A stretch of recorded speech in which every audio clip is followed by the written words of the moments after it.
Hello. Welcome to the stream. I wish you all a very cat in your lap. Thank you. What a kind thing to say. Oh shit, my cat is literally coming over right now. Wishes do come true. I think he got freaked out by me pointing it out. Hi. You can cat in my lap if you want. Thank you. A very cat in your lap, everybody. We did it. He's here. Oh, and he's warm. Oh. Oh my god, he's so warm. What's up with that? I probably should. If I do have a cat allergy, no wonder I sniff all the time when I'm rubbing my eyes and shit the second I'm done touching my cats. You're so cute. What a sweet boy.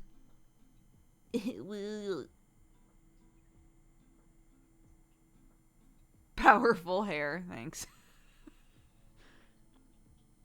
Thank you. I'm so stressed. I'm so stressed today. Do you want to know why? It's book day here. It's a whole thing. All the kids, it's a non-uniform day. All of the kids get to go to school dressed as a favorite book character. I've seen many a wizard on the street this morning. But Clarky decided that she wanted to dress as Twinkle the Unicorn, who is from a series of books. There's a series of books called 10 Minutes to Bed, and some of them feature Twinkle the Unicorn. So she was like, I want to be Twinkle the Unicorn. So, this is a follow-up to earlier this week when I was saying, yeah, my kid wanted to make a unicorn helmet. So she and I were making a unicorn helmet together, and out of cardboard. And I mentioned it on stream, and Telly, our lovely friendo in chat, was like, is it for book day? And I said, it's not. And she was like, well, FYI, book day is on Thursday. So if she wanted to wear it for book day. So I pitched this to Clark, and I was like, apparently Thursday's book day, and people can go to school as a favorite book character. You have a lot of books about unicorns. Do you want to be a unicorn today? And she was like, yes. So we finished the helmet. And I think it's pretty secure. But we poured some love into it. And I sent her on her way this morning. She's in a very comfy unicorny outfit, along with a big cardboard box that is designed to look like a unicorn head. And I am so stressed about it because I kept trying to be like, if something falls off of it, if something breaks on it, it's fine. We can always fix it or remake it if you want to, you know, because it's so bulky. I'm seeing the future of today where she's wearing it and she runs into something, or it gets smushed, or something breaks off. I just know it's going to happen, right? So I don't want her to be upset when that does happen. Also, Sam was very smart about it because we made the helmet, and then I was like, okay, you and Daddy go pick out what the rest of your outfit's going to be. So they picked the whole outfit, and Sam was like, okay, I grabbed one of her unicorn headbands so that if she decides I don't want to wear the helmet, which she will because it's huge, he was like, so when she inevitably doesn't want to wear the helmet anymore, she can just put a headband on and still be a unicorn, right? I was like, that's smart. But yeah, I'm hoping that if something breaks on it, that she's like, well, Mommy said we can fix it. It's okay, you know? Uh, so we'll see. The other two kids that I saw walking into school today, one of them was in a Peter Rabbit onesie, which is top tier because you know that kid is so fucking comfortable. One was in a Peter Rabbit onesie, and the other one was a wizard. And I was like, okay, potentially Clark is going to be the only one going into school today with a cardboard box on her head, and that's fine. And that's fine. I just don't want her to be upset if something happens to it. So I'm stressed.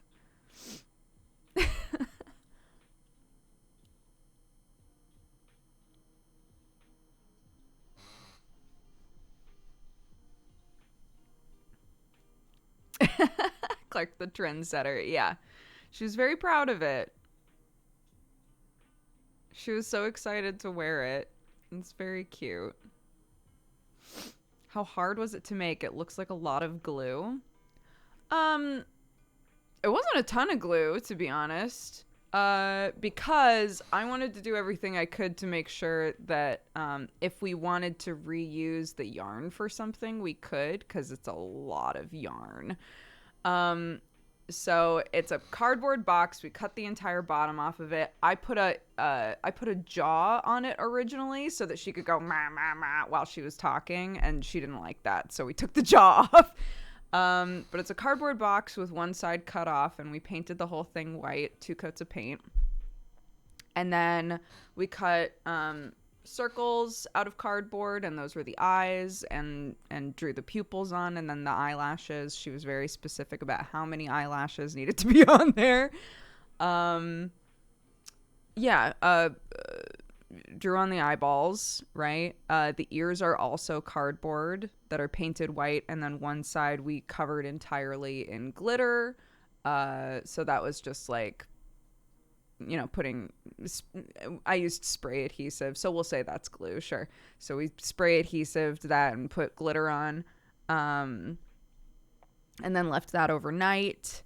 The hair is yarn that was put into loops and then tied like really tightly with more yarn, and then the yarn is fed through holes in the bottom, and then sort of daisy chained, so they're all holding one another inside of the box, and then the ones that are sort of on their own are then hot glued inside.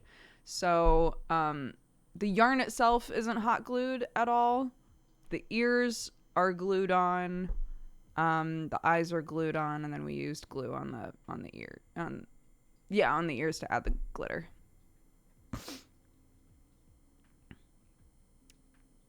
So it's actually pretty stable. Also, the box itself wouldn't stay on her head, which makes sense because it's like this, right? It wouldn't stay on her head. So I took Sam has a million caps, so we found a cap that when tight enough fit on her head okay, and I did hot glue that inside of the box so that she could put the cap on and it controls the box. So if she wants the box to be up higher, she just sort of like lifts the hat up a little bit. Yeah. So she's just wearing a hat, basically, with a box hot glued to it. It was not the Butts cap, no.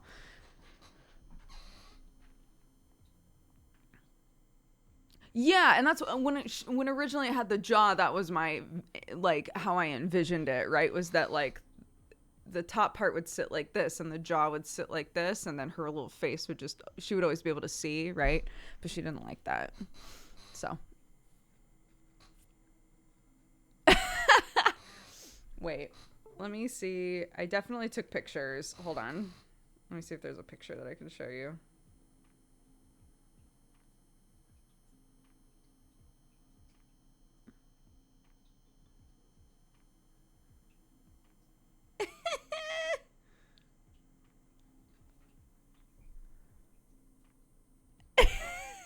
This was her this morning wearing it.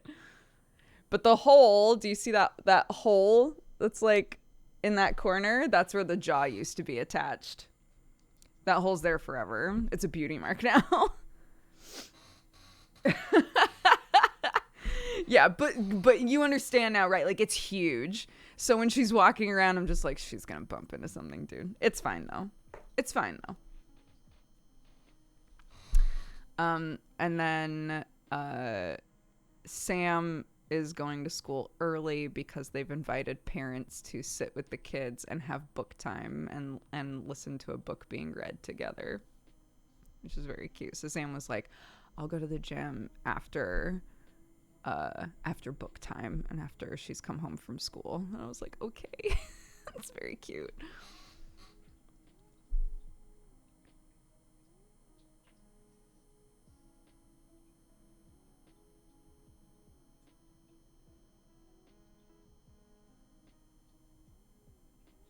Yeah, when she was walking up to go into school, the teacher at the front was like, can she see very well wearing that? And I was like, she claims that she can, and she wore it all over the house and didn't bump into anything. So we're operating on maybe. I'm expecting her to take it off quickly. And she was like, okay.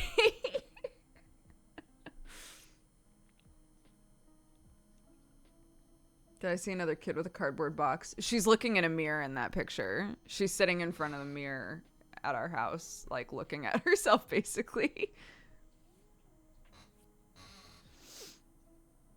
Yeah.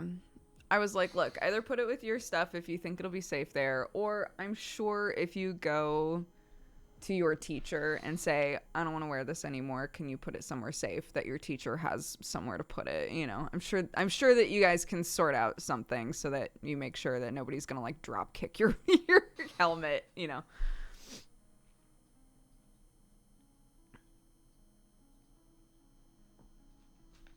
um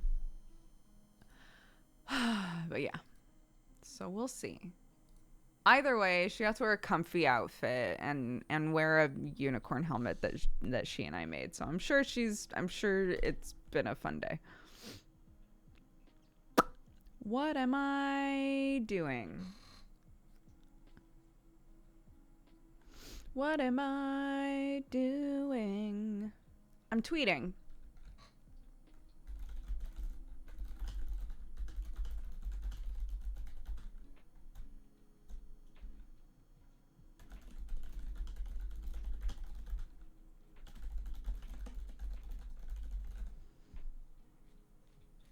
There we go. Bam. It's not from the Grumpy Unicorn books. No, there's a series of books that are called the 10 Minutes to Bed books, and some of them have a character named Twinkle the Unicorn. Clark's personal favorite that is a year-round read for us for whatever reason is Twinkle the Unicorn's Christmas Adventure, where Santa crashes near where the unicorns are, and he's like, we don't have Rudolph, he's got reindeer flu, and we're so behind, and it's 10 minutes to bedtime, and I gotta go and like do my job. And Twinkle's like, don't worry, I have unicorn magic, I'll take Rudolph's spot. And she helps them deliver all of the toys, and her dad is super chill about it. She's like a little kid unicorn, and her dad's like, just be home by the time you need to go to bed, I love you. I'm like, this dad, irresponsible, dude.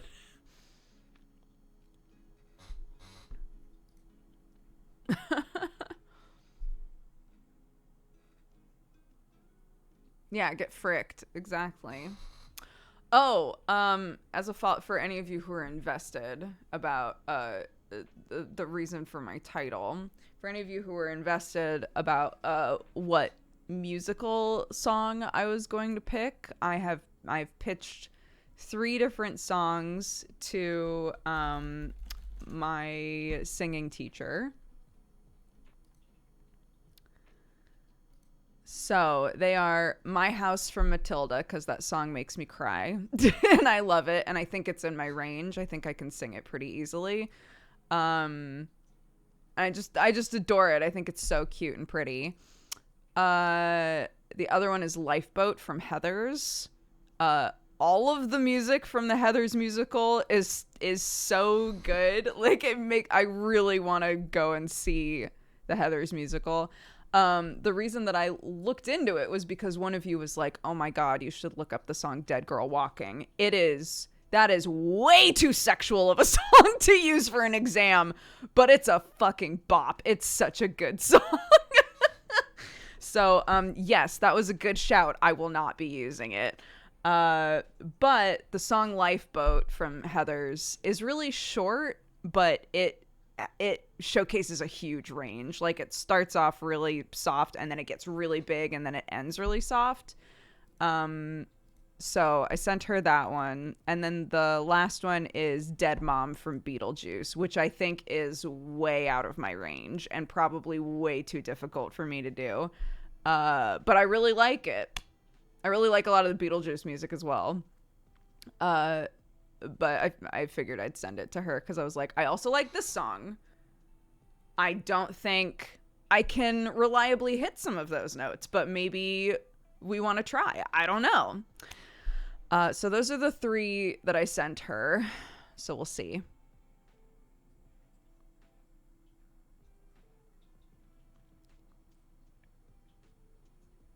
My house would be because the other 2 songs that I'm doing are already labeled as like technicals. I think My House would be really good because it's really gentle. It doesn't like go all over the place really, you know. It's a pretty straightforward, nice, beautiful song.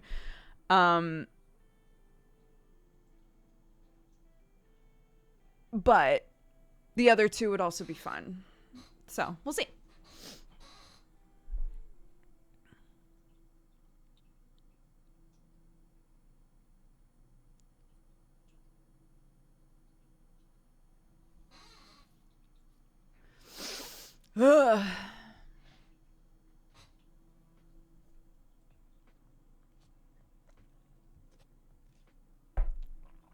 Bro, when you have to run an errand next to a Costa, and so you swing through and you're like, "Hey, I want a medium latte," and they say, "That's so funny, we actually don't have mediums." And I go, "Okay, I'll splurge since I've got a free drink on here and get a large." And they go, "That's so funny, actually, we also don't have larges."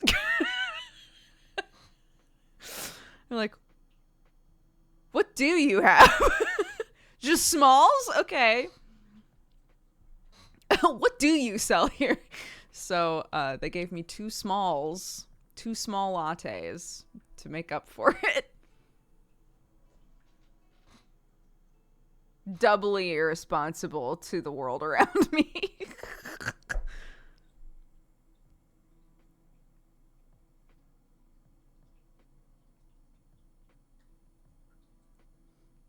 let me give you money.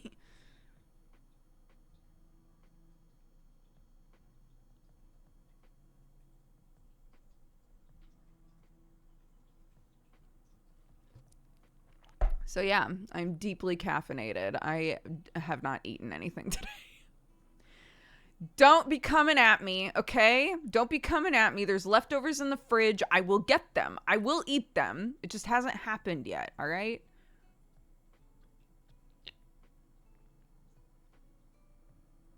Summer.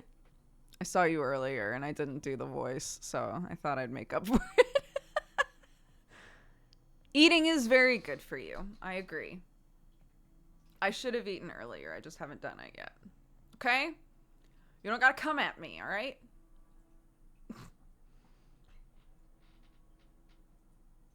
This is one of the moments where you tell yourself something you tell your kid. Exactly. I tweeted this morning being like, a lot of parenting is just saying something really like firmly and with confidence to your child and being like, this is something I should be saying to myself in the mirror.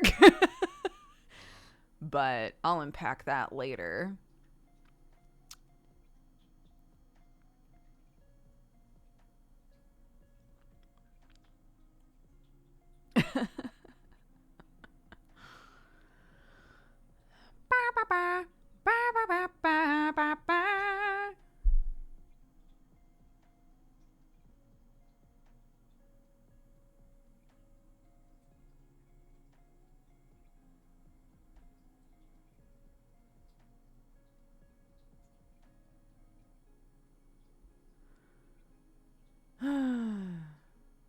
had breakfast for lunch. Not much, but a start.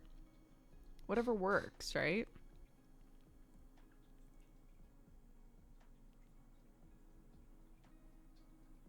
I'm stuck on Heather's songs now. They're so good. They're so good and weird. I love it. I found out it's coming to London. Like beginning of March, which is now, I guess. It's like coming to London like now. So I was looking through and trying to think to myself, who could I drag to the Heathers musical? Because Lord knows I'm not taking Sam. I could take Sam. He'd just probably be bored is all. I don't know. Maybe he'd like, you know what? When we were in LA, I took him to quite a few like weird little like black box theater shows, and we went to a couple musicals and things, and it would always be like, at the end, it would be obvious he had a good time, you know? But like going there, it's just like not completely his scene, so he's not like super jazzed about going, but afterwards it's always like, yeah, that was fun, I had a good time, right? Maybe I'll take him to Heather's.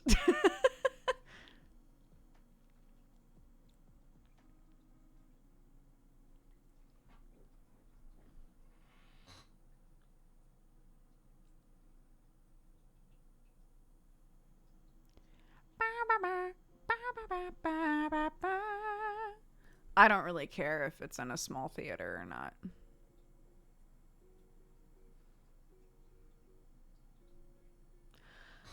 I'm fine with seeing musicals in small theaters. There have been musicals where I've seen them in really small settings and been like, that was better than the big show. You know, you just never know. Sometimes people really pop off.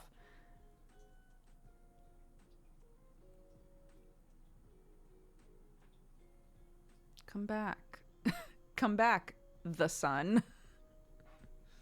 Hey. I'm trying to do a thing here. I'm kind of reliant on you. Fine. Fine. We'll turn a light on.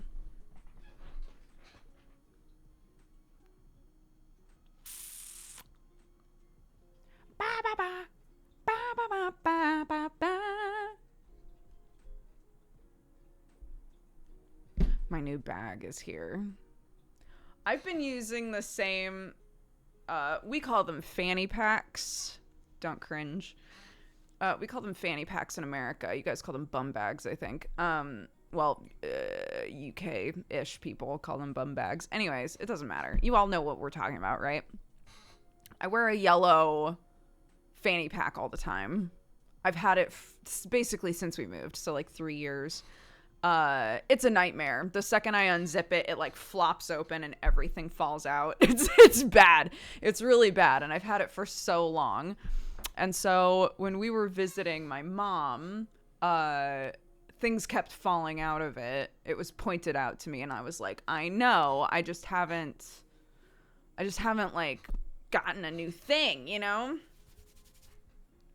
It needs to be messier.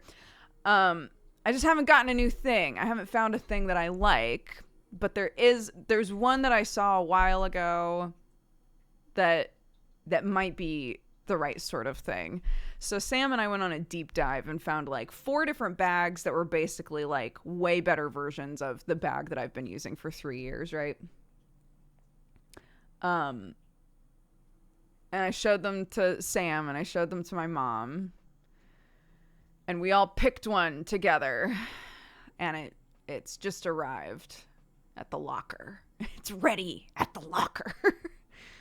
I have become a real believer in locker pickups. I'm sure somebody's about to come into chat and be like, didn't you know that there are roving thieves who go to the lockers and break them all and take all the shit out of the lockers?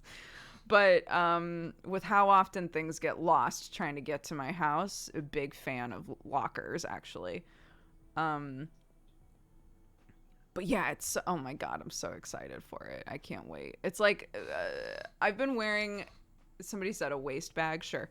I've been wearing a fanny pack across my chest, right? Like, This one is actually meant to be worn across your chest, which is really nice. It's shaped better for that, so shit doesn't fall out.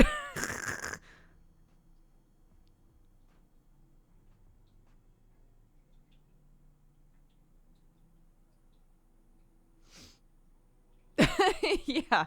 I had never I had a situation where for whatever reason it automatically, like, they tried to deliver it and they were like, we couldn't deliver it, so it's at a locker. It's at this locker. Go to this place to pick it up, bring ID, right? And I was like, "Oh, okay." And it was such an easy, quick process. And then the next time I needed something delivered, it was like, "Do you want it going to your house or do you want it going to a locker?" And I was like, "Sure, a locker works." Um, and then they just messaged me like, "Cool, this is your code to get it out of the locker." And I was like, "What the fuck?" This is so easy. This is so nice. I just go grab it.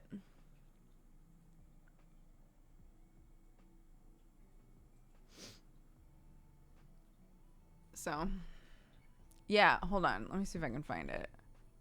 It's a Free People bag. If any of you guys have ever looked at Free People stuff, it is so fucking expensive. Um, it's expensive to me. I don't like to spend a lot of money on clothes. So Free People stuff always seems very expensive to me.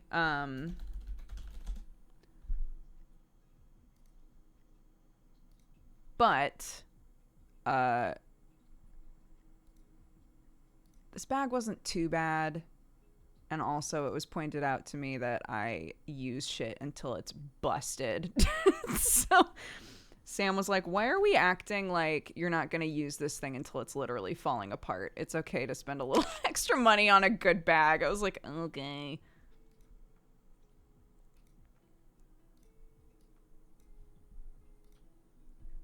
This is the bag. Isn't that cute? It's like the exact same color as the bag that I'm using now, except like actually meant to be worn across your body. I know, isn't it cute? It's very nice. It was $68. Way more than I would.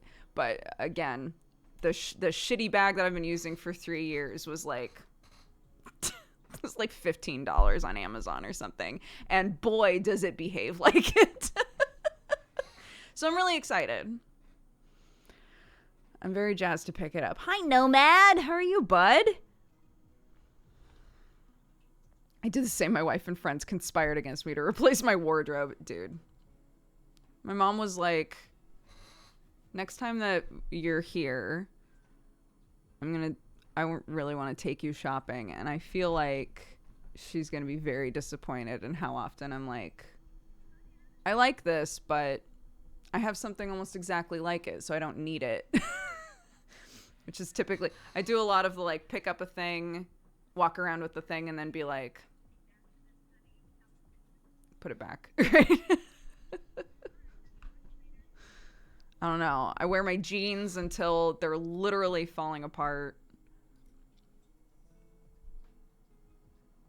I've also become a huge fan of secondhand clothing.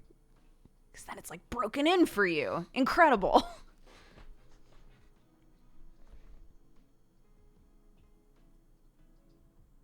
That's a great bag. Does it come in red? I'm not sure if it comes in red. Let's look. I know it comes in like a pinky color, which I almost went for. It does come in red. It comes in red. Frozen lavender. What a name. It tracks though. It's like a very light purpley color. It comes in like an orangey gold color, which, as you guys know, is 100% my vibe. But I've really loved having the yellow bag. It just felt like it's kind of like the couch, right? For those of you who weren't with me when we were in LA, I had a couch that was the brightest orange that I could make it, and I loved that couch. It came with me everywhere. I had it for years. But when we moved, we just couldn't take it with us, right? And every I say every couch. We've had one couch since moving here, but it's been, you know, desecrated by cats. And so now we're like, well, should probably get a new couch eventually. We're currently using my brother-in-law's old couch that I'm pretty sure he's going to want back someday. So it's not really ours, you know, but we can use it, and that's great. I was pretty straight up with my family, like, just so you guys know, when we buy a couch again, it will be orange. It will be orange.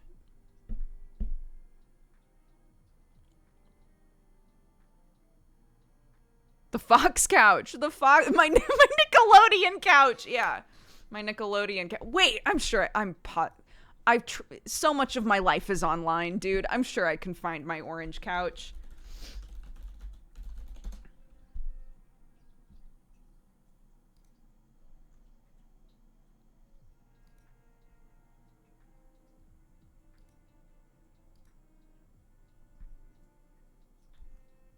Oh my god, I found it. This is what happens when you're chronically online for 10 years. Okay, here we go. More than 10 years. Jeez. Okay. It doesn't matter. It's fine. Here we go. The lighting is pretty dark, but so imagine this couch in full light. It is fucking orange, dude. It is the orangest couch. And I loved that couch. I loved that couch, dude. Oh, this couch is in my Playboy shoot. This couch is in my Playboy shoot as well. And that would be way better lighting. But, yeah, it's great. What a good couch, dude. I miss that couch. I'm sad now. I miss that couch, dude. Yeah, before you start wondering what the fuck, I did a non-nude Playboy shoot. Back in the day, they were like, how do we get viewers onto our online content? And they started reaching out to big content creators and being like, would you be interested in doing a non-nude shoot with us? And so I did one. I said I wanted to wear a lot of plaid and eat a lot of pizza, and I wanted that to be what was going on in my shoot. And they said, okay. And that's what I did. That was the shoot. That's what happened. So it was very fun. But yeah, some of the pictures were on that couch. So.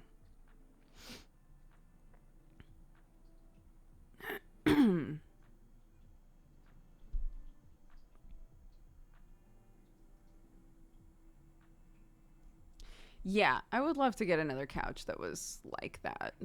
Obviously, it won't be the same couch because it was made in LA.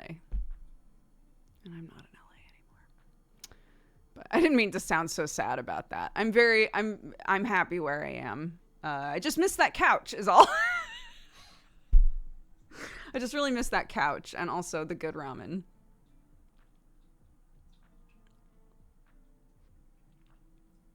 Still wondering where to find the mustard bag. The bag I showed, it's by a company called Free People. Look up Free People crossbody bags and you'll find them.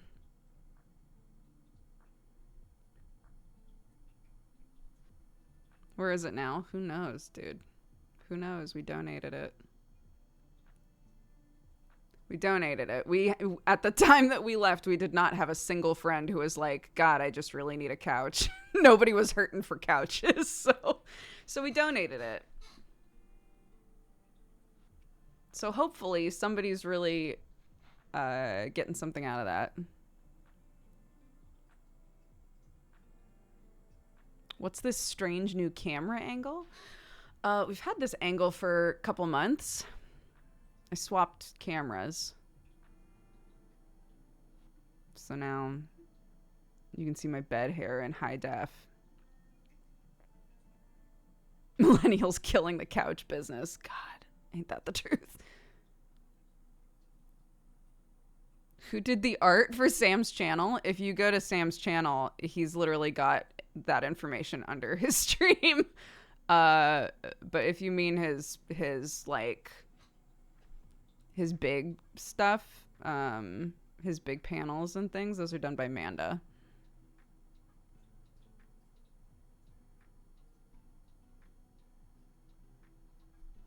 You keep talking to the wrong camera.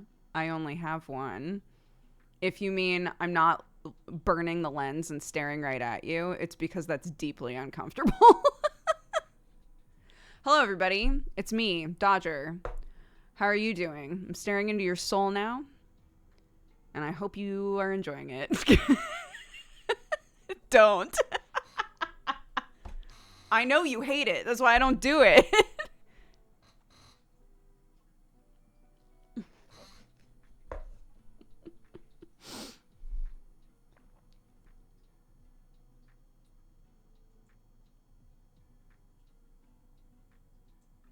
Up close personal POV. I used to do a lot more soul staring when I did the vlogs. When it was you know, YouTube content. I did a lot of this. It feels weirder to do that when streaming for some reason.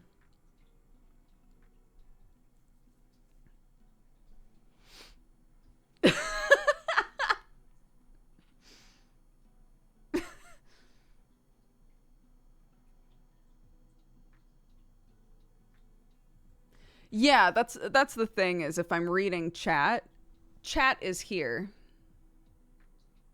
So if I'm reading chat, I'm looking at that. I miss those videos. I don't miss them anymore. I've talked a lot about why, but this has been a very good, for me, it's been a very good replacement for that. I get much more personal interaction with you guys. I feel much more connected with my community, and I deal with a lot less harassment. So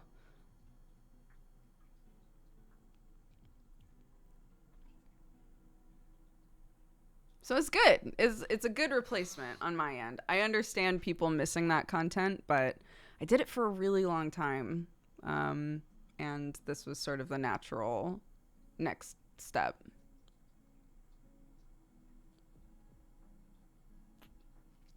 So there's streamer cams that hang in the middle of your screen. It seems awful. Wait, like it would just sit in the middle, like just look directly at you? Ew. That's weird.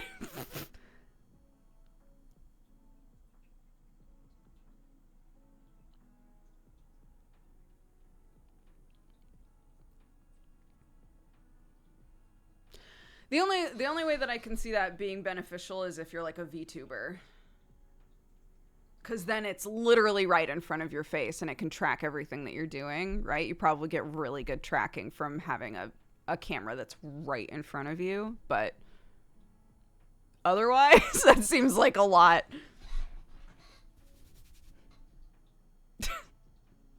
Did you guys see the hat that I was... It was backwards during last call. But it's a really good hat. I was sad that you couldn't read it.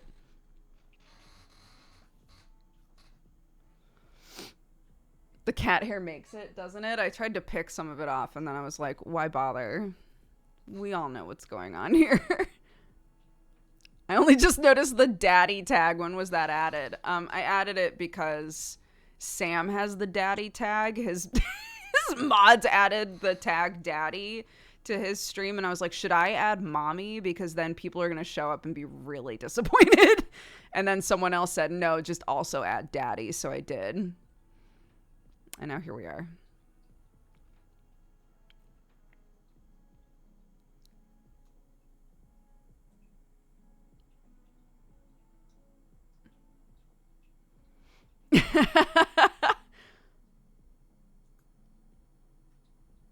I'm jealous of your hair. Mine has gone completely ash gray at 34.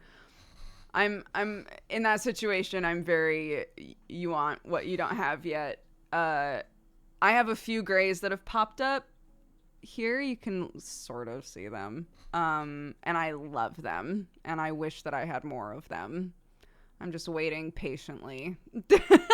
I'm waiting patiently for more grays to show up. I adore gray hair. I adore signs of aging in general. I think that they're lovely. Um, I'm very when once I hit 30, I was like, awesome. Next big milestone will be 40. I'm super jazzed for 40 now. Uh, I don't know. I think there's something really beautiful about aging, about like showing evidence of the life that you've lived, with wrinkles and stretch marks and gray hairs and all of that. I love it. I understand why a lot of people don't. I totally get that.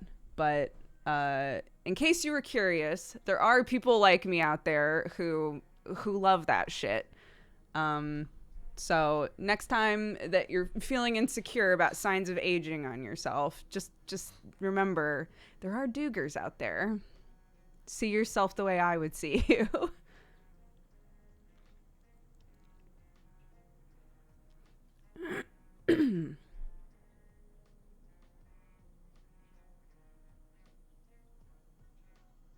No deadbeats today. No deadbeats today. Yeah.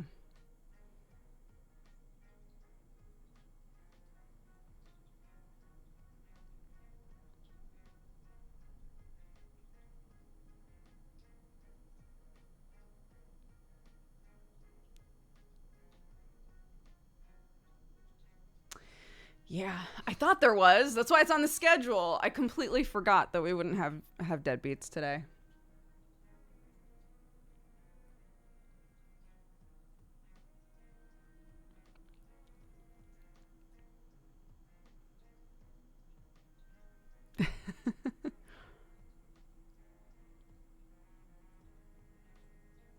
I've been drawing more again, which has been really nice.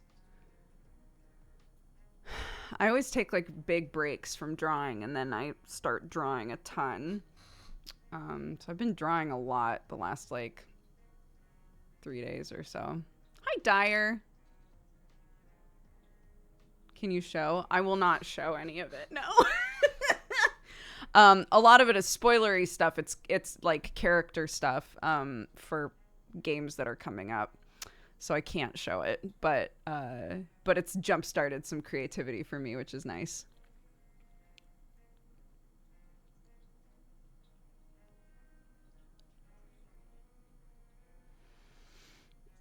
Can we go right to deadbeats if we're only halfway through the earlier campaigns? Like you're in the phase 2 stuff and you're wondering if you can just hop to the phase 3 stuff. You will get huge spoilers because there's a big time skip between phase 2 and phase 3.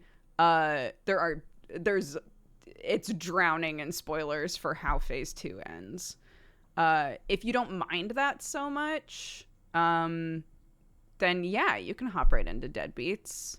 In a way, because there's such a big time skip, it's sort of a clean slate in a lot of stuff. It's just that there are definitely lots of spoilers for how phase 2 ended.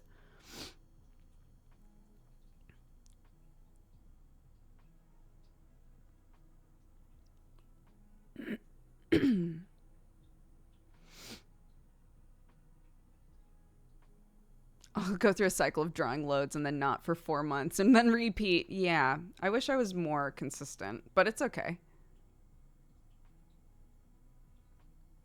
I have to consider I love Misdemeanor and Gobbies and I haven't finished them yet.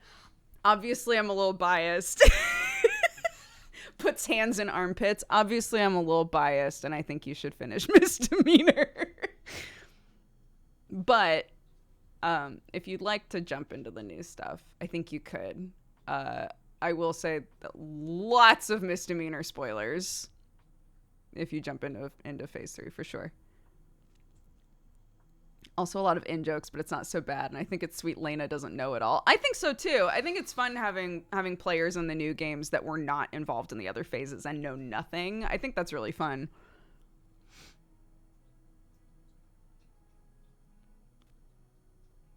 I'm watching phase 2. God damn, it's a lot. It's a lot of yeah, it's a lot of games. Brett did a lot of games in phase 2. I really liked what I saw of Deadbeats, but I had trouble getting into it, I think, because it has so many players. Yeah, there's 6 of us. It also is maybe more serious than people are sometimes looking for. And I don't know if that rings true for you as a thing. Like, a lot of people have D&D on sort of in the background, you know? And sometimes when a show is like primarily RP or primarily like info sort of stuff, it's harder to follow necessarily.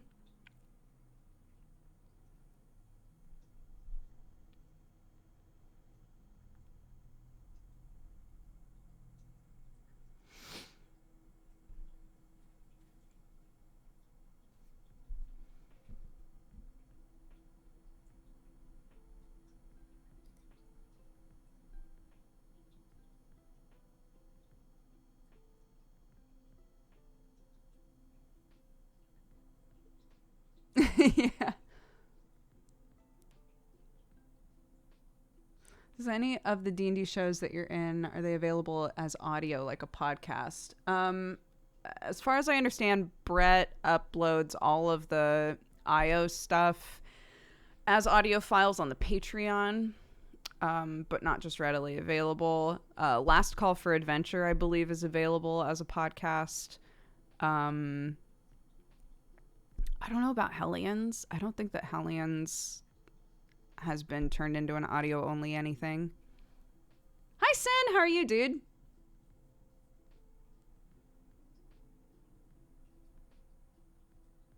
IO is through the Patreon. Okay, that's what I thought.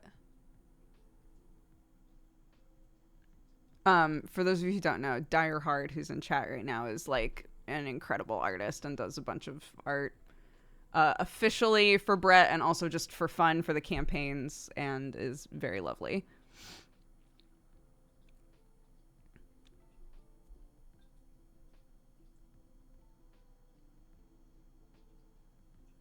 Jesse's 5-minute gaming news takes me back to your old YouTube news show. I know, dude. I've been getting that so much. Like, oh man, Jesse's doing your old format. I think that's awesome, because Lord knows I wasn't doing it. So I'm fine with that. That's great.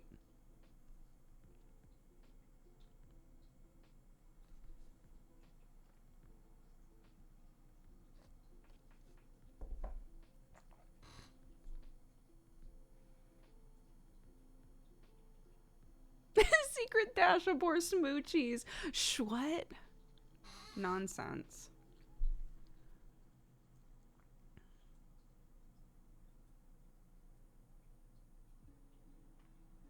Yeah, my last episode of Last Call was yesterday. My last episode for now. I can confirm that Godforged isn't audio only anywhere. It would be hard to start doing Godforged as an audio something at this point. But the, you know, if there's interest in that, I think that's worth bringing up to Joe.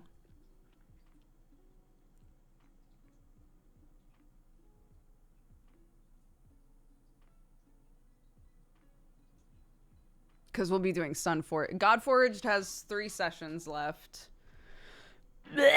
Godforged has 3 sessions left, and then we'll be taking a long break and then starting Sunforged, which is what I'm designing one of the new characters for, and I'm very excited. But that would be a fresh start, you know, so...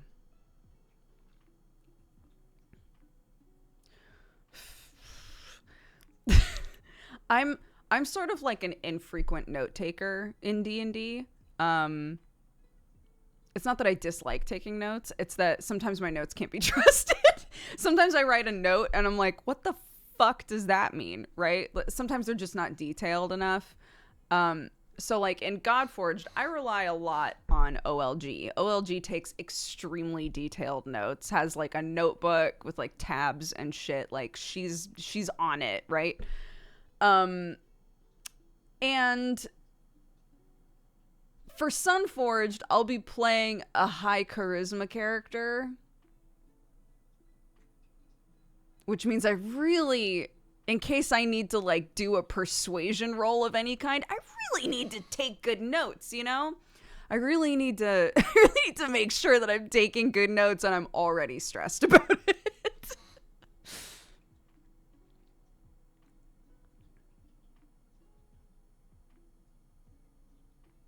I only do that if my character would. Yeah. So like Fabia, I took very flippant notes about, specifically if I said to myself, okay, this is something Fabia would remember, you know, in Deadbeats. Not a single note, because Lord knows that boy doesn't have a thought in his head, right? So like, why bother? But in Sunforged, I'm gonna need to take notes. I'm gonna need to, because if I gotta say some shit off the cuff, I need to be able to reference the right information. So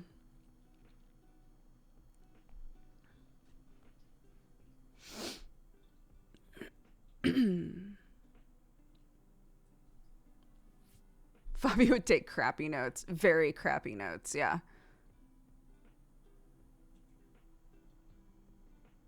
There's also the fact it can be weeks between sessions and only hours have passed in game.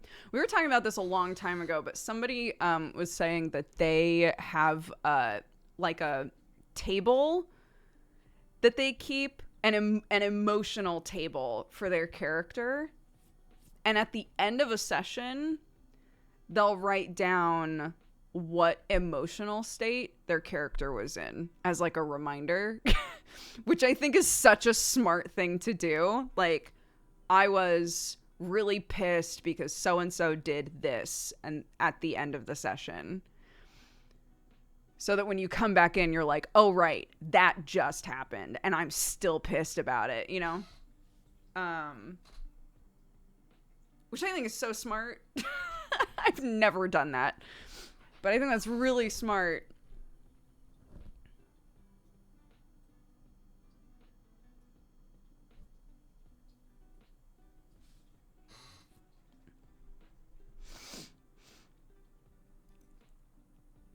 Yeah, it's hard having a week in between. It's hard to maintain that continuity about like what's going on, right? And you wind up with those situations where it's like, oh yeah, that guy literally just died in front of us, but we're talking about something totally different, you know? Because it's been a week and we're over it, but the character wouldn't be over it, you know?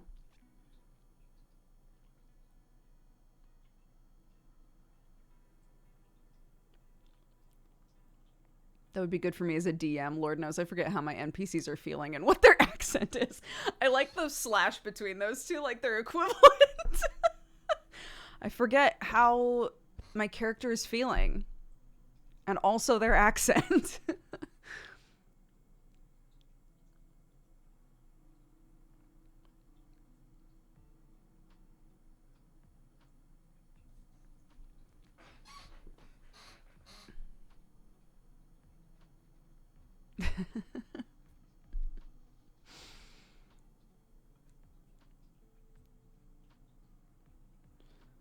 So, congrats on the house. Thank you, Leandro. Happy 51 months. Yeah, we're very excited. We pick up the keys tomorrow, dude. And Dave is visiting. We can take Dave to the new house. Also, Clarky's never been there. Clarky's never seen it. So she gets to also see the house for the first time. And then be really uppity about which room she gets. I'm expecting that.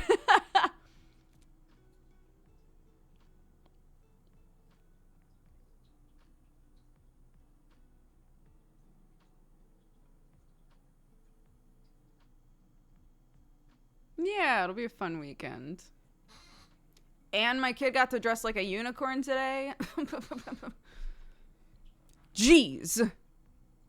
How do we even top this, you know?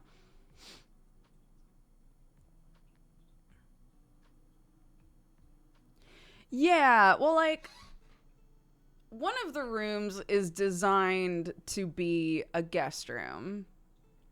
It was set up that way, so in my mind I was like, it should be the guest room. But the more I think about it, the more I'm like, shouldn't the people who live there all the time get the biggest rooms?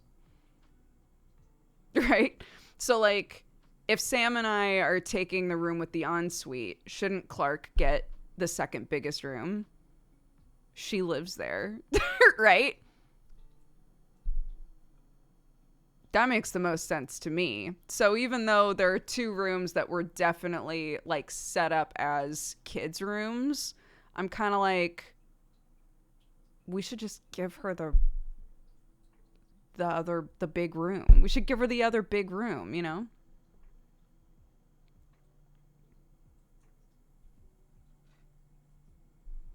How much space could a guest need? How much could a banana be? $10? Yeah, and she'll also, exactly, if we're going to be here for a long time, this kid, I'm going to blink and she's going to be a teenager. And she's going to want more space, dude. You know? And who knows what she's going to be into. Can I fit all of the normal kid things as well as a full drum kit in one of those other rooms? Probably not. Can we in the guest room? If she decides, I'm going to be a drummer. I'm drumming. That's my whole personality. Yeah, maybe. We could probably fit drums in there, you know? She's 5. She's 5 currently. But she won't be.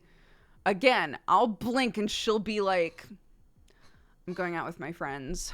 And then I'll barf. I need to fit my enormous train kit in my bedroom. Maybe.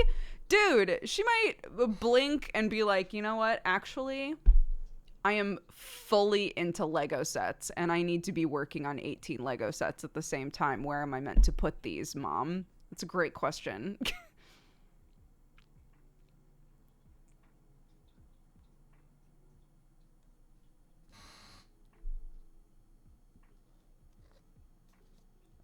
Or worse, she might get into Warhammer.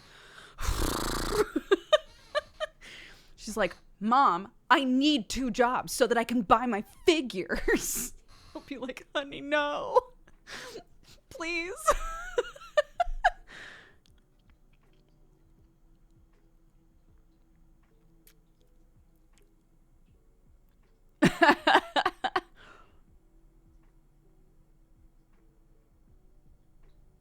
Just going into debt, trying to help our kid follow her dreams and paint Warhammer figures.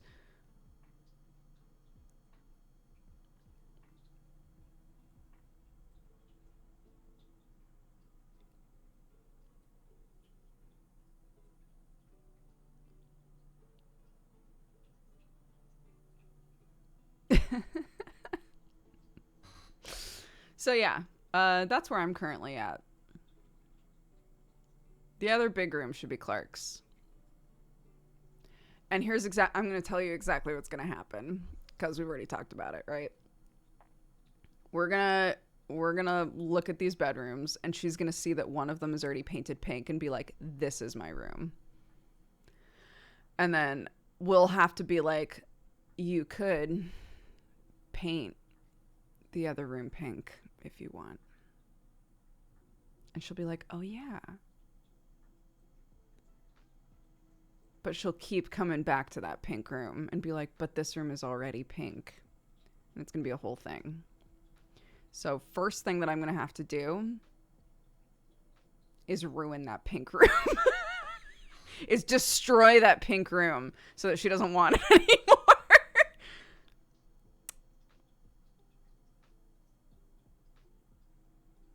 Mm-hmm.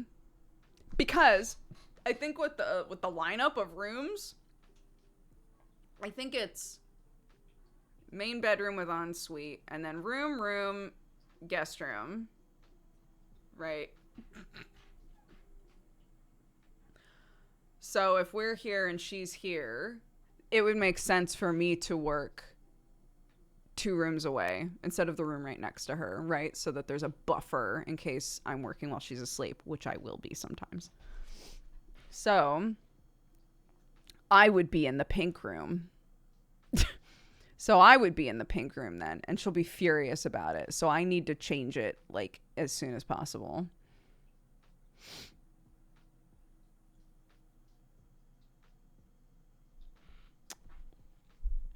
That's the plan.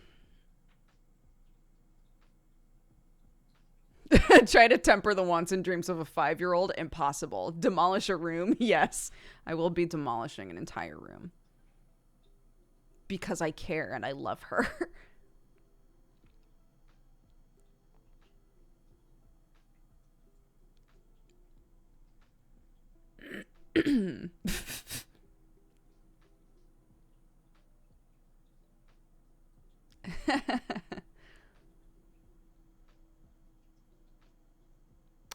Well, I do think rainbowing her new room will take a while because she wants to be very involved with the process, which I think is very cute, and I'm a big fan of that. So Sam and I have already talked about, like, okay, well, we need to, like, we'll do a design that has a lot of straight lines and stuff so that we can tape off areas and have her paint them, let them dry, paint a new, like, tape off a new section, have her paint it, let it dry, right? So it'll take a while, but I think if she gets to basically, like, paint the rainbow herself for the most part, I think that she'll be so jazzed. It just means it'll take a while.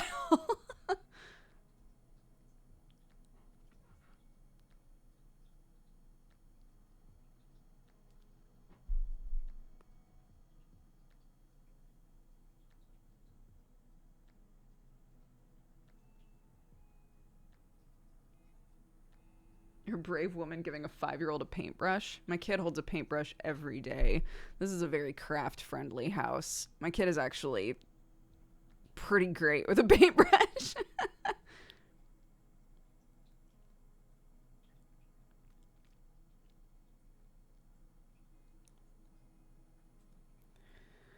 So that's fortunate.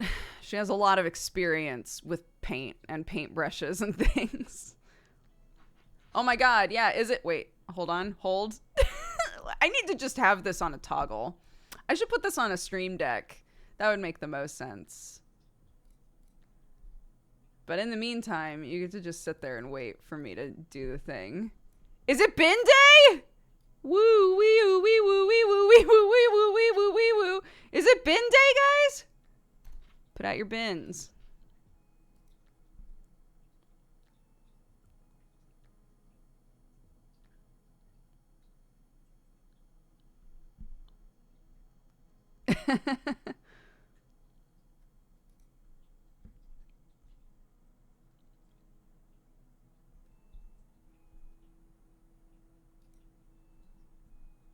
Also this one. No, there he is. Oh no! Emmett. There we go. Wash those filthy hands. I still haven't made the Hythlodaeus one, and I really need to.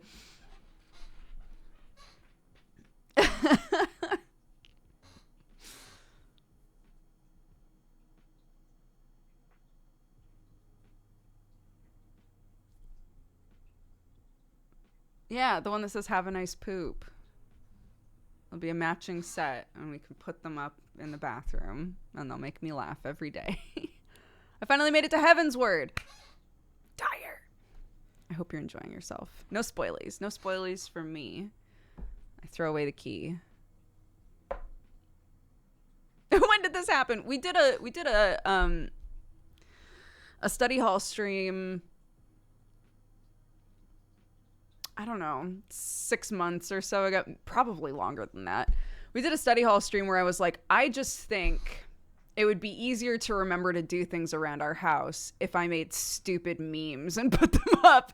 And I never did it. So, you know, we'll have a new opportunity with this quaint little farmhouse that I'm going to cover in stupid shit like this. Yeah, so we made the Hold It Is It Bin Day, and we made Emmett Selks wash those filthy hands.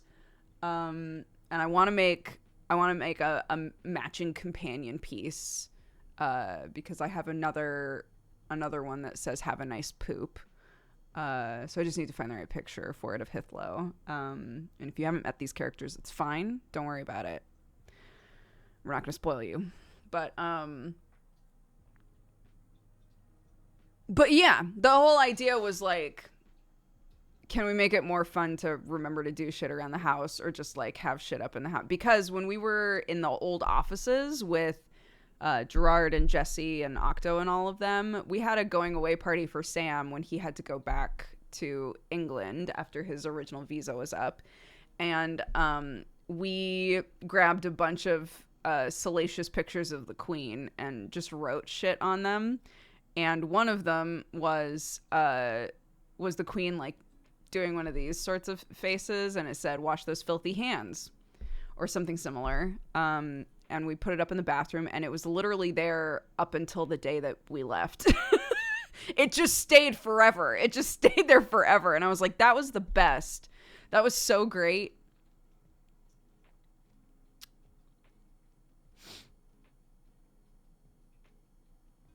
So I wanted to make things like that.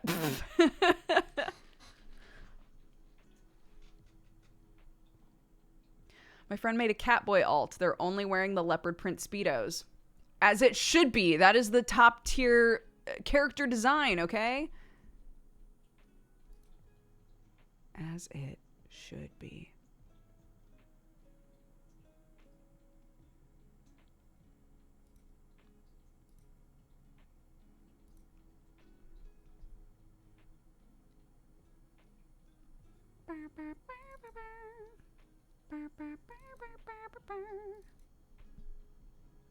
One sec, I'm trying to find a picture of me in my leopard print Speedo in that game. God, remember when we did this photo shoot, guys? It was good. We took a lot of good pictures for that goof. That was another good goof that we did. If you guys don't ever come here for Final Fantasy streams, the starting screen is this. I did a full-on photo shoot with my character so I could make this. And I still love it, and it's still great. So yeah, I got a lot of those pictures in here.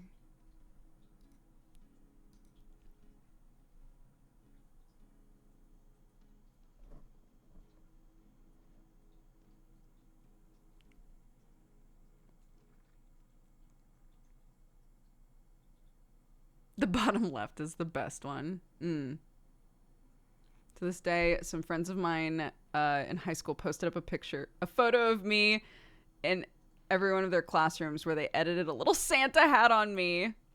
And it says Merry Christmas. I think it's still up in some places when we graduated. That's so good.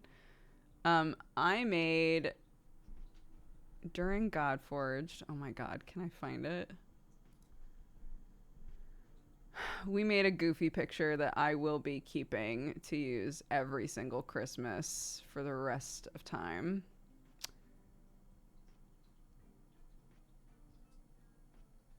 But I don't know if I can find it.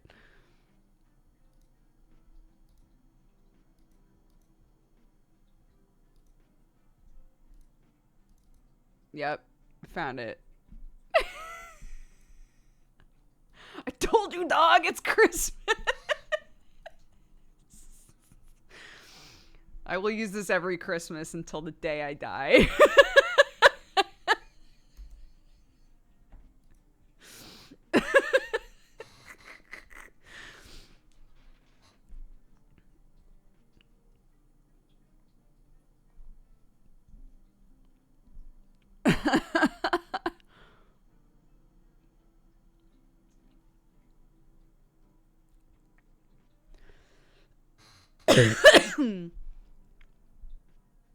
Did we have costume changes midstream?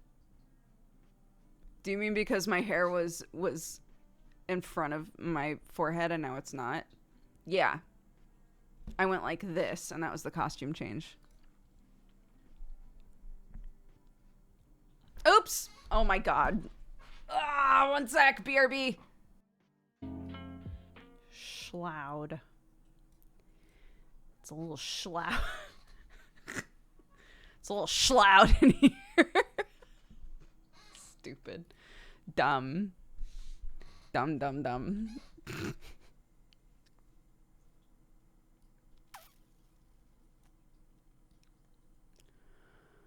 Okay, what are we doing, guys? What are we doing today? Aside from looking at tickets for Heathers.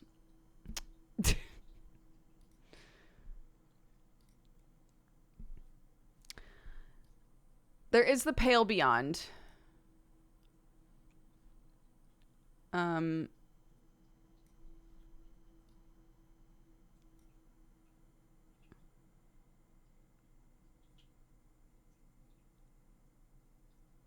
Oh, I confused a VOD from last week with a live, and I thought you were an FF character 2 hours ago.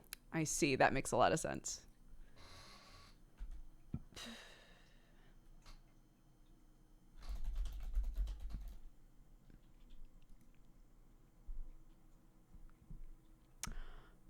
You're seeing Hades Town on Tuesday. Schnoise.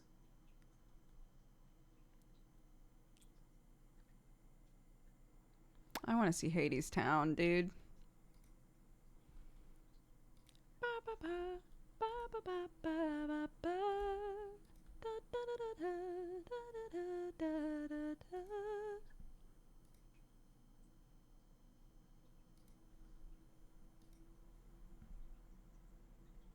I'm a dead girl walking. Yeah, I listened to a bunch of the Hades Town music because people were like, you should do a song from Hades Town. There are very few songs that don't need more than one person. There wasn't really anything that felt like viable for me to use in an exam, so...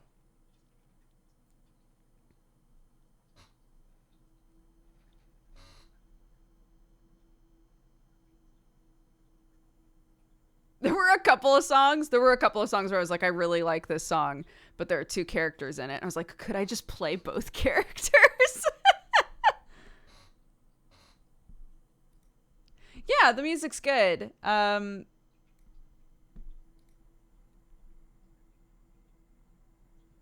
think it's funny. I do feel like with songs from... Uh-oh. We're dropping hella frames. Why?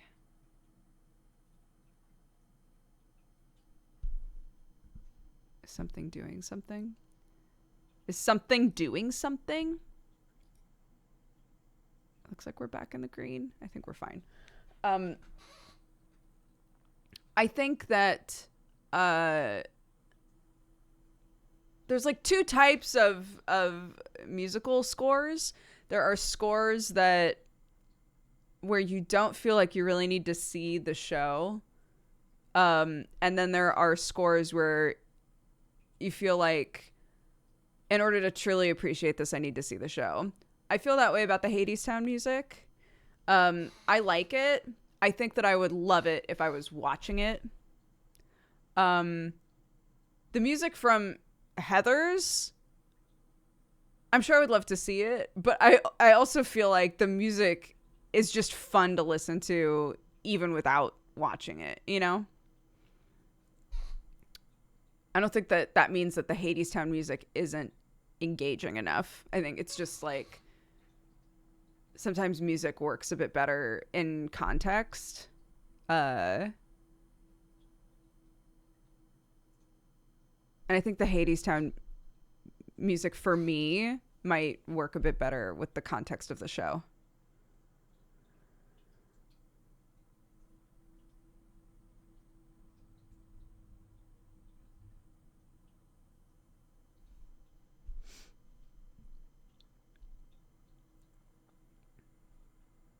And Beetlejuice feels kind of in the middle. Some of the songs I'm like, I don't need to be seeing anything to appreciate this song, right? Like, it's just fun. I love it. But then like the other half of the album is like, I wish I was watching this, you know?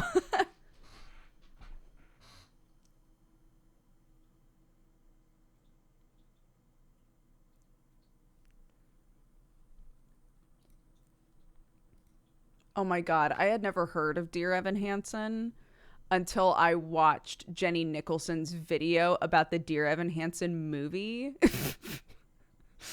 and was like, damn. certainly sounds like quite the show.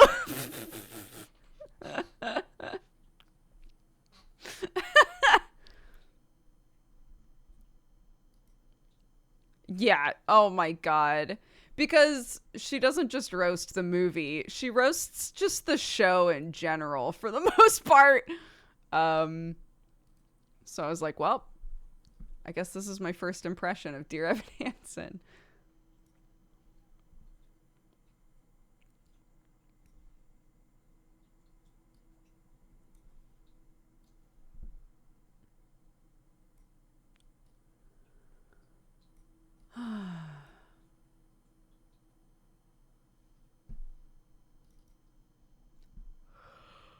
Okay.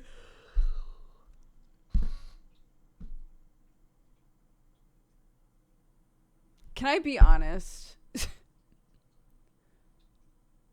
I really want to just like play Slay the Spire or Minesweeper or something. I have the Pale Beyond. I have it installed. It's ready to go.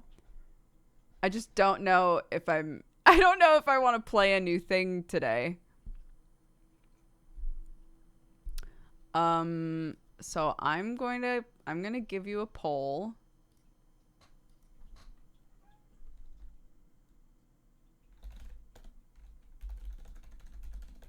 And it's going to have we'll say OG Minesweeper,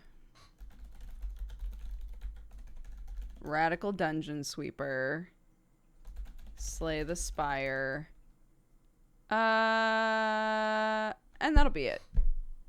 Any of those sound fun to me. There you go. It's a poll going. I do still Slay the Spire. I do. I'm not sure how ascended I am. I can't remember. But that's honestly, that is the big deterrent for me right now, is that Pale Beyond looks like it's got a lot of VA that I would have to do. I would have to talk a lot, and I don't know if I have the energy.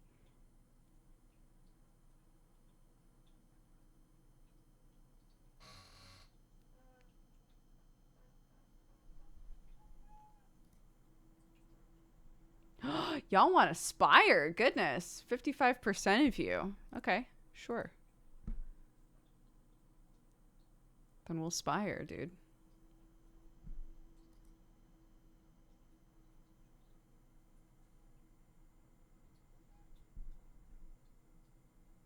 Da, da, da, da, da.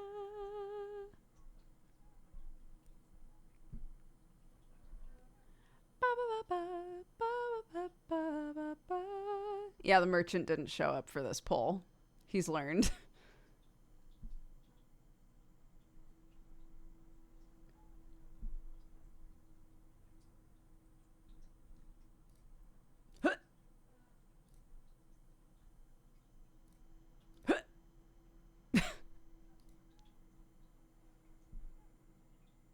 Do you guys miss it? Do you miss it? Do you miss it? Anyways.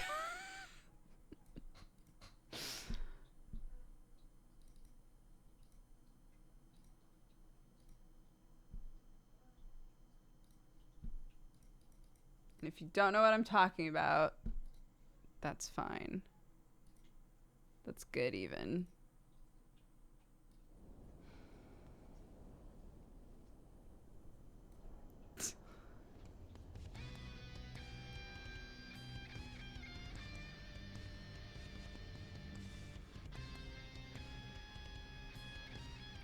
Can I be real with you? I always have the music off in this game. I've never heard that in my life. I've never heard that mix of that song ever because I just always play this game with all of the sounds off. Anyways.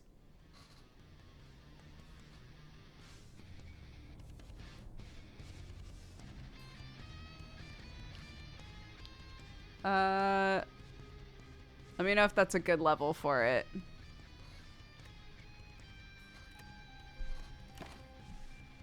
Oops.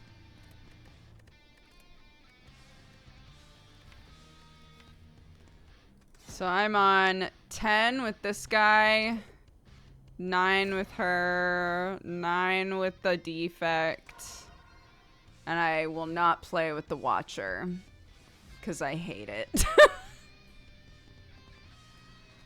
You might call me a coward, and that's because I am, Watcher. I just don't want to fucking deal with you, so I'm not gonna, okay? Oh, this. The Hermit. It's part of a mod. I've also never used this one. Where do I need to be for this game? God, I can't even remember.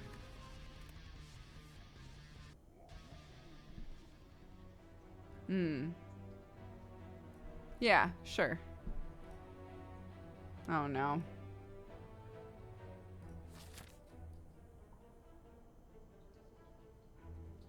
God, I have not heard this music in an era.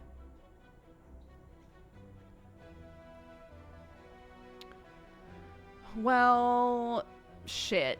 I can't get to any of the bosses in 3 goes, but that's okay.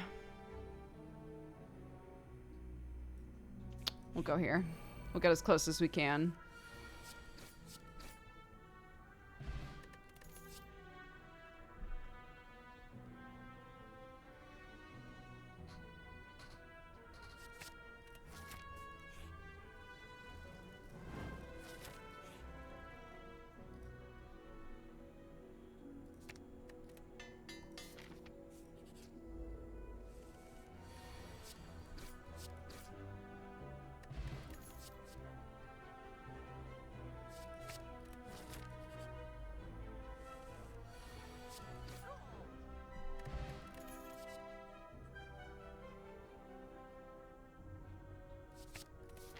Might be a Shiv build, dude.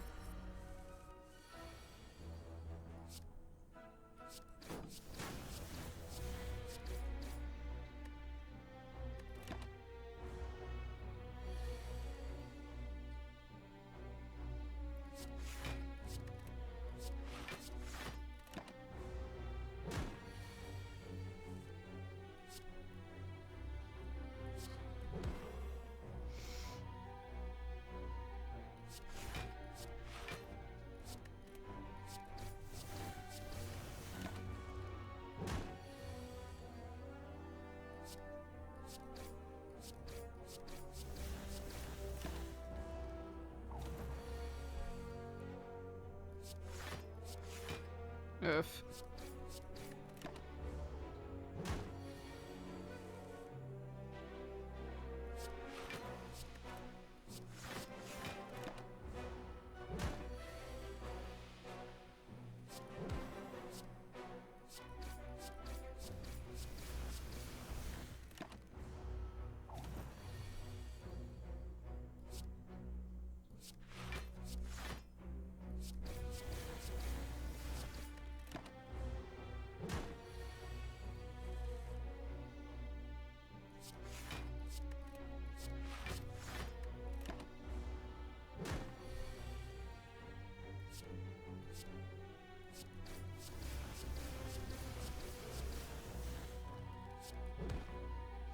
Whew.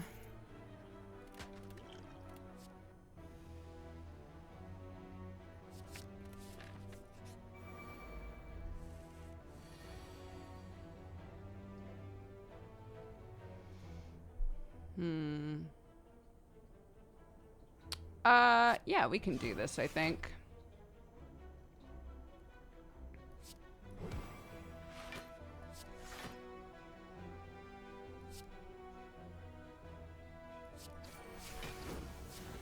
Oh, I forgot.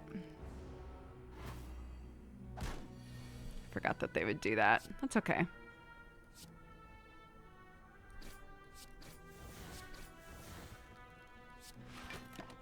Oops! Oh my god, I still had a Shiv. Autopilot.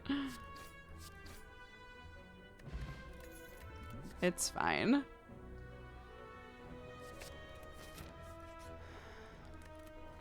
I hate having to rest in the first area.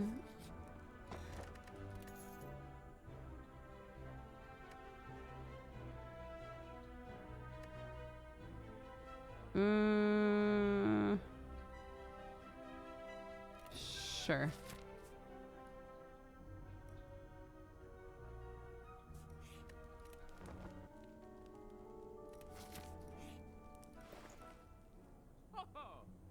Yes! That's the sort of shit I want.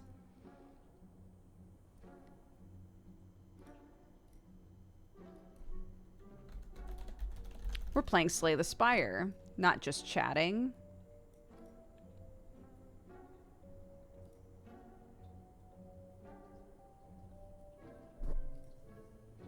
Yeah, if I can get the,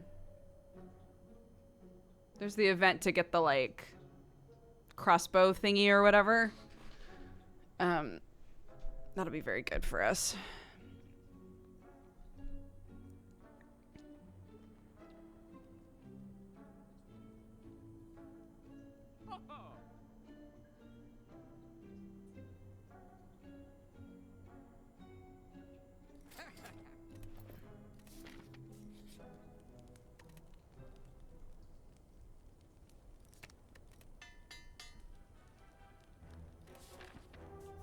Yeah, we're just chatting about Slay the Spire, dude.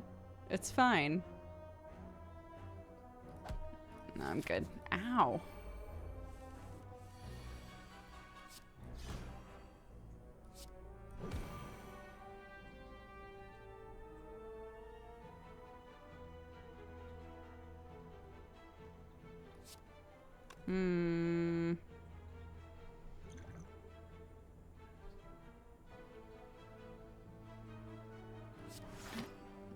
I'll defend.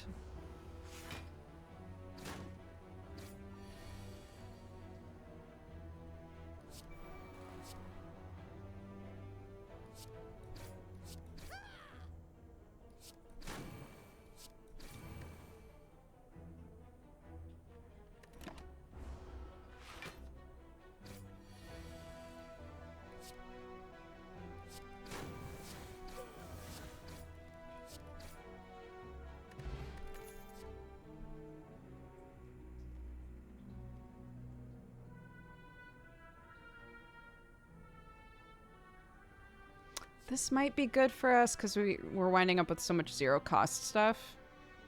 Or at least I want it to be like a very zero cost based deck.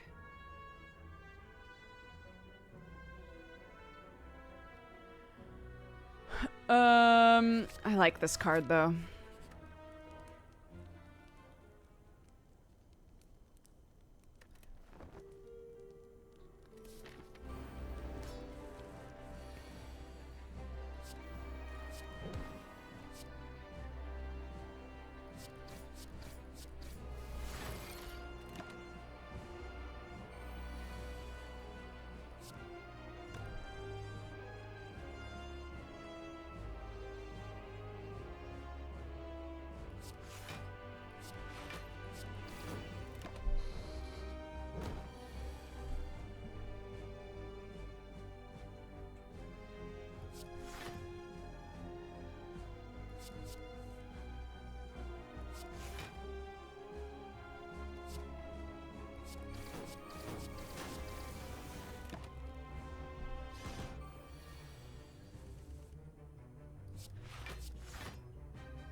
I'll gamble a little here.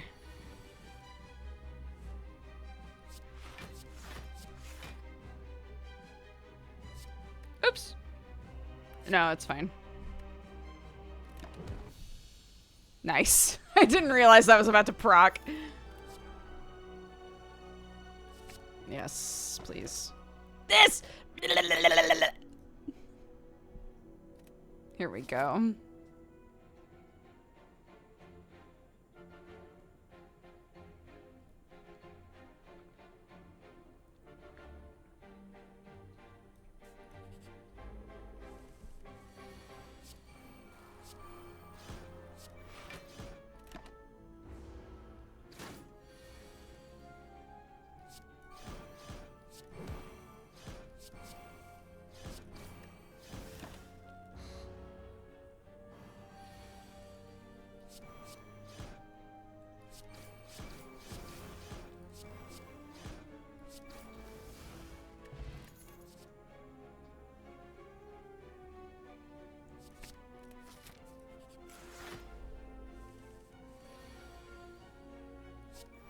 Oops! No, I did this out of order.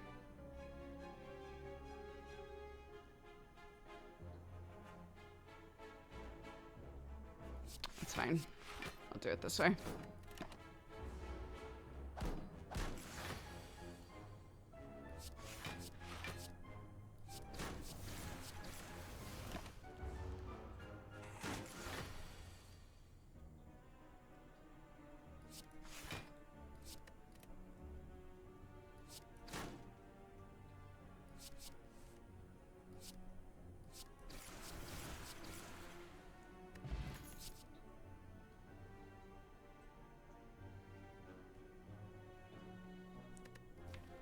How are we looking for block right now?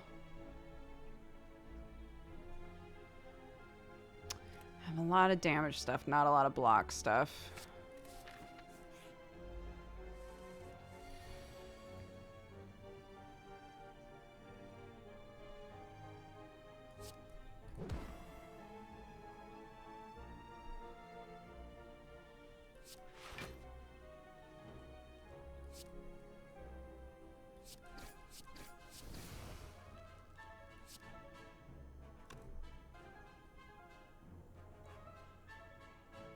It's kind of the same either way, isn't it? Not kind of, it is the same either way.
Well, they fit. They did. Nice.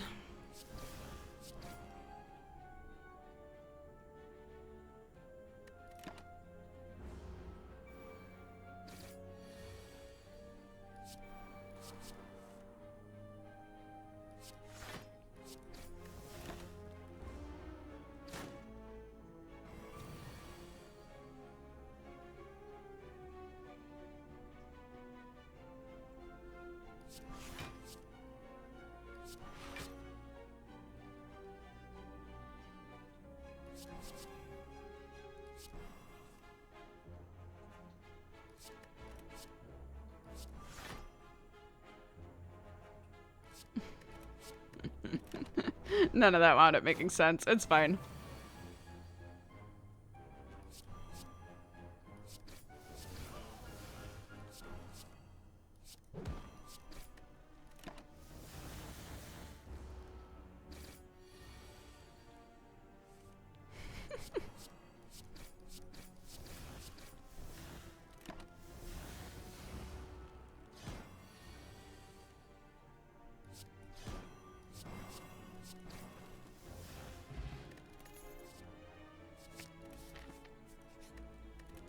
Let me sleep.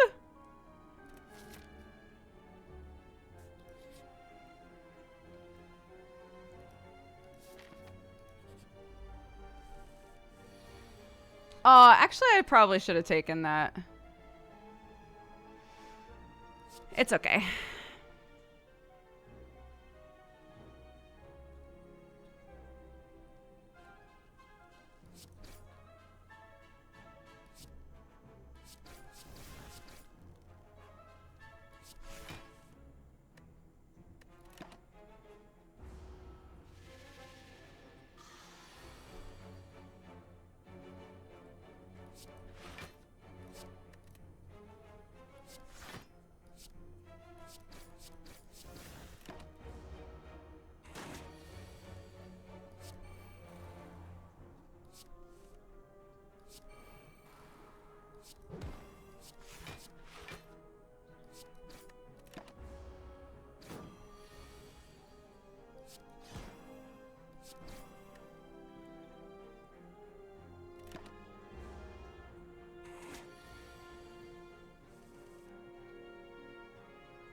Oof.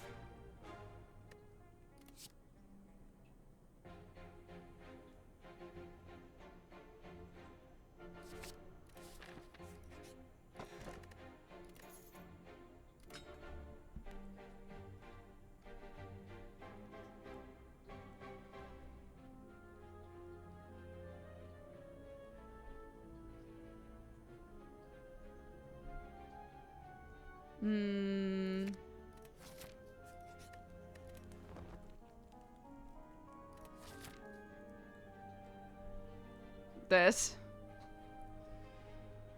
Obtain a skill that draws 2 cards. Obtain an additional copy for every 12 cards added to your deck.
Sorry, I'm spacing out.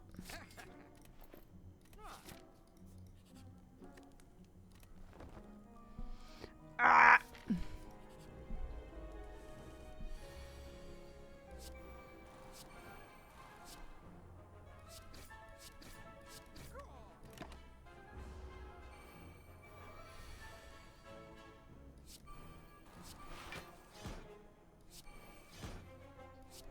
Oops, I can't do another one.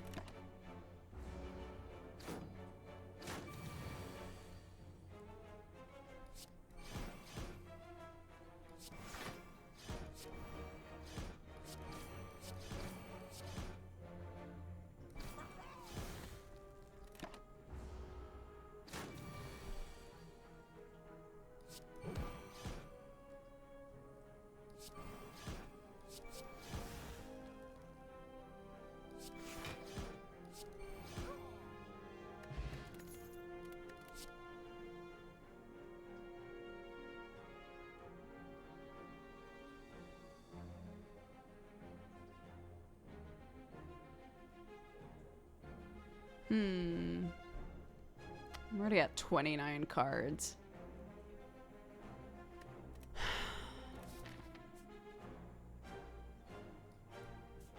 We'll see. Another one of these? Maybe. This is good though, too.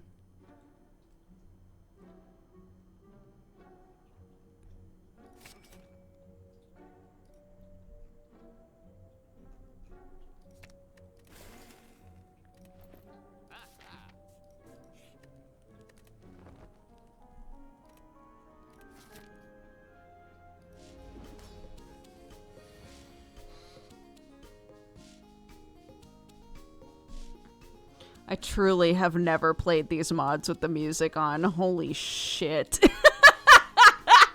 Wow. Was not prepared.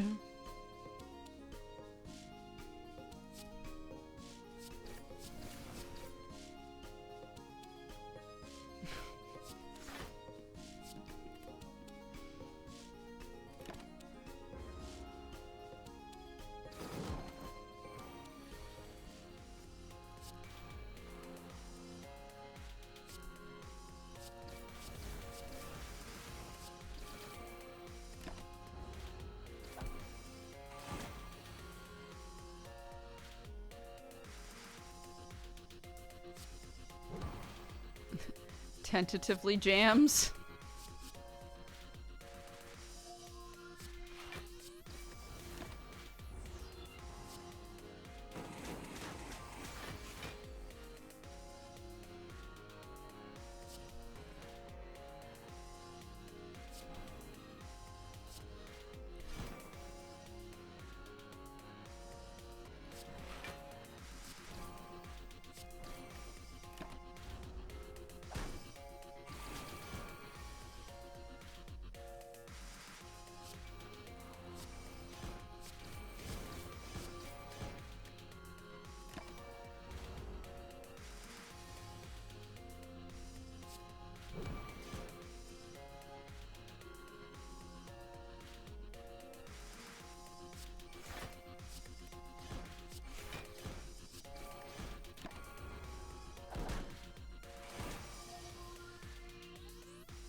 Nice.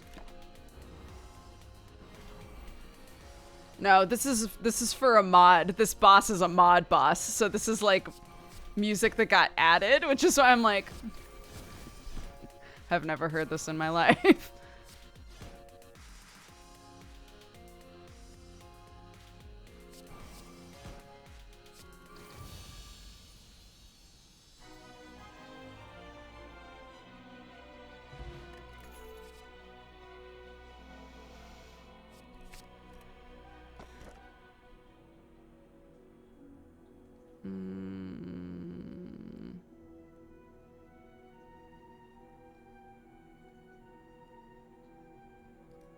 Sure.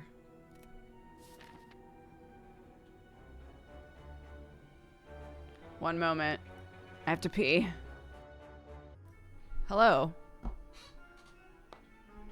Hearts and farts. Got him. Got him.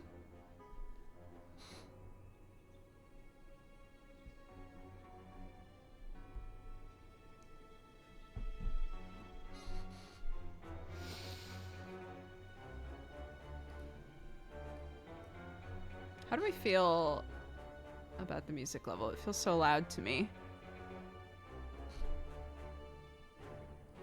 Is it loud to you guys or no? Am I tripping? Good on my end. Okay. I will turn it down. I can't even really hear it. Oh my god. I'll turn it down on my end. Is that better? I'll turn it down.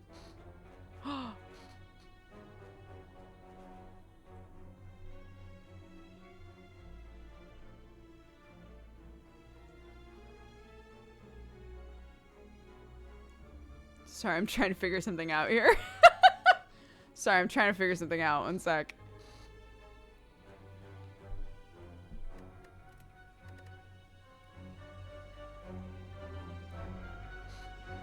Is that better? For you?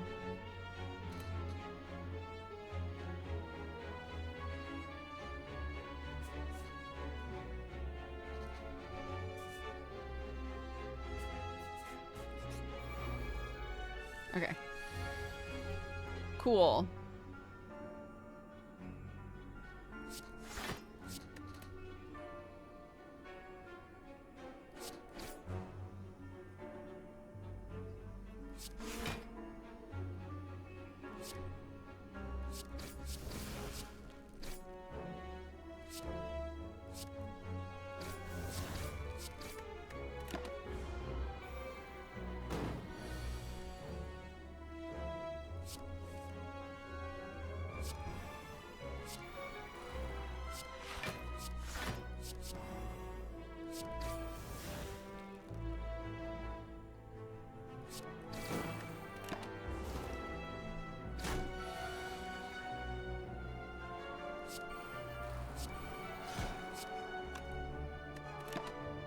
Okay, I'm just gonna nickel and dime this thing.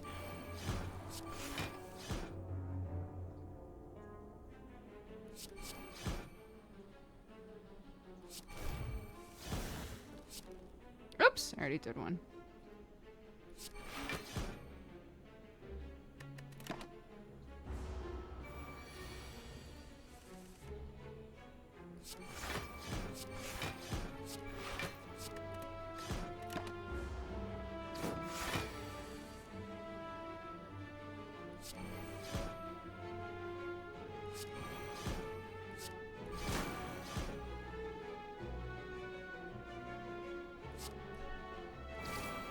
Yeah, that was fine.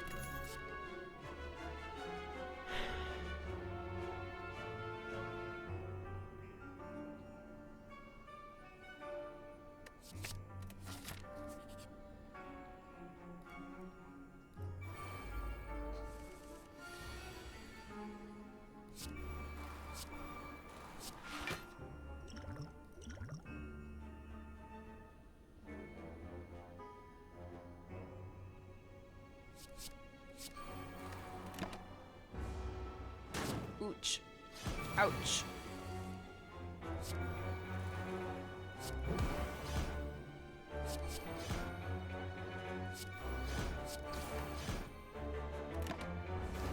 Oof, this is gonna suck. Ow. Ow.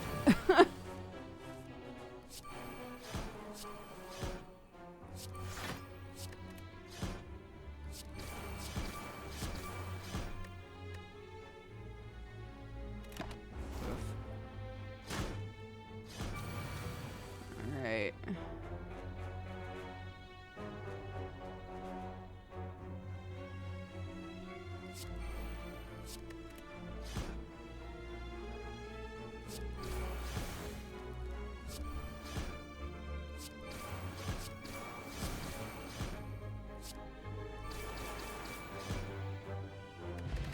Ooh.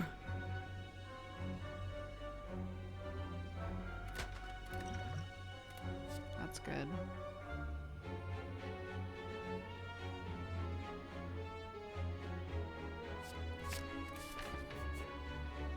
Oh, okay.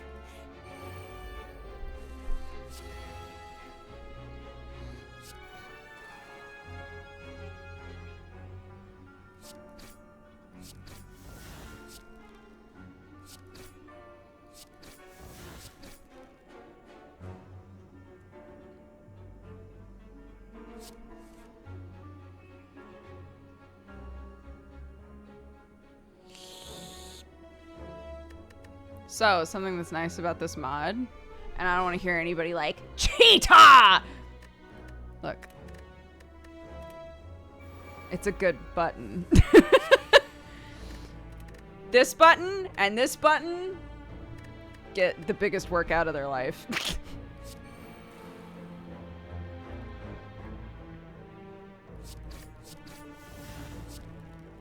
Okay, I'm just gonna get rid of one of you.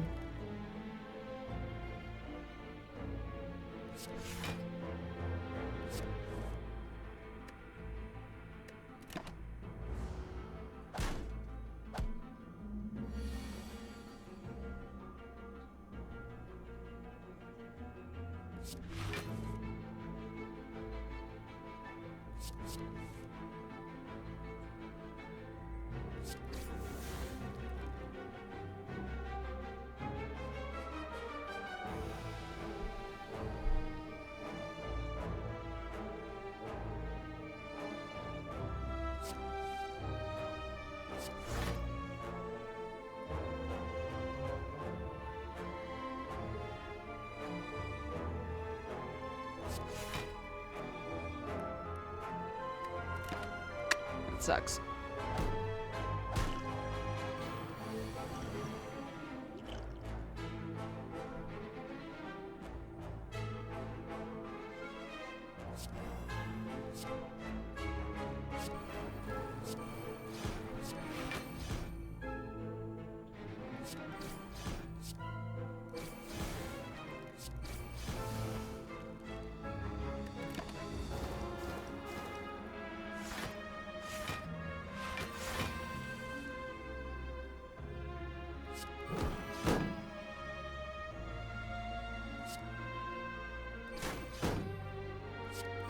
Great.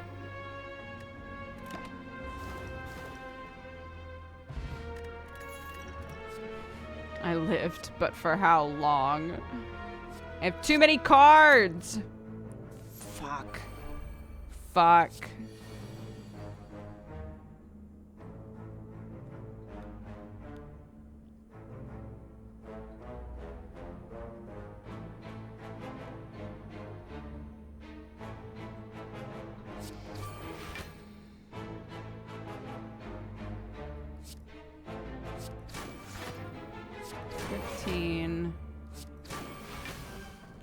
Okay, 15 looks like it's the lowest that we can go.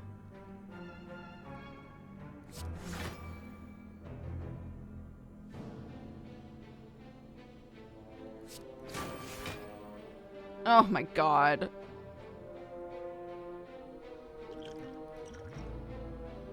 How long can I stay alive?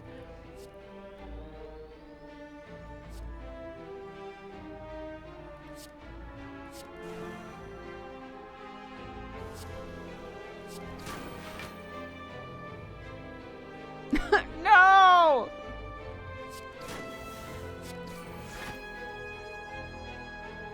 That's it.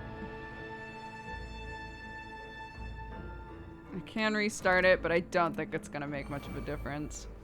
I have 2 health, dude.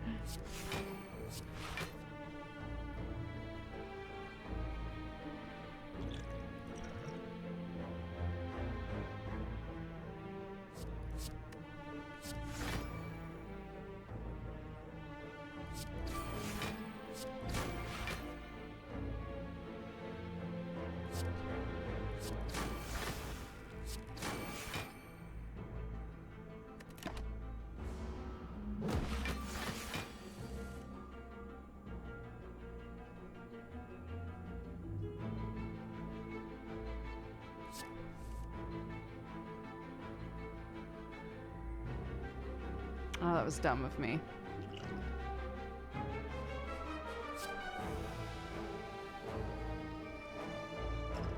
Yeah. Ain't no way.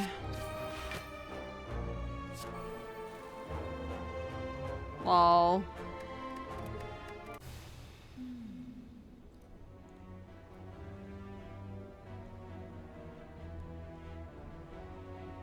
I chose to leave the lobby. I robbed him of his joy. The scary spaghetti.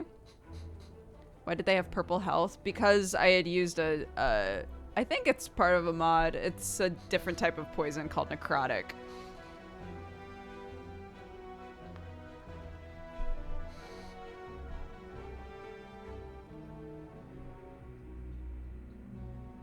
Yeah, for whatever reason, the base game doesn't have a just start a new run button. You can only abandon, and then you have to click continue and like do the whole rigmarole again. So instead, they just added a start a new run button.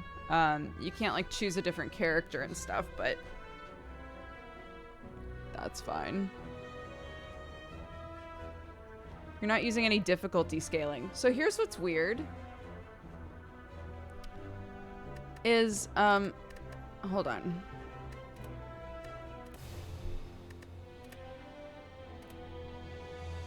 I never click the difficulty scaling thing, but it always applies.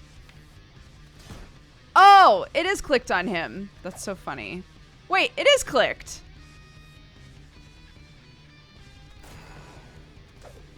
It is clicked though.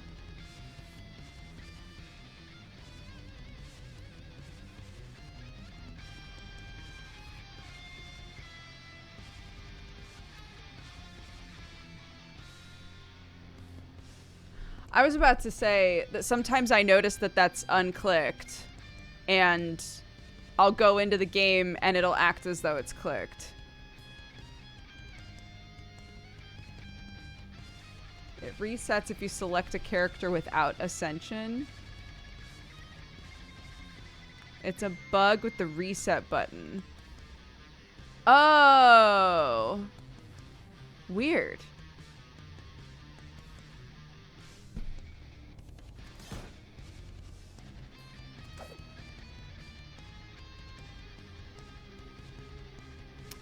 Either way, it's clicked now.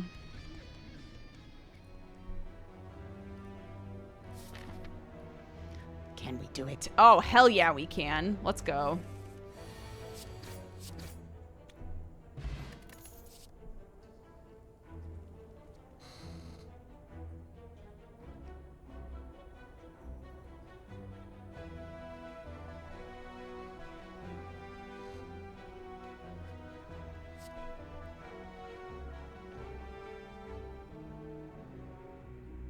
I don't want to do Shiv again.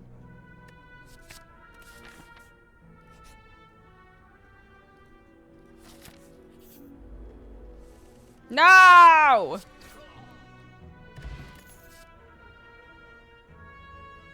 No!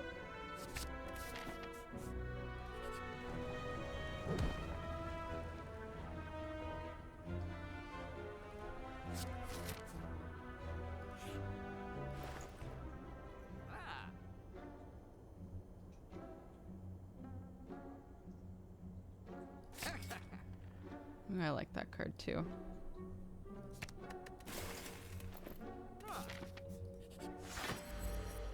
Yeah.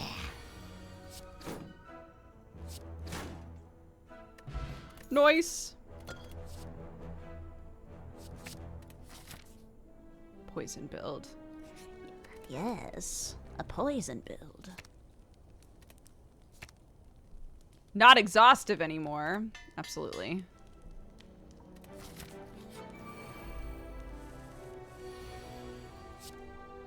And that's gonna hit those. Do that, and this, and this.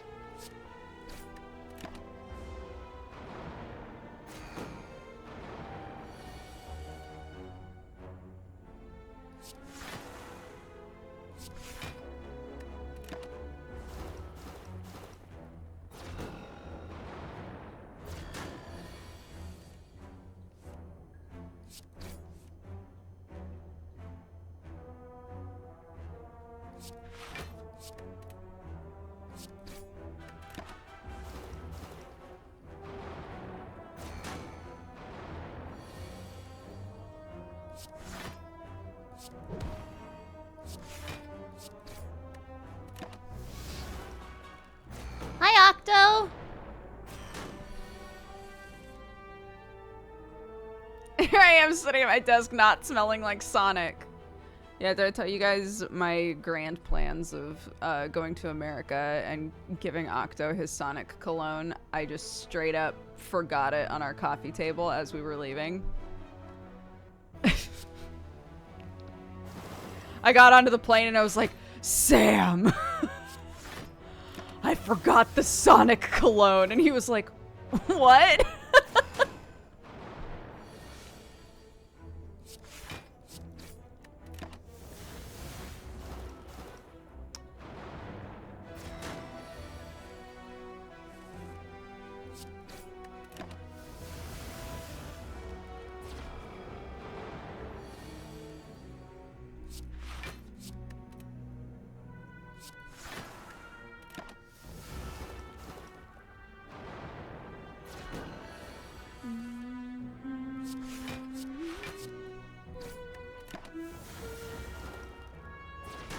This game is so good, I only recently started trying the mods. There are such good mods for this game. Yeah, it's great. I was waxing poetic about the mod that gives you a restart combat and a start new run button.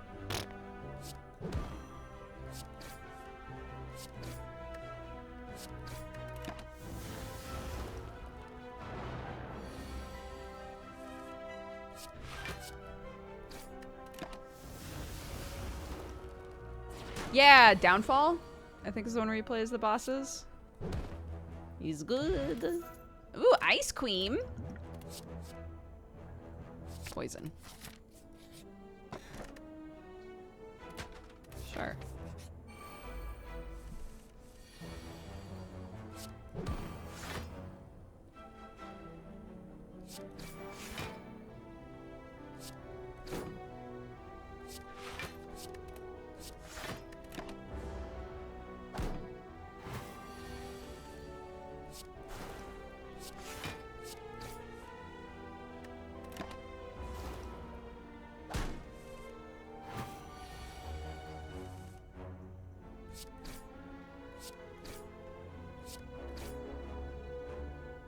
Oh. Goodbye.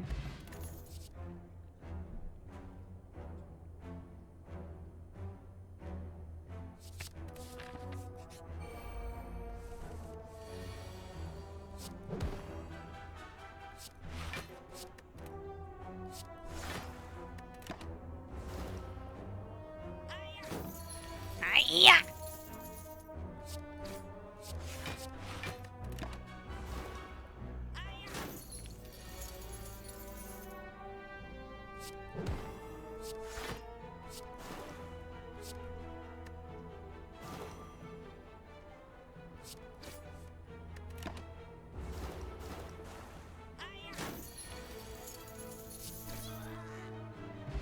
Thank you.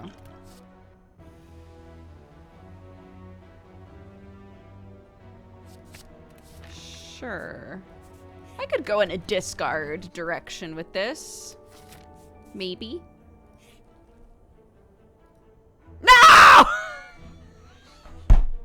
the worst possible boss to get right now as well.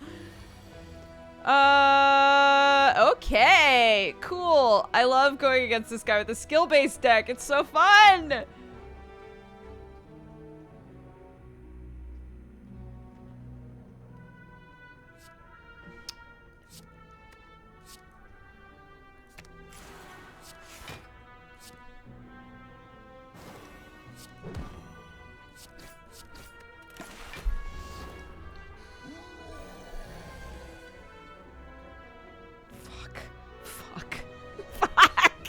They're all skills.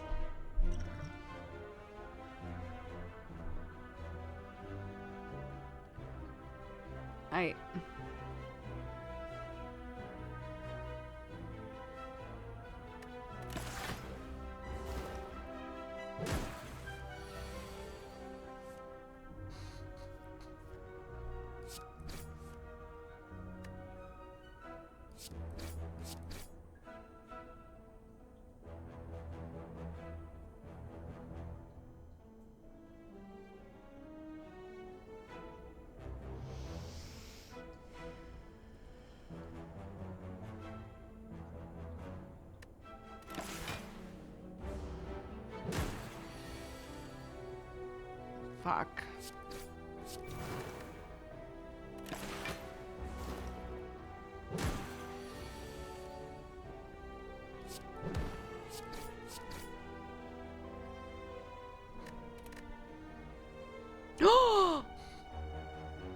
It won't let me restart this combat? Pardon?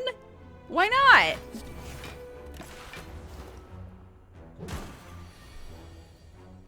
Alright, okay.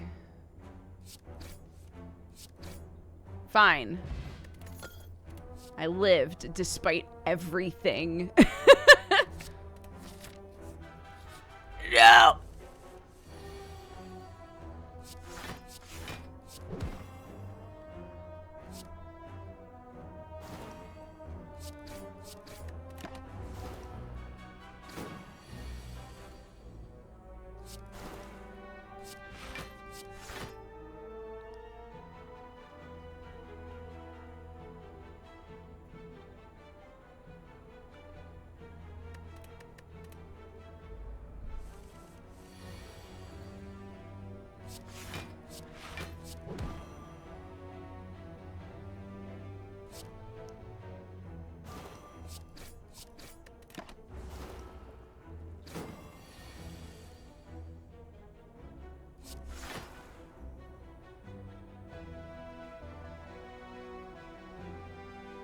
It's the same. No, it's not. Okay, that's what I thought. I'll have 1 HP. Okay, I was correct.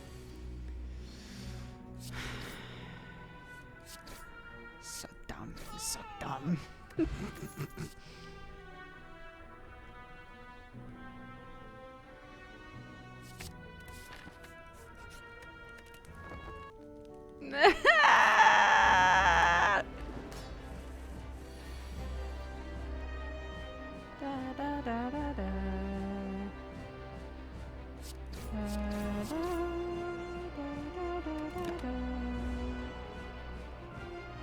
Yeah, this boss is gonna be really hard now. I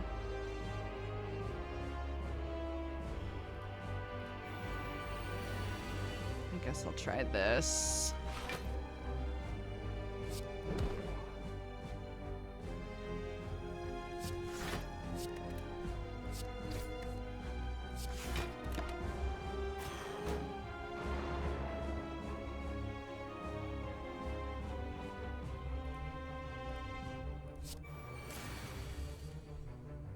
What's my random relic effect? Plate armor! I'll take it.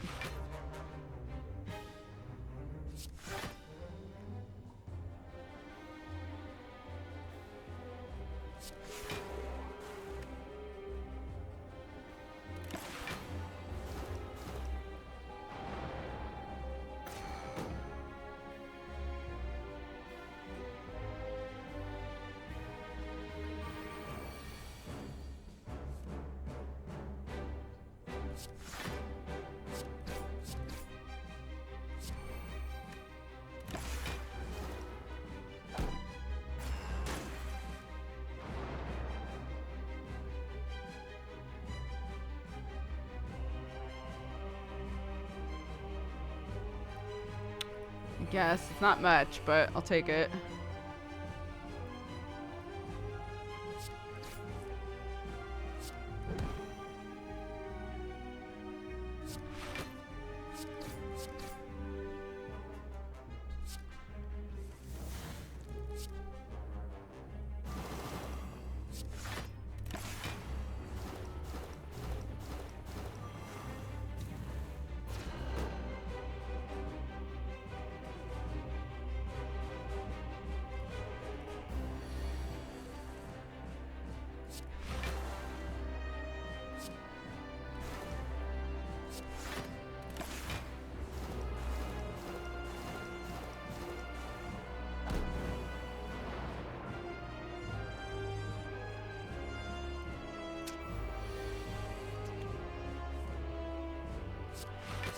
What the fuck is this?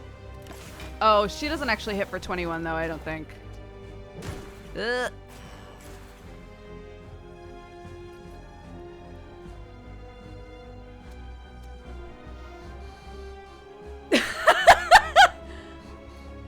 Well.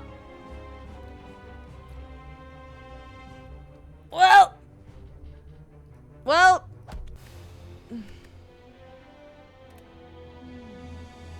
Hello again.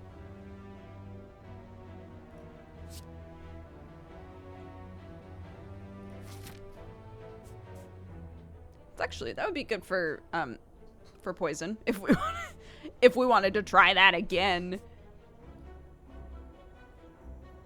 I don't want to hit a shop that quick again.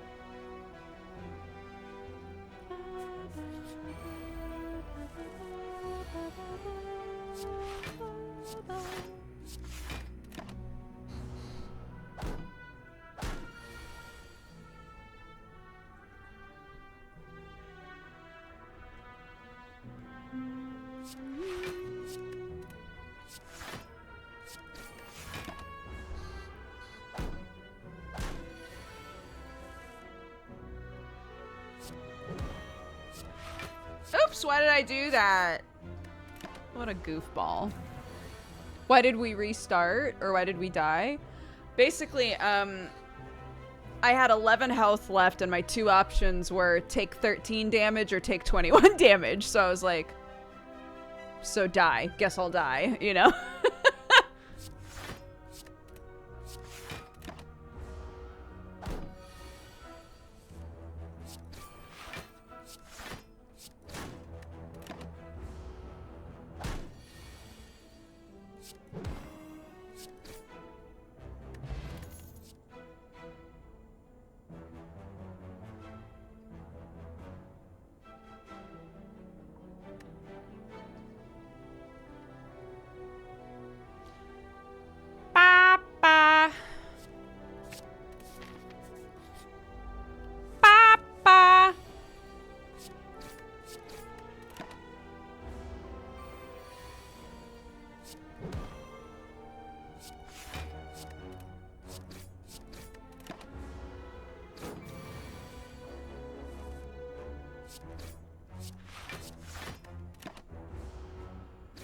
I hate getting shopped so early. I know, me too.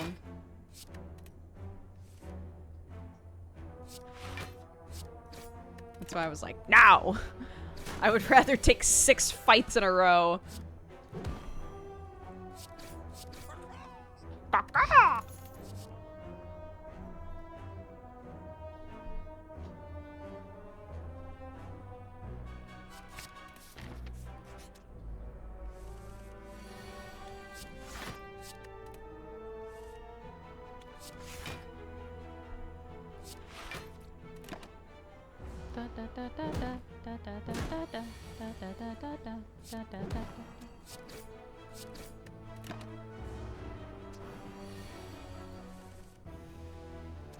Trying to read a super dry history article while chat is calm was probably not wise.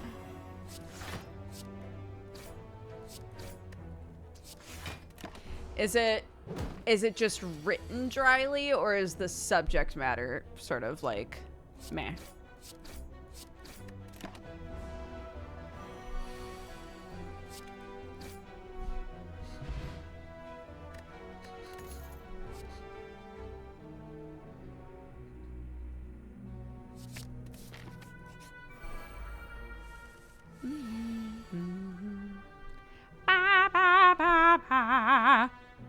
Ah! Ah!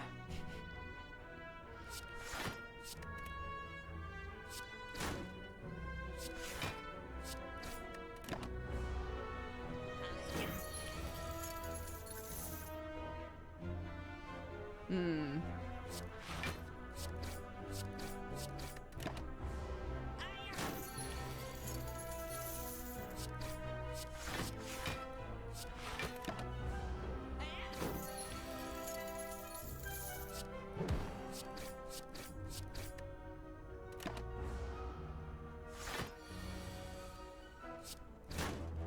No! Shit! Come on! There's nothing I can do. Bye. Thanks for taking my money.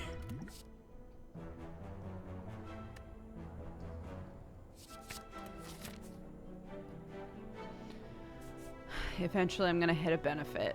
I'm gonna hit a benefit for... Ooh. Yeah! Oh, I didn't get cursed! I love it. Oh, no. Okay. Wait, what was this one? Obtain 3 potions and 2 random relics. Cool. Oh my god, it's all potion based. Let's go. Who are you? I'm glad I healed. I was thinking about not healing. I'm very glad that I did.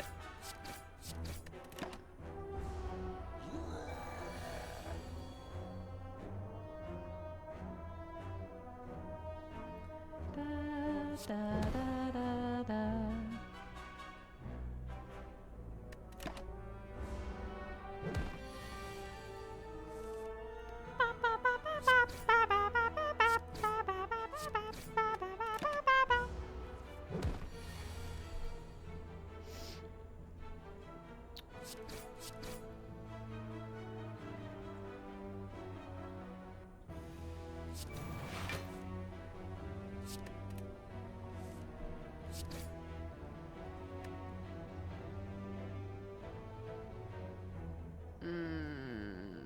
Do I think I can kill this guy next round? Maybe.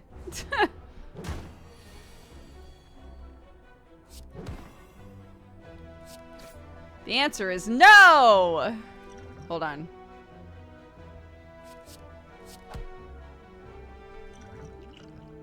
No! I should have used vulnerable on him!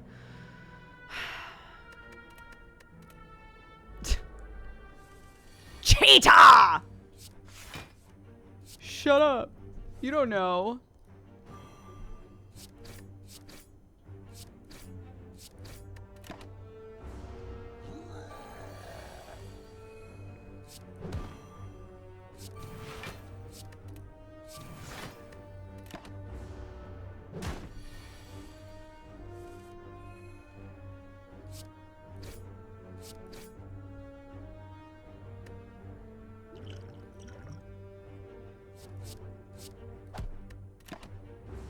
It's fine. Take the hit. Ah! Okay. Was it about the same as it would have been already? Probably. But that's okay.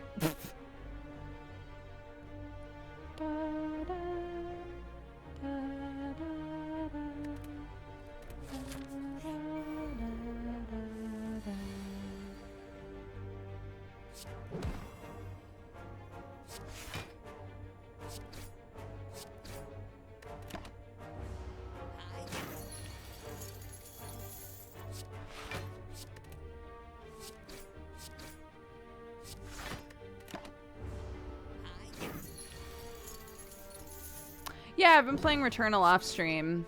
I've played enough of it that I don't feel like there's really a point. I don't feel like there's really a point to coming back to it on stream just because like a bunch of story stuff has happened, you know? Yes.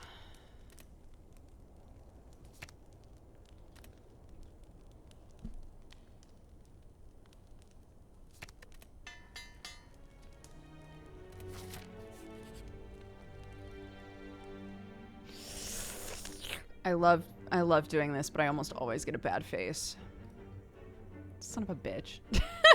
It's fine. It's like a neutral face. I'm just loud. I'm just mouthy now.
I'm thinking of a different card.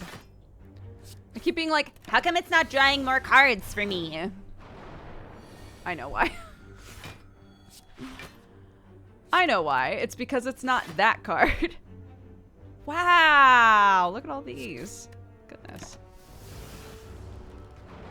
Da, da, da, da.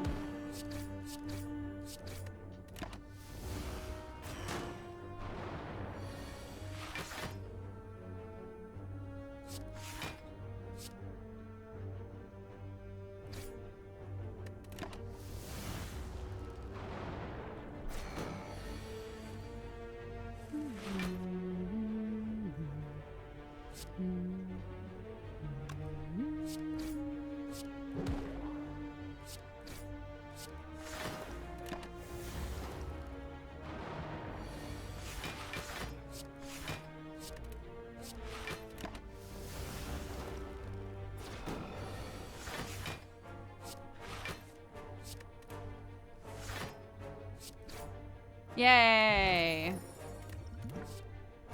That's good for this deck. That's good for this deck. 19 cards. Okay.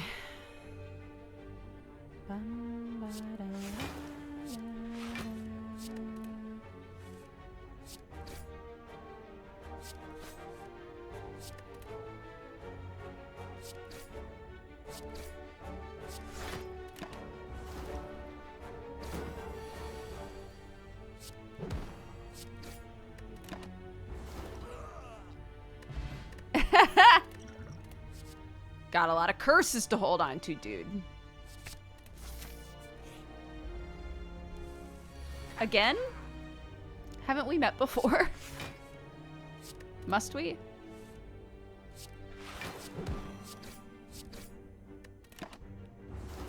Well, at least I've got all these choices, you know.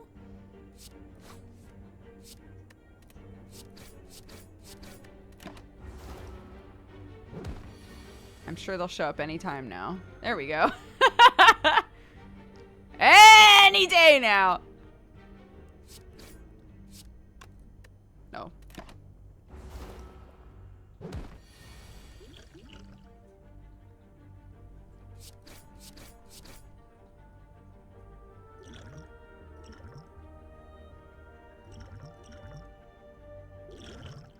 Well, I probably should have. It's fine. It's fine. Just take the hit. I hecked up. It's fine.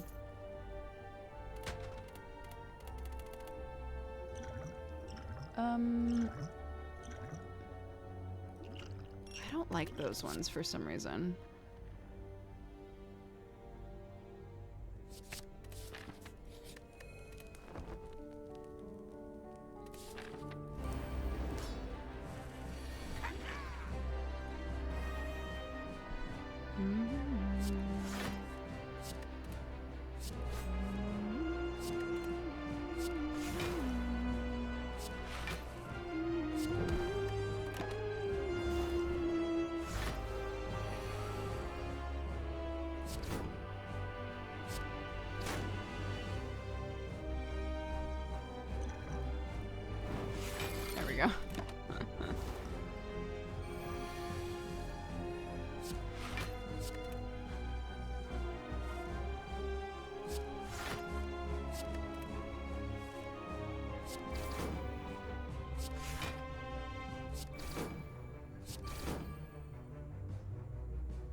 Shrekky Becky.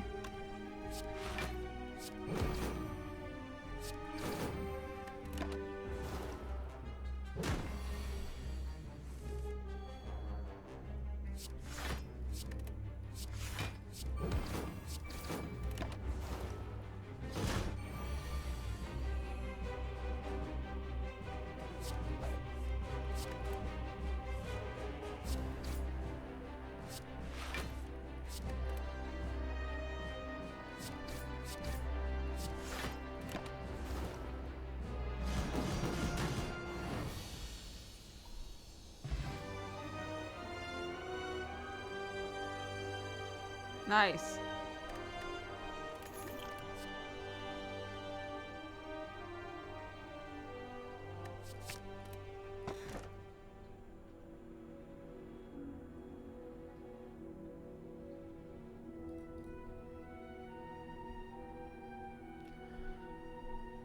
What are we transforming? What are we doing here? One.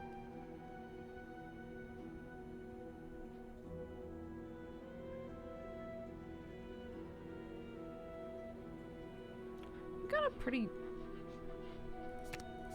Sure. Ooh! Is that what I thought it was? Yes. Yes. I love this card. Wait, so I have... Okay, I have 2 poison now and flying knee. Okay, sick. I like all those cards. It's good value add to this deck.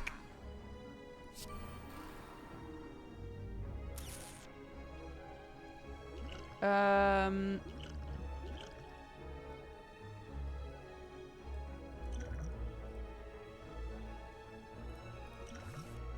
really want poison on this guy. No! I forgot that he has that! Okay, it's fine. It's okay, it's fine. I just threw up some shit. Sure. Okay, it's fine. Get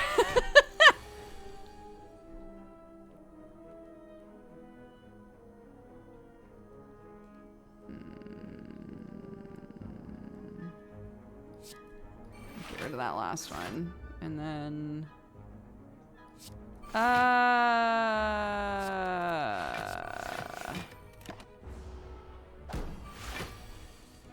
Need to get some poison on this bitch. No!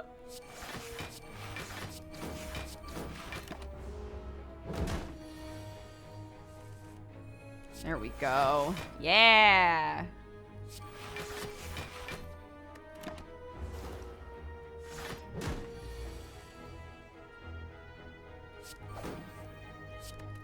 Yeah! This baby can fit so much poison.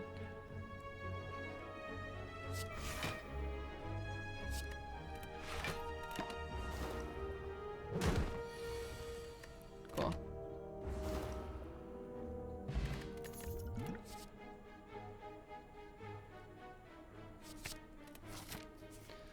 I need something that does a value add on all this discard stuff.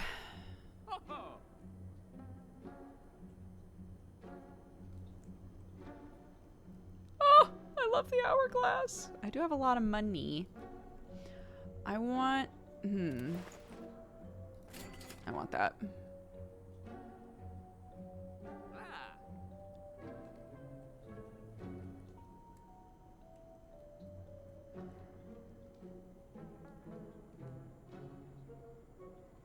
The caltrops are good. It's pretty cheap as well. There's another store up here, so I'll save most of it. Or try to caca!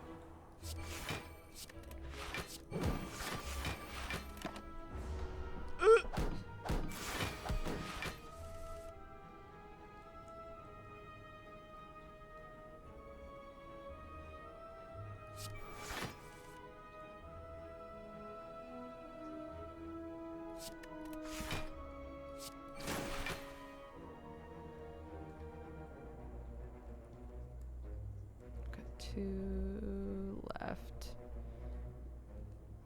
You're gonna hit me for 10. I don't need to worry too much about blocking.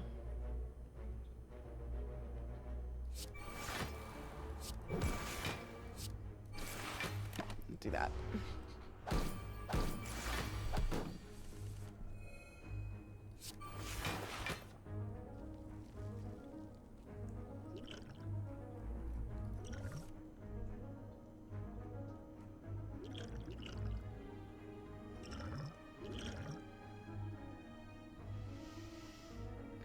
I have... Wait. Why did I retain that? I don't have the ice cream right now. What do I have that's giving me that?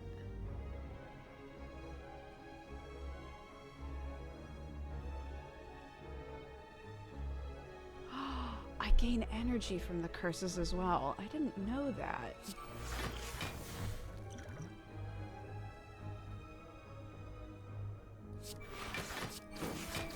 Interesting.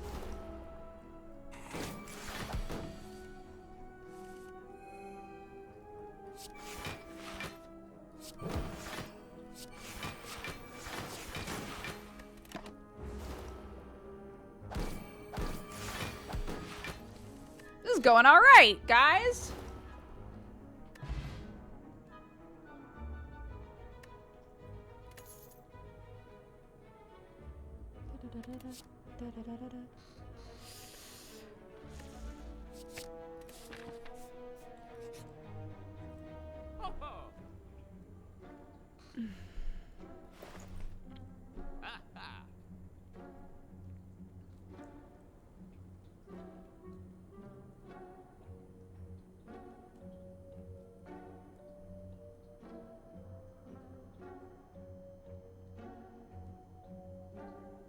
Yes.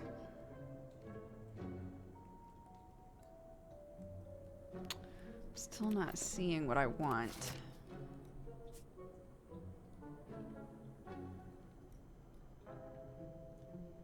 Are there no more shops? I guess a shop could be in a question mark, but damn. All right.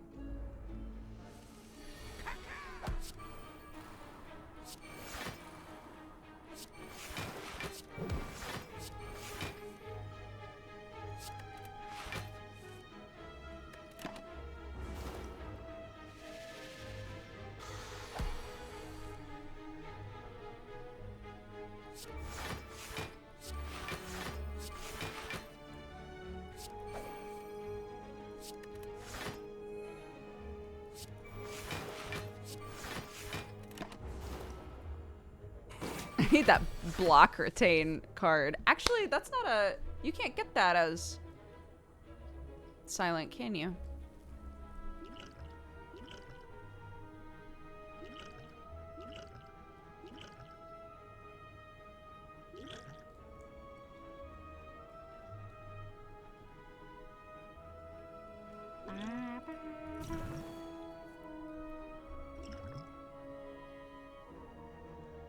So I guess this technically only does 7 damage instead of 12 because I get health back from using it. That's kind of nice. That's pretty funny. Okay. Cool. We did it. I just don't want to deal with Snecko.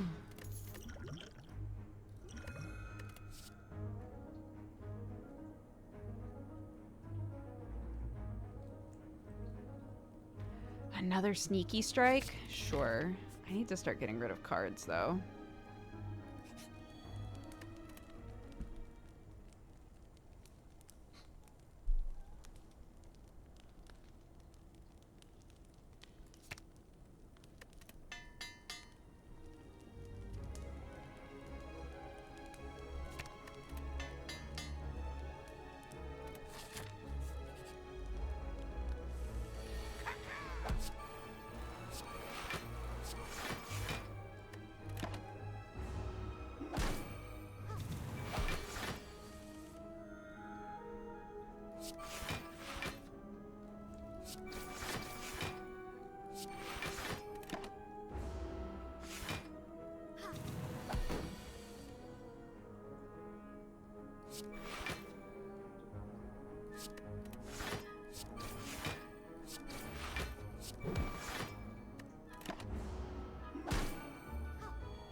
Sure.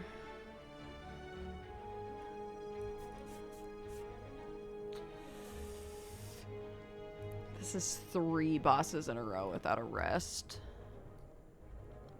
That's 2 in a row, but I can avoid the last one if I want. So we'll go this way.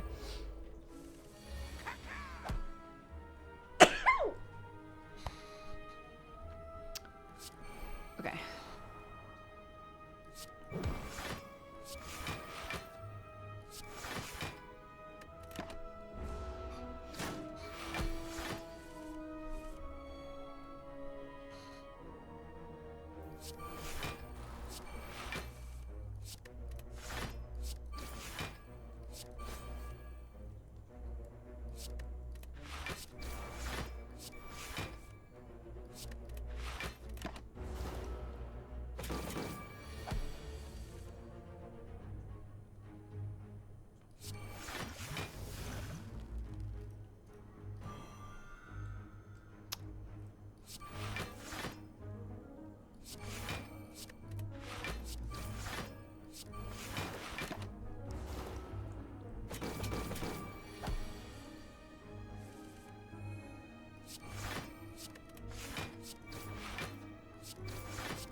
Nice.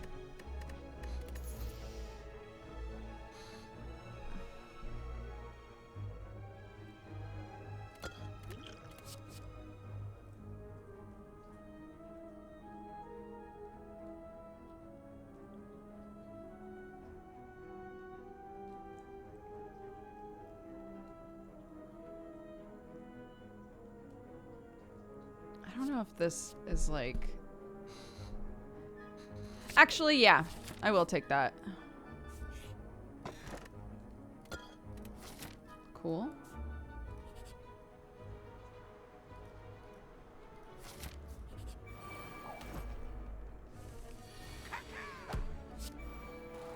Not a huge fan of these guys, but that's okay.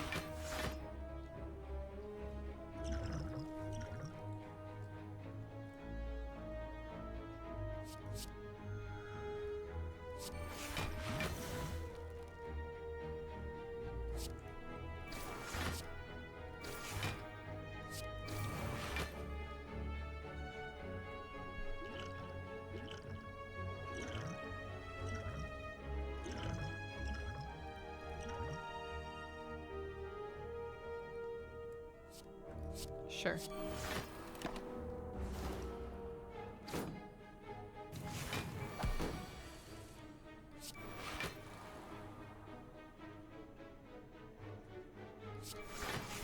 That ain't bad for right now, actually.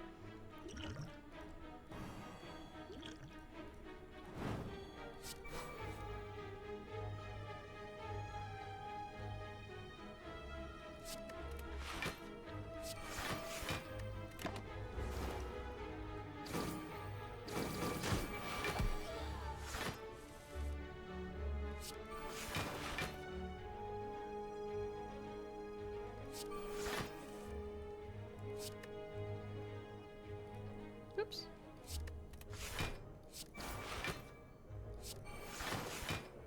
No! I fucked up. That's okay.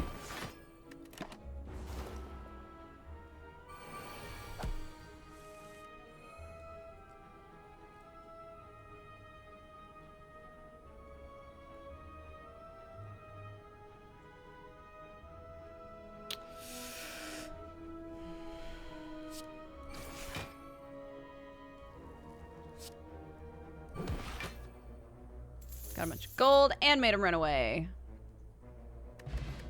Delightful. Retain that card at the end of your turn. If the card would exhaust, it's discarded instead. What do we got? Do we have anything that exhausts? Oh my god, actually this would be so good for that. This.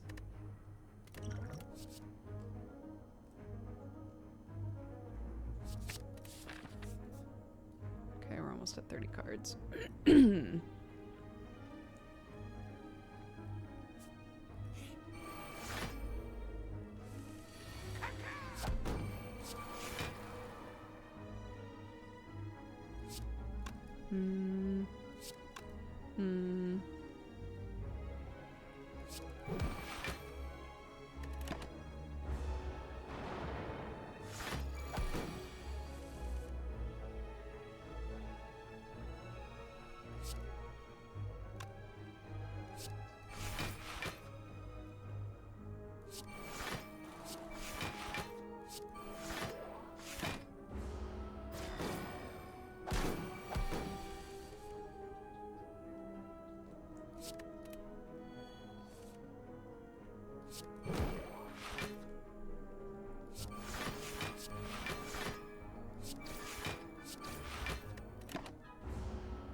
Dodger, why? I don't know.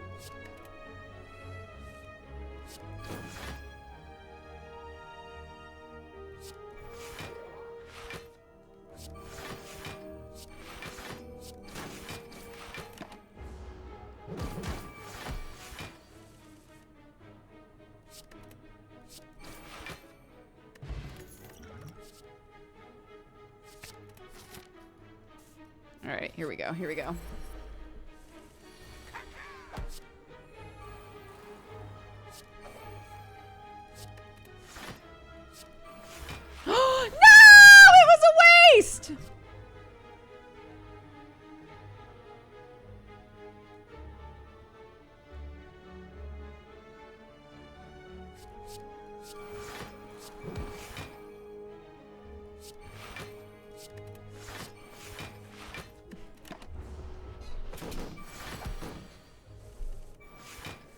Good thing that card doesn't exhaust anymore.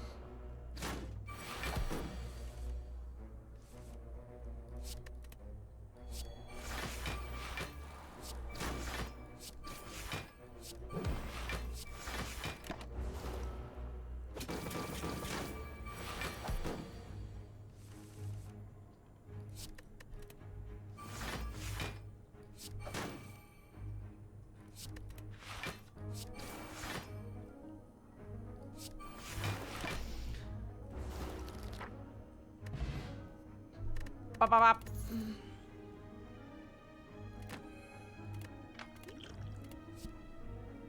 Ba, ba, ba, ba.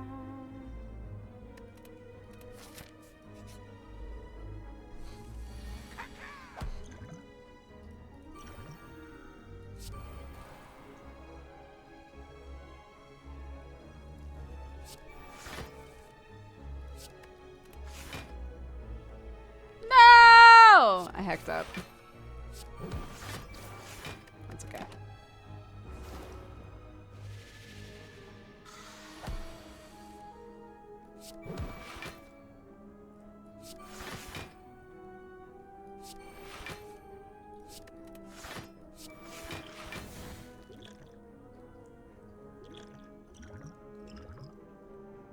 Okay.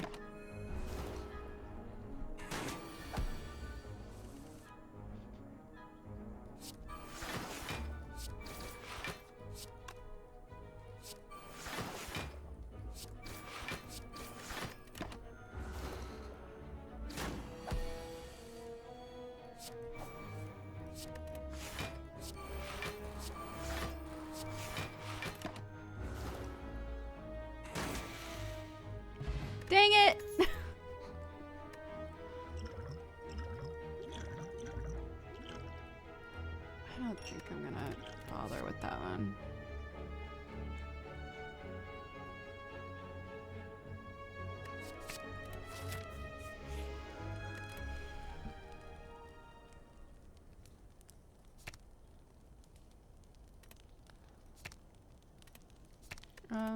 Sure.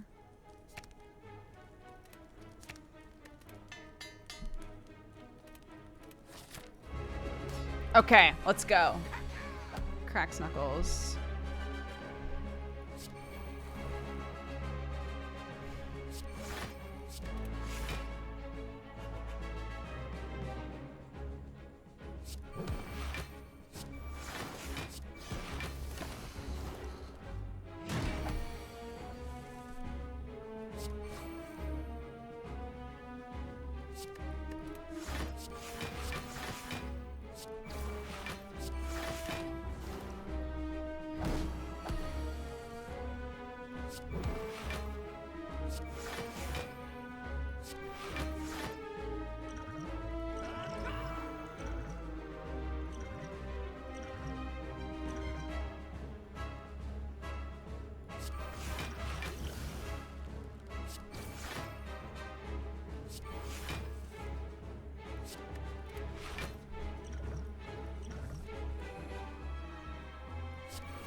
Da, da, da, da, da.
Yay!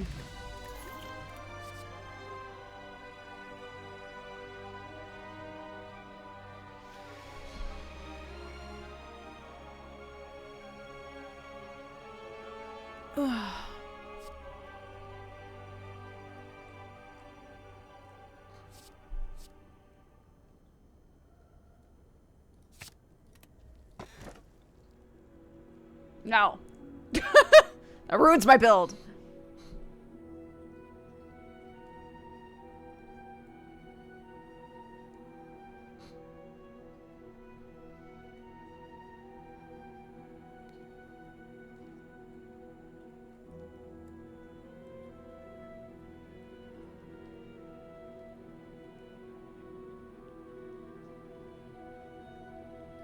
I want this. Ugh. There is nothing better than a Slay the Spire run where you just have a bunch of fucking relics. If the relics are off the screen and it has the little arrow so that you can see the rest of them, so good.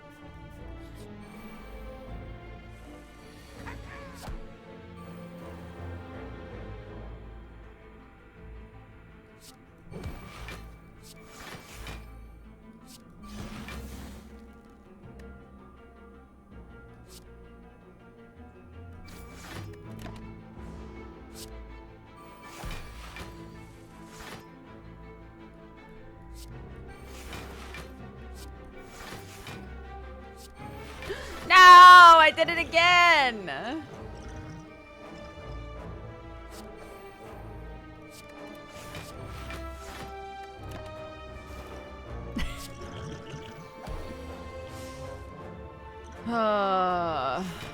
Yeah, I'll use one of those.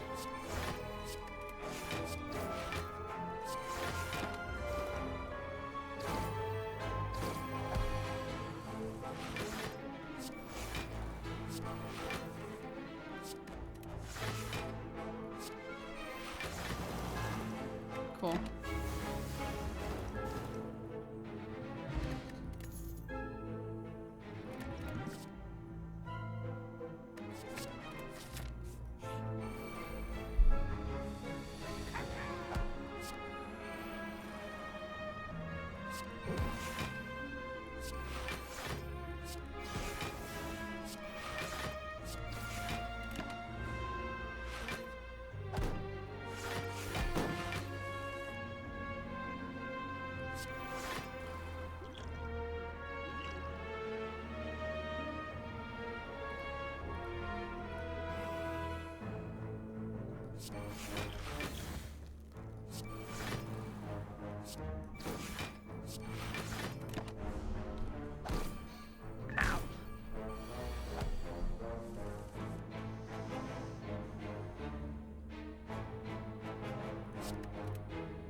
Too many cards right now.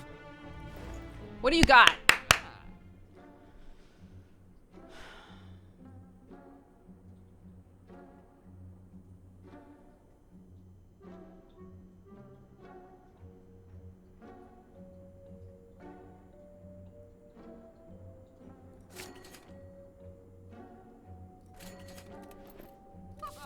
Sure.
Befriend the Spire.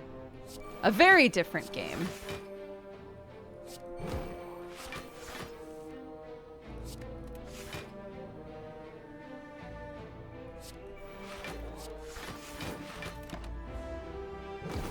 Romance the Spire.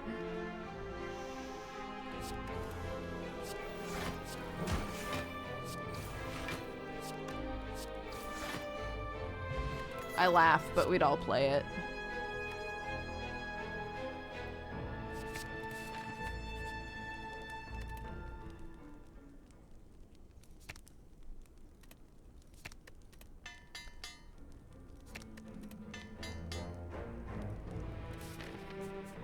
It's just good value.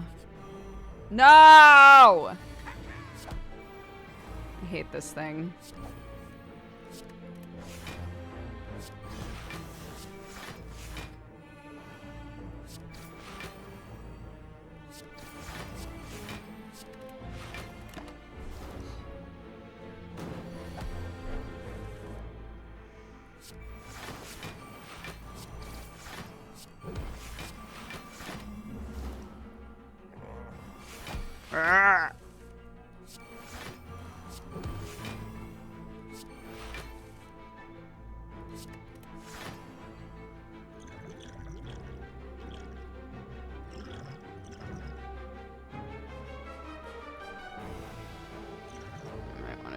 With this guy.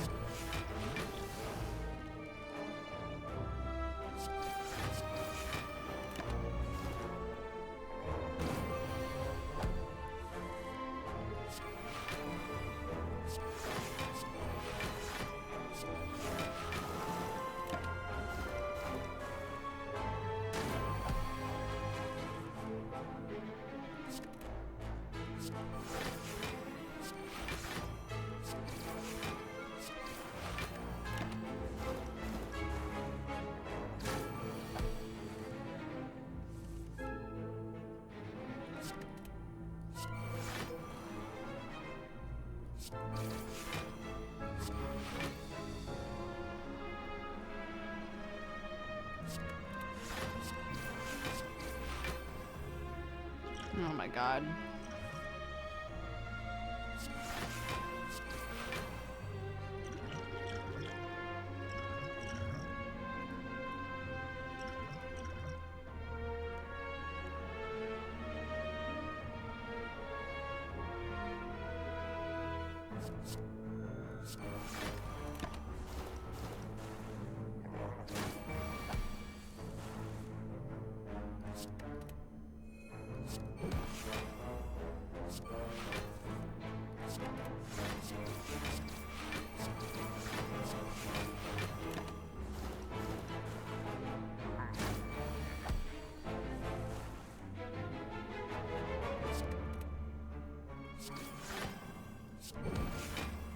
Whew, okay.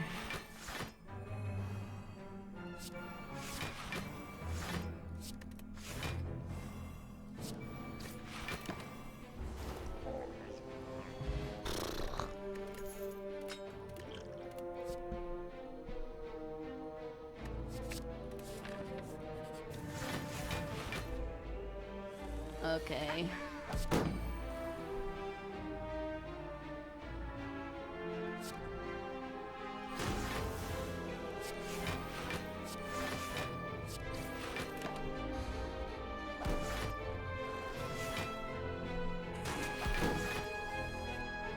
God, they're starting off so tanky.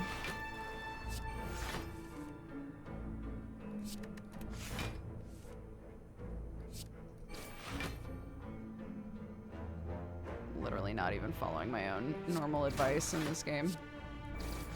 There we go.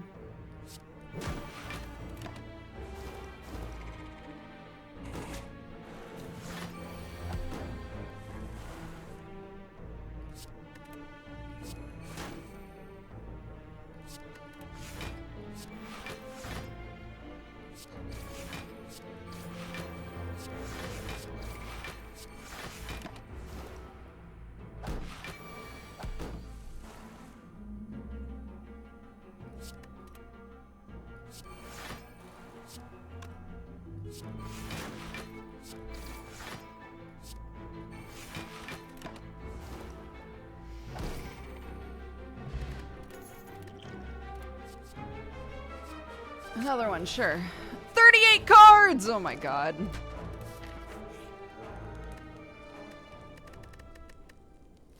Oops, not that. How soon am I getting another one? Pretty soon.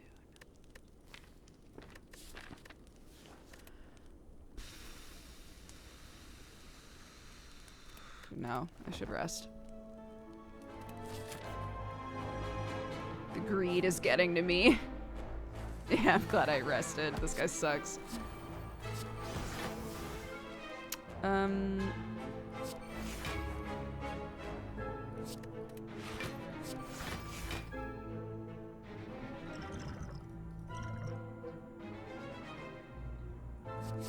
Okay.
Skip it. Skip it.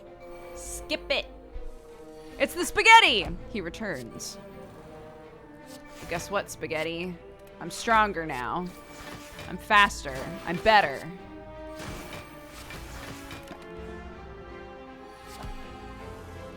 Ah!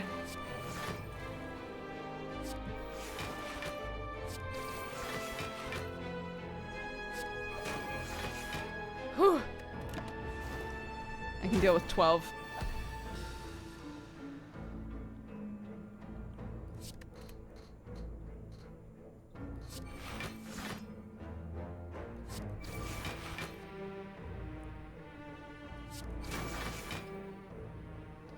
Is 24 the lowest it can go?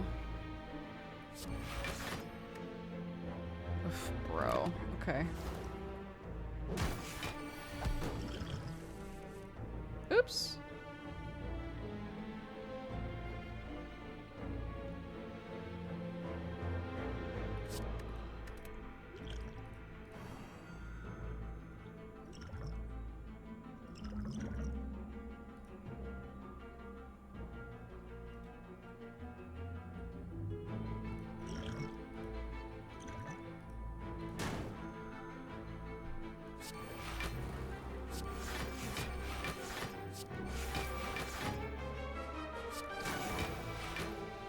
No, I made a mistake.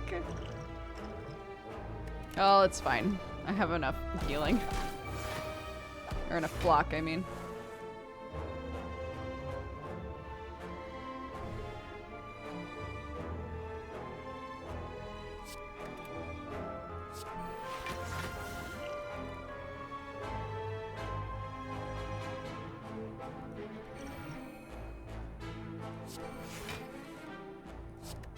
Oops, no.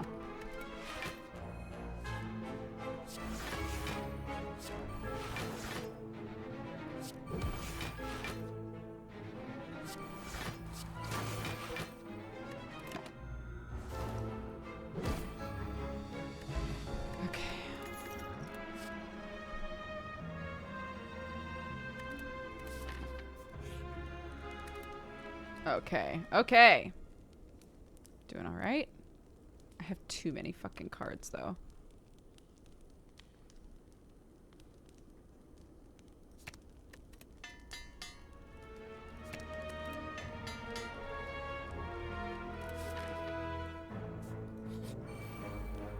Yeah, same. When you're like, I could attack again, but is it dumb for me to attack again because, yeah, I totally get that.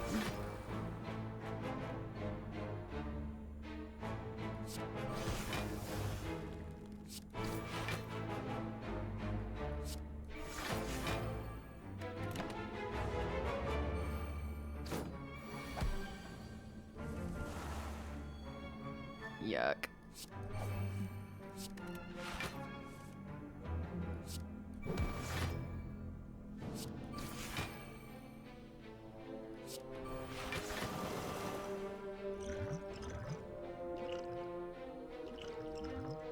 Well, it's too late now.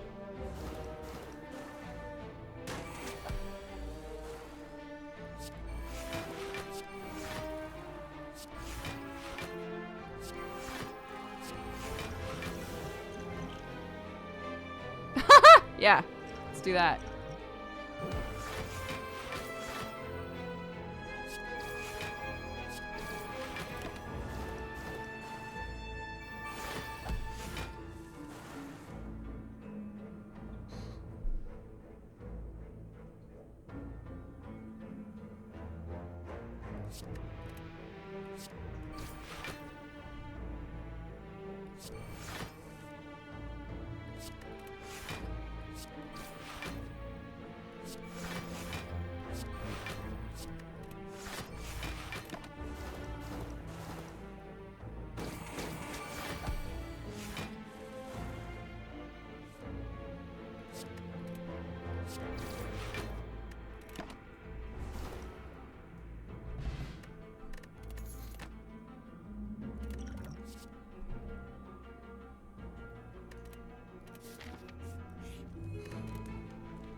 Yeah, it's modded.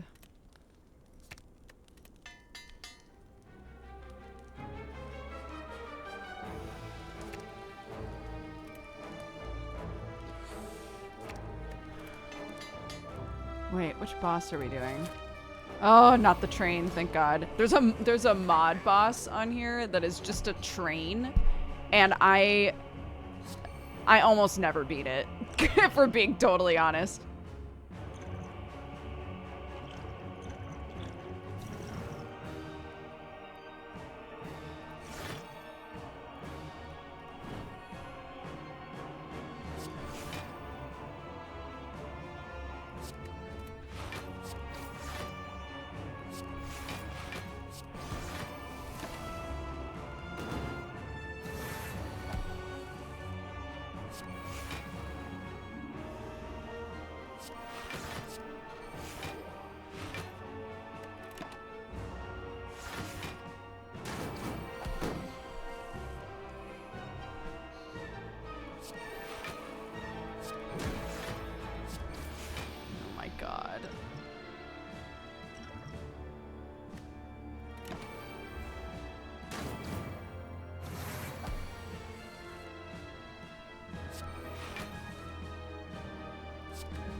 I have to just get rid of one of them.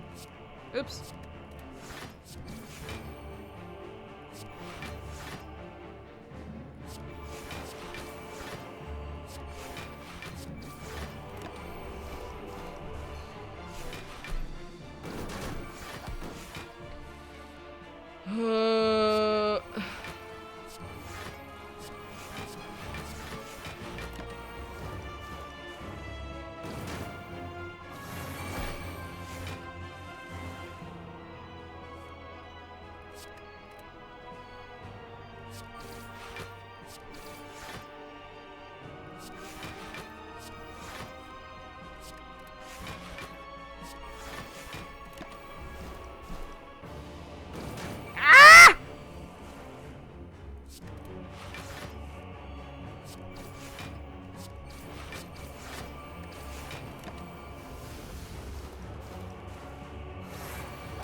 Shit. No, I did that wrong.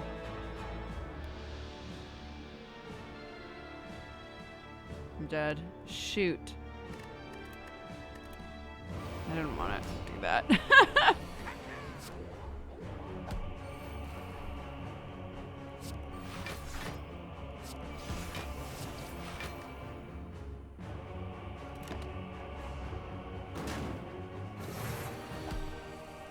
Hold on. No.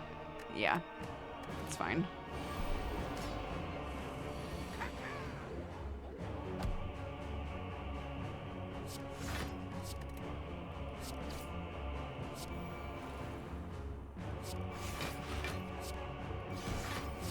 There we go.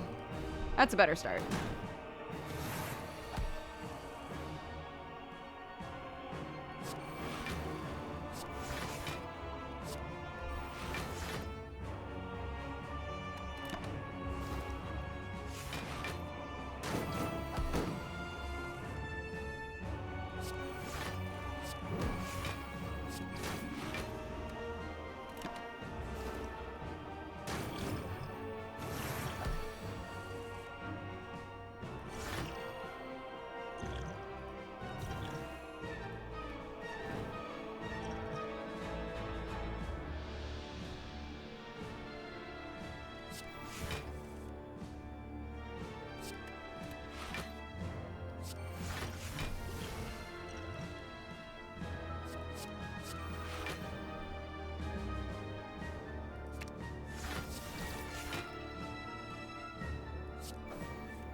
I think I'm making the exact same mistakes again.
Okay.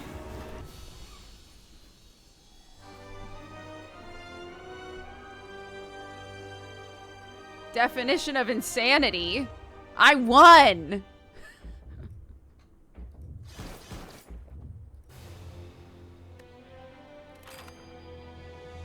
Yay.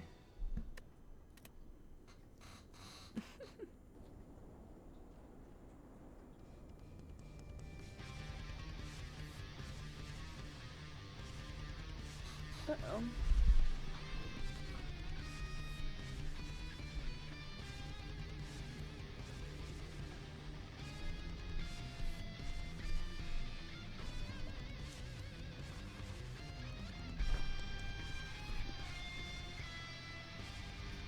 Let's go, let's go, let's go.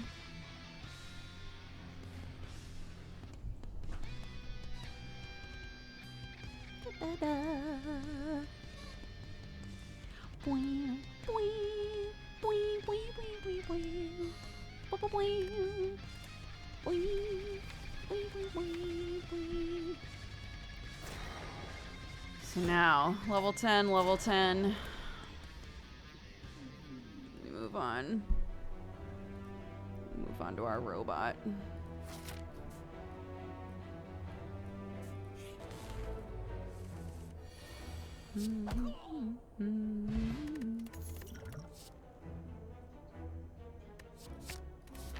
He's friend-shaped.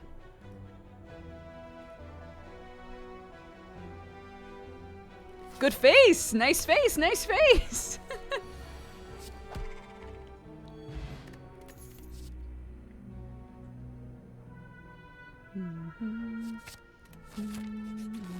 No!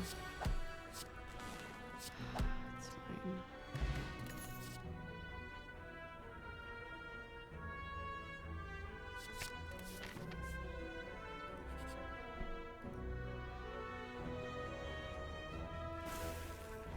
I take off my pants, I guess.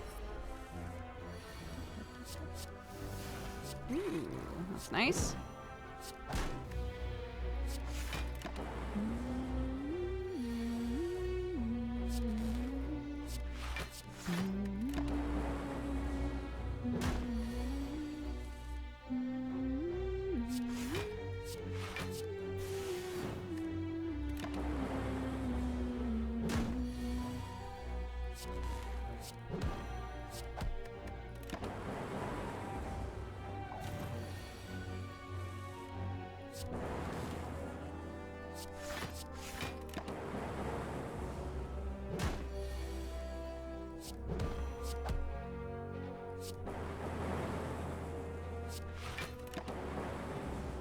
Shoot.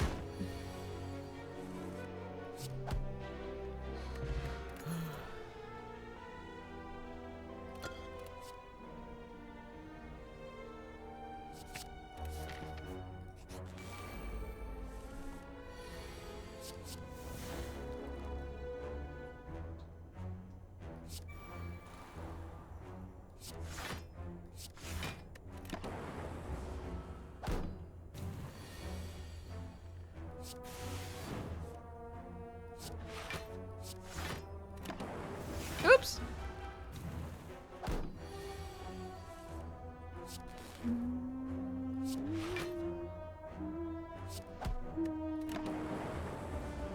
Wow, I'm playing very silly right now.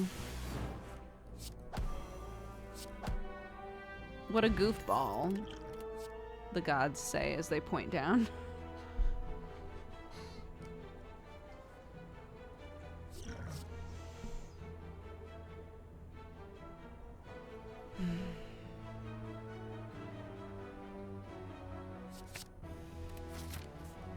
Okay, let's rest a little bit. Potion belt again? I'm not mad. I'm leaving. Love you. Loves me.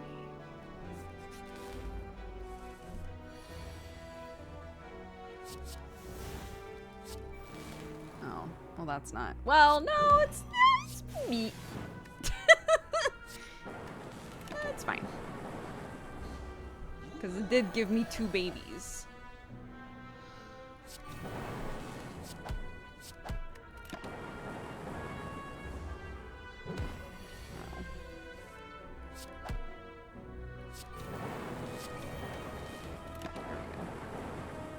Nice, not bad.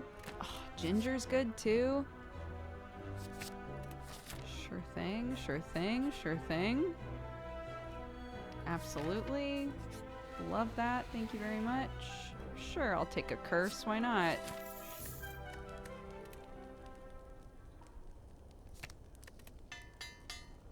Get a 0 cost zap, please. What do we get? Yeah, sure. Wow, wow, wow, wow, wow, wow, wow.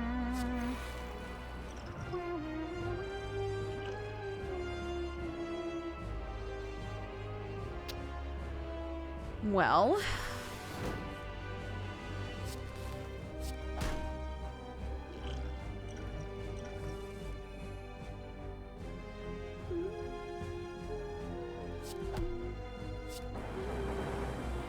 there we go.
Okay, cool.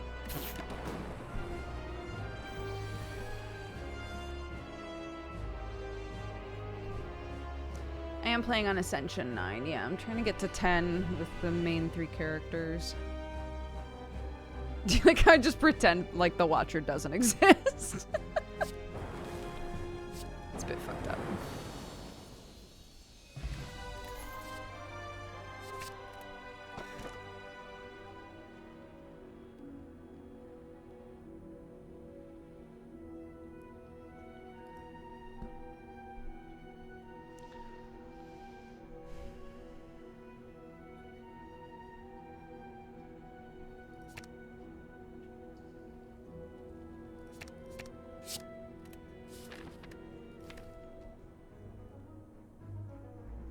Okay. Interesting. Yeah, there's another character called the Watcher. And then there's a ton of modded characters that you can add in if you want.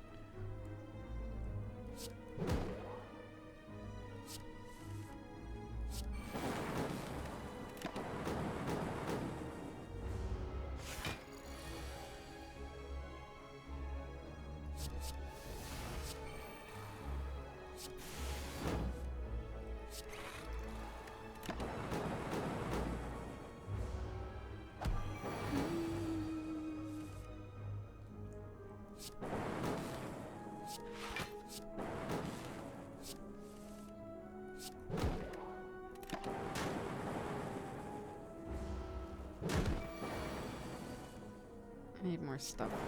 I guess more frost stuff would help. I hadn't really been offered frost stuff until now.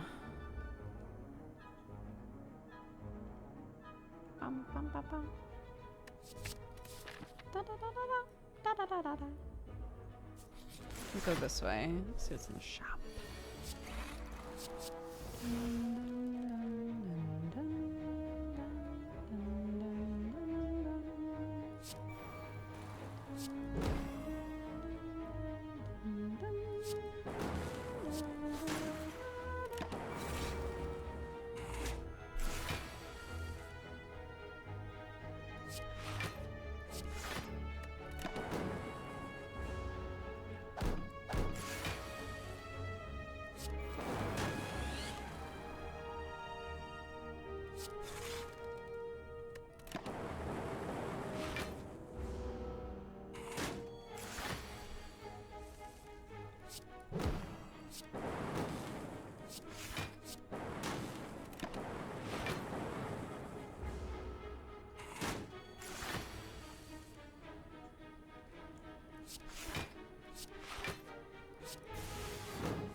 Oh my god.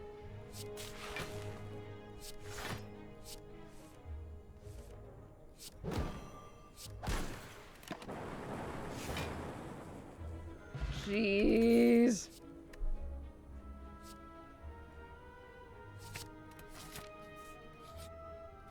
Help me. This is good.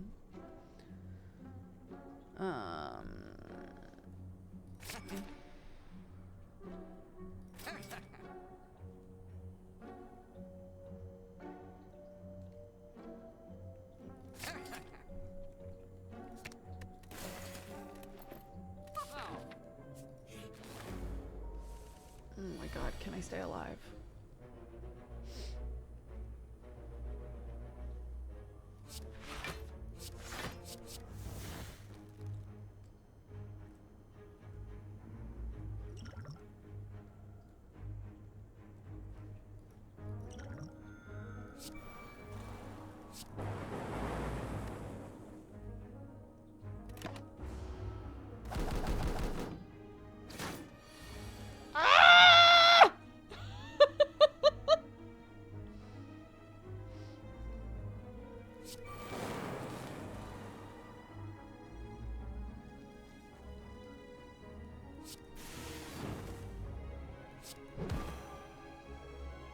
Shouldn't you drop? You got hit 3 times. Oh my gosh, it's fine. We'll die.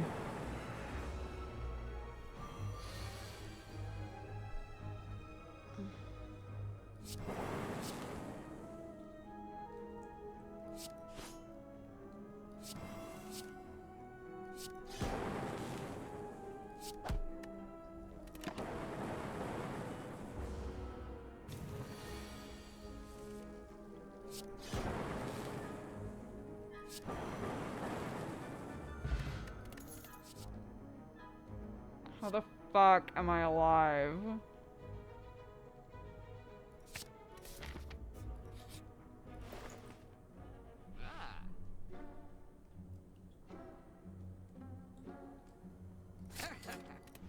I know, don't say it. Don't say it, okay? I know. I should have taken the block, but I didn't, okay? Because I'm greedy and I like to hit hard, okay?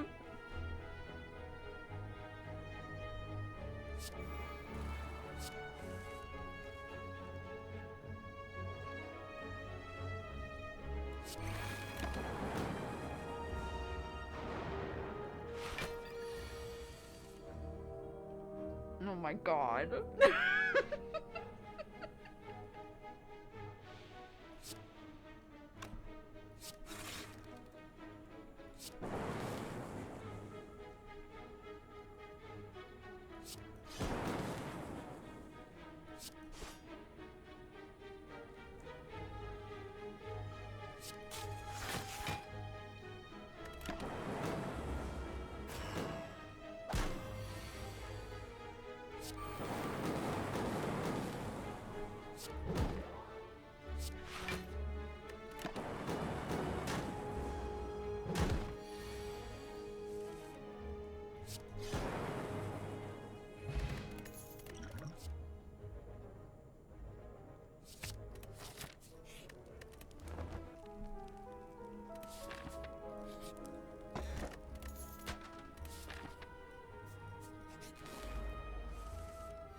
Fuck.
Okay, I'm feeling a little better. We're in the 60s. It's fine.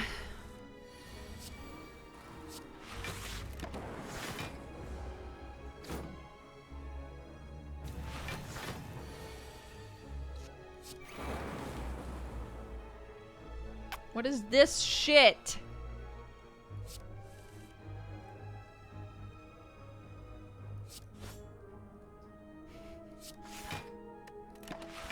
God.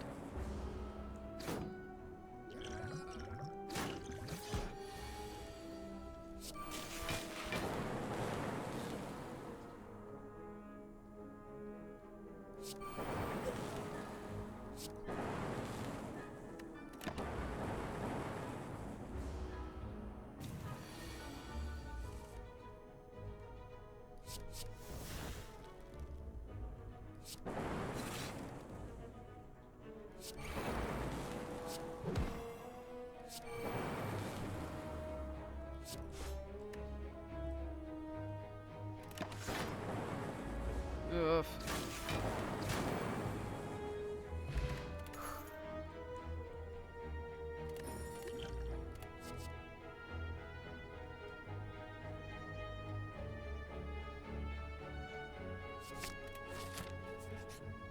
We can get more frost. That'll be good. Oh man. No!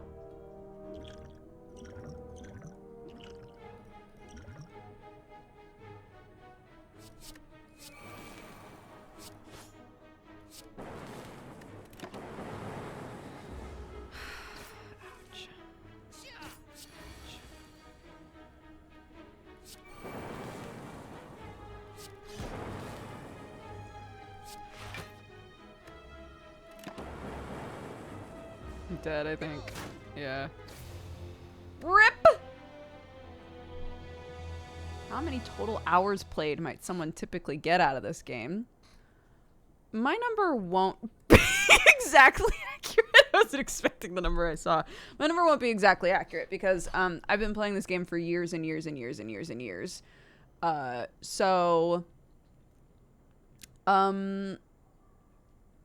My playtime says 1,317 hours.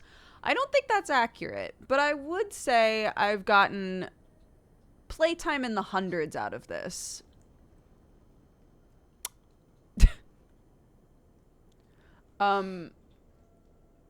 Because the modding community is really active.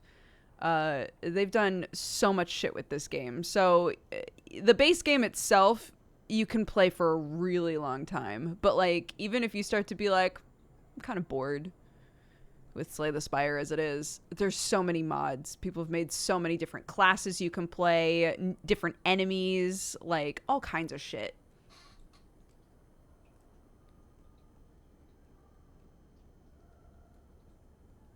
What mods am I using? What a great question. There's one... Hold on, let me close it.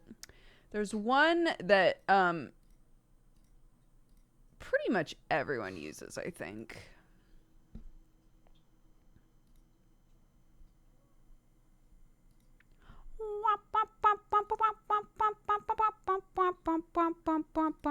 Is there a way to see what mods you have on there?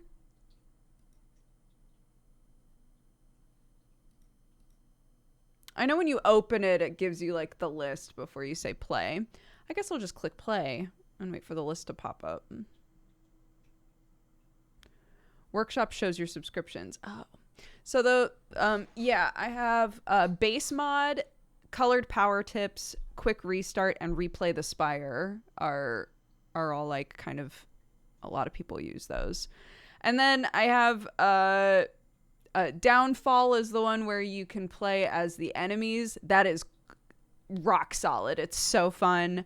There's one called the Senshi where you play as Sailor Moon. Surprisingly very fun.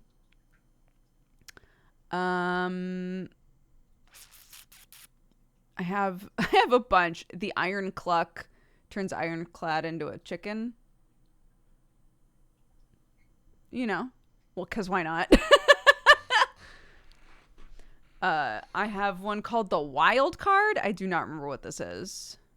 Oh, that's the one where you play as a Persona character. The Bug Knight is a Hollow Knight mod. I don't remember much about it, though, so I don't know if it was fun or not. But yeah, there's a ton.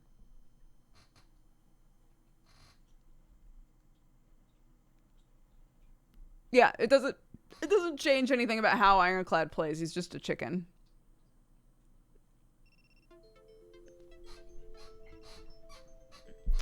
Oh, I hope Sam got there in time. He left a little late for book time. I hope he got there in time.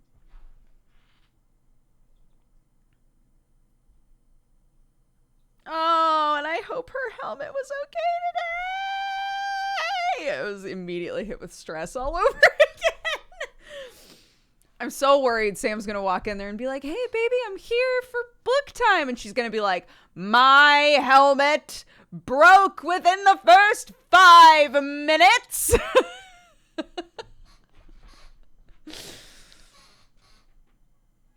My child loves drama.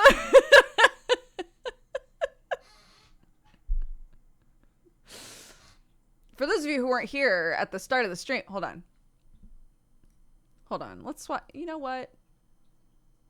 Let's swap back for a second. Let's hang for a moment, shall we? Do you like how... Here's the trajectory, my trajectory that my streams have taken. It's now coffee time, followed by a little bit of gameplay, followed by coffee time. That's how most of my streams go currently. I don't think you guys are mad about it. It just makes me laugh. So, for those of you who weren't here for the first coffee time of the day, it's book day. It's book day here, which means all of the kids go to school, or they can if they want. They go to school dressed up as a favorite book character, and my child was like, I want to be, because we had started making a unicorn helmet out of cardboard together. And then we were talking about book day, and it turned into, I want to be a unicorn for book day. So the helmet that we were making just for fun suddenly turned into, I'm going to have to wear this to school, and it needs to look good because it's going to be my character, my book character. So she chose a unicorn from one of her many books that features a unicorn. It wound up looking nothing like that unicorn because she wanted to look like Twinkle the Unicorn, which is from a series of books. And Twinkle the Unicorn is entirely like white and pink. But she was like, I don't want to be white and pink. I want to be white and rainbow. And I was like, okay. So she's just her own unicorn. Okay. Anyway, so we made it, and this helmet is massive, and she's obsessed with it, and she loves it so much. And I dropped her off with so much stress in my heart, thinking my kid is going to walk in there and immediately run into something and break it. So before I even dropped her off, I kept being like, if something breaks on it, it's totally fine. Just put it in your bag. We can always fix it when you get home. If you decide you don't want to wear it, which you will because it's big. So when you decide you don't want to wear it, just go to the teacher and say, can you please keep this safe for me during the day? Your name is on the inside. We're covering all the bases, right? I tried to prep her. I tried to disaster prep her. But I've spent most of today being like, I hope she's having a good day. I hope that the helmet didn't break immediately. And if it did, I hope that she was okay. I'm sure it would have made her sad, but hopefully, it was fine. And now that Sam is there, because again, it's book day, so the parents were invited, hey, if you want to come to pick up your kid a little early, then you can sit for group book time, and you can sit with your child and we'll all listen to a book together, right? So Sam was like, I'll go do book time. And so the second that I saw that, I was like, Sam is with Clark now. And I'm halfway expecting to get a text that's like, Clark is furious. The helmet broke. Clark is furious because the helmet broke. Potentially. We'll see.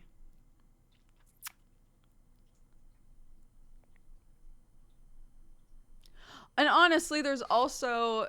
This part I don't feel as much anymore, but while we were making it, I kept having the feeling of like, if she's the only kid who shows up and has made something, is she going to feel weird about that? I don't think that they're old enough to feel like a weird peer pressure about like, did you buy a thing or did you make a thing? But I don't know. Would she feel weird if she's the only one wearing something that's made out of cardboard? Or will she still feel like really proud of it because she made it, you know? I don't know. I don't know what the ecosystem's like in England kindergarten. I don't know.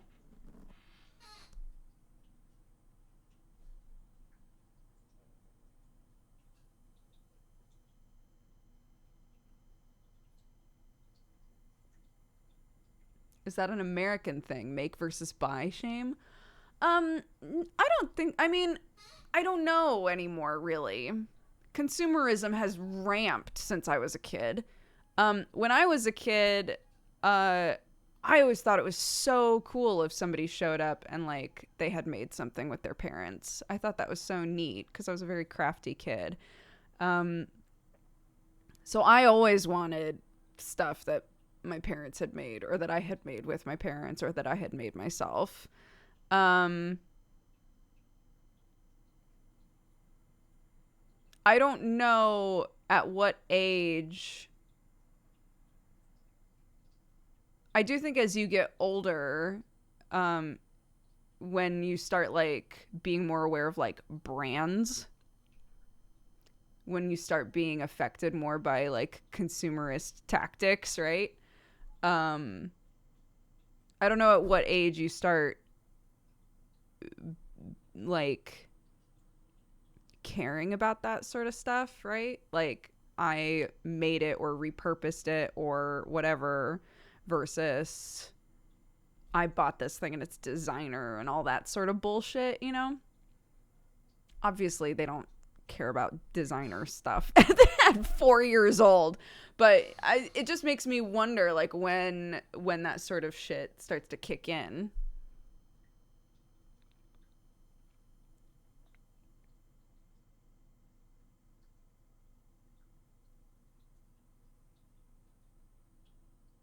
I remember starting to feel that way around 8.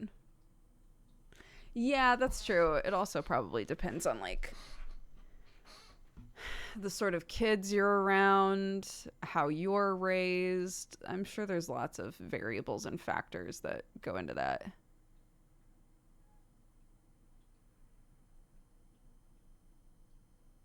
But I remember feeling this way when she was like, I want to be a unicorn witch princess for Halloween, you know? And I was like, will she care that we've sort of like cobbled together a costume for this that maybe is not exactly what she's envisioning? But in the end, she was so excited to just like have a costume, you know? So I don't know.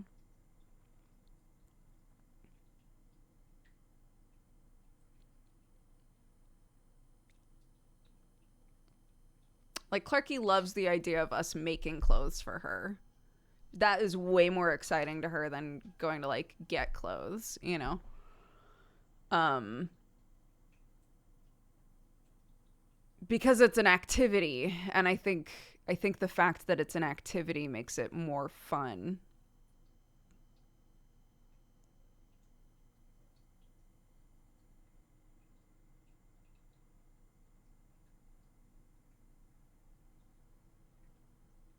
Yeah, it's just different. It's just different different generations, isn't it? I don't know.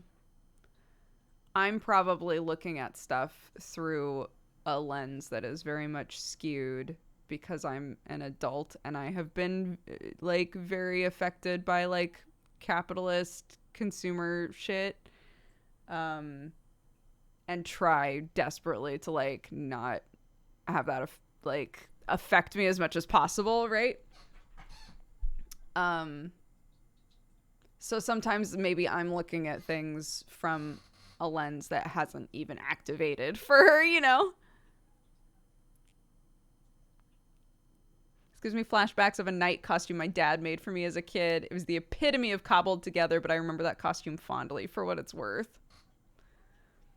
That's very cute.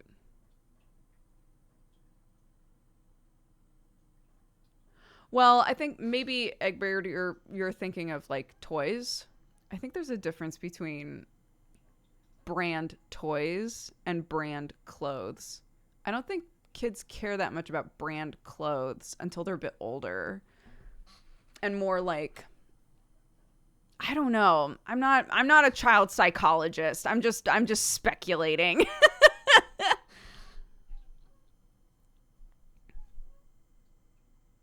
My kid is 4. Again, just for context. She's going to be 5 soon. Kindergartners, I don't think care about that stuff unless you really care about that stuff at home. Um and I don't know if you can tell, but I'll wear just about anything.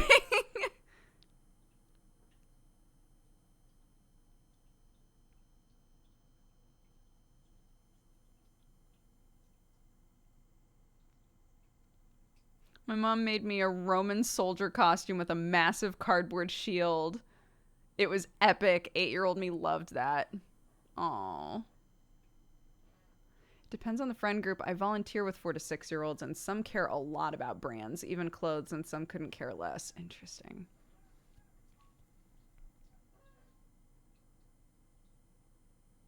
Especially in places where uniforms are common, I doubt kids are exposed to designer clothing options that young. Yeah, it would depend on the parents, right? It wouldn't be like I went to school and so was wearing these super cool sneakers and I want them now, right? Because everybody's wearing the same black shoes. Jesus.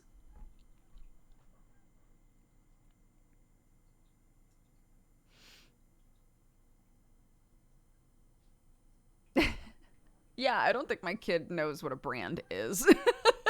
She knows stores. She knows what stores we've gotten clothes at, and sometimes, and she'll remember like what she's gotten at which store. And so sometimes she'll ask to go back to a certain store. There's a specific store that has like big princessy skirts, and one of them she wears every single day that it's clean, if possible. Like she'll come home from school and be like, "Where's my rainbow skirt?" Right? So she has to go back there all the time because obviously that piece of clothing has made a huge impact on her.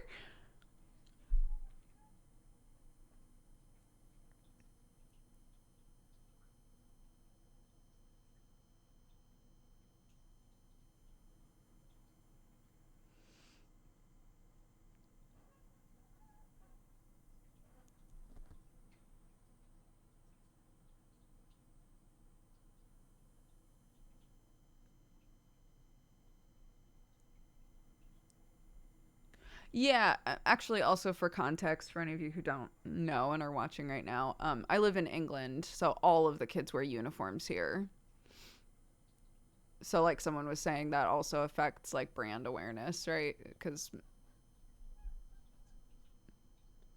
kids aren't really like comparing their clothes with one another necessarily.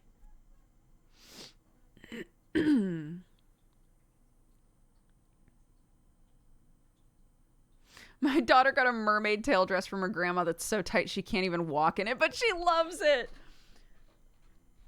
We have an Ariel costume that was given to Clark, and she loves it, but it's the same sort of situation where she puts it on and is like, and now I can't sit.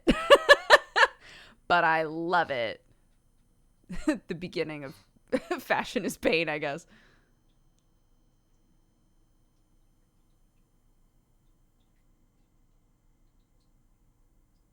Oh, my son's all about dress up days at school until we get into the car, and then he's horrified that he's the only one participating. I used to worry about that. I used to be so we would have oh my god, school spirit days is what we would call them, where there would just be a theme and everybody could dress however they wanted according to that theme. And I would be so worried that I would show up and like nobody else would be doing it. I'd be like, but days like pajama day, of course, everyone would wear their pajamas on pajama day, you know?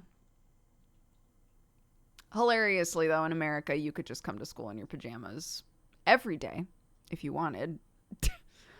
Lord knows I had friends who did. You know?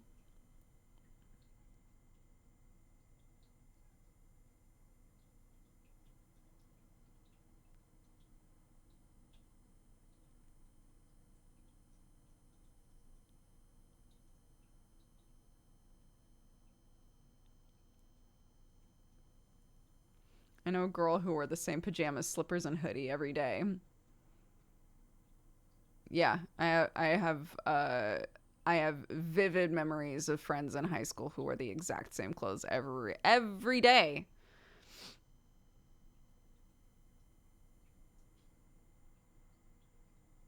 College is full of pajama to class wearers. Sometimes, look, you're in class, you know? I made it to class. What do you want?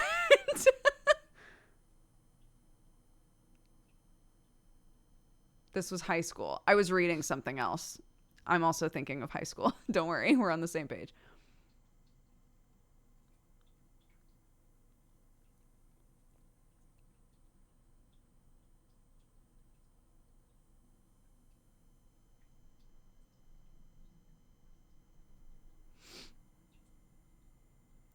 Yeah, sometimes, bro, some classes in college were so late and some of them were so early, and it was like, I don't know how to balance this. Especially, I was a theater kid, so pretty much every night I was either in rehearsal or working on props, working on sets, and then I'd finally get home and sleep. And it was like, yeah, I would love to take that anatomy class in the morning, but am I gonna make it? Probably not.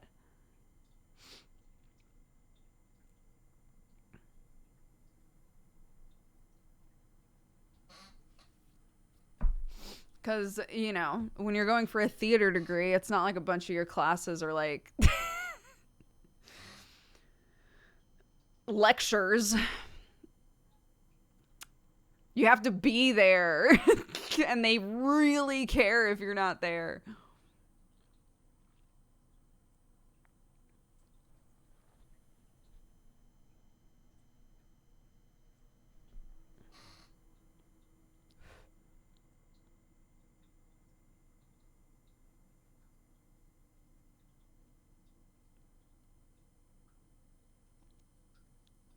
Yeah, looking back on how I was living my life in college, I'm like, homie, no. That was not it. That wasn't it. You shouldn't have been doing it that way. But, that was a 5-year period, and I started when I was 18. So, I was still young enough that I was like, it's fine. It's fine.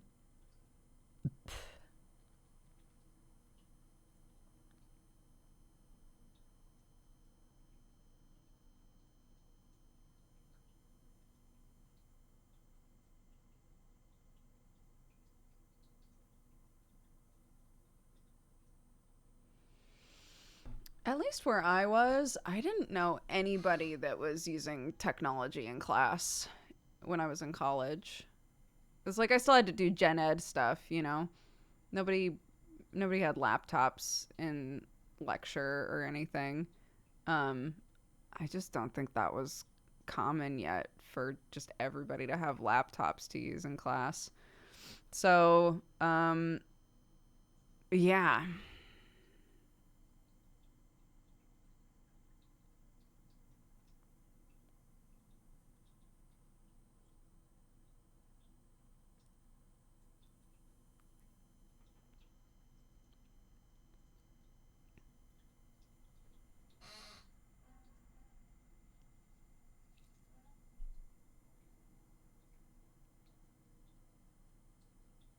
Dude, yeah. The sort of food that I was surviving off of in college. Sometimes you want to like go back and parent yourself a little bit. Older me wants to just go back in there and be like, the ramen, it's fine. The big bag of rice, I love that. Some of the other shit you're doing though, please don't do that anymore. This many Mountain Dews, you have so little food money. Why this?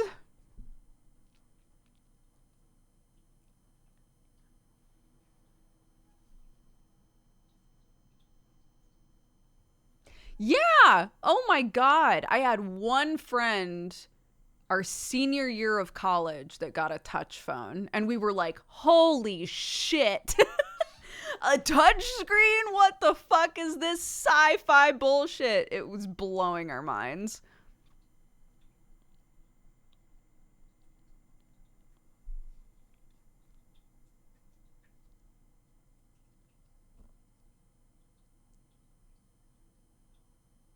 Yeah, I had a lot of ramen with eggs cracked in for the added oomph.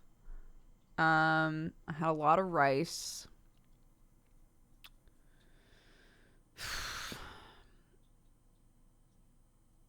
I would make big batches of chili. I would make big batches of soup. Um, but you know, I also did the college special where I would just do, I guess, what I did today. Just like wake up and be like, I'll just have a coffee for now. I'll have a coffee for now, and like when lunchtime rolls around, we'll see what's kicking, you know?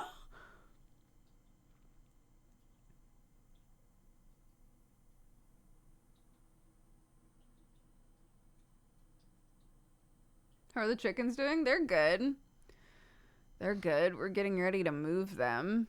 Because basically, once we get the keys, then I can pull the trigger on the coop, get the coop built, and then we can take the chickens over. We're taking the chickens over as quickly as we can to the new place because we need as much time as possible to clean up that yard. It is a nightmare. It's a nightmare back there. It's bad.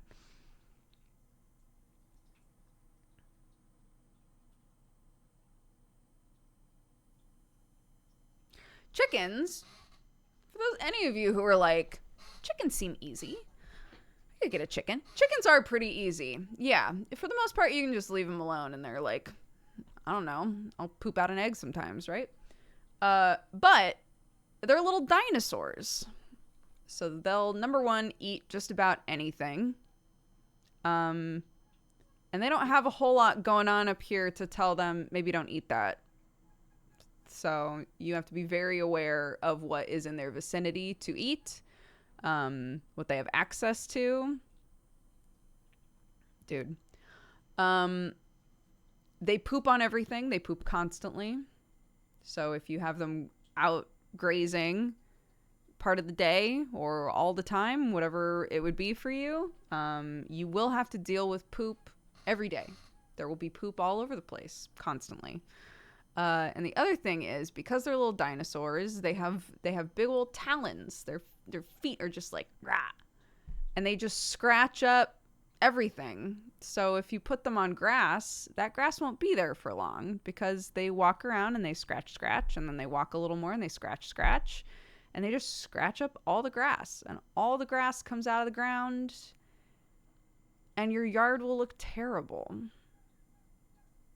Which is why I'm getting a big coop with a big run built for them so that I don't feel so, especially with like the avian flu and everything, so that if I do need to just leave them in the run most of the time, which is what a lot of people do with their chickens, then I won't feel so bad, right? Give them a lot of space, a lot of fun things to do, things to climb on, things to perch on. It'll be great. They'll be fine. They'll be happy. Because I just can't do it again. I can't do this like I step in poop every day thing again. Without meaning to.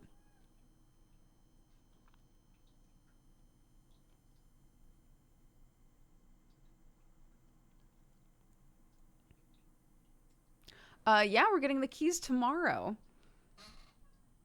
We get the keys tomorrow, which is buck wild. I don't know what the situation is with that. If for some reason I need to cancel stream again, I will, so that I can be there for that. But potentially, I haven't been told that I can't work tomorrow. So either I'll be here for super cousin time, and that's it, or I'll be here for both. I'll keep you guys updated, but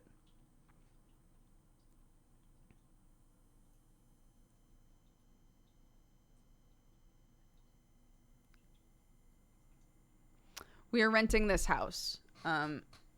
But we've just bought a farm and we are starting the moving process, I guess, tomorrow, because we'll have the keys. So the moving process will have officially begun the second we have the keys, which is pretty wild.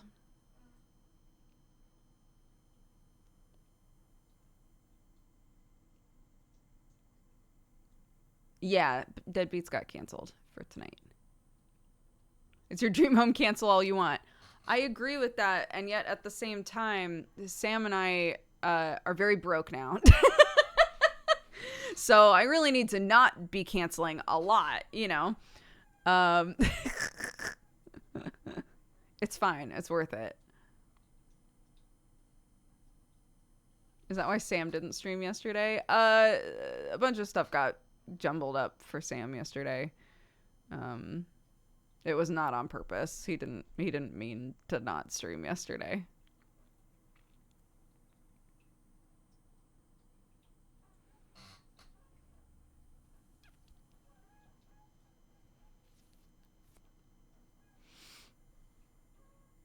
He was supposed to be on Snail Blazers. Yes, I know.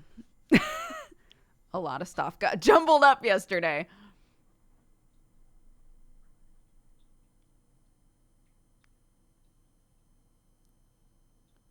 I'm trying to sell my house right now and buy another. Oh my gosh. I can't imagine trying to do both at the same time. Good luck. I hope it all works out. Joe was a bit miffed. I was really surprised because he never messaged me about it. Typically, if like something's happened with me, people will immediately go to Sam and be like, "Hey, where's Dodger?" Right? No one messaged me to be like, "Sam's supposed to be on a thing. Do you know where he is? Is he okay? Is he coming?" I had nothing. No one messaged me at all. so I was like, I mean, I think you're fine, but it turned out he wasn't fine, so I have no idea.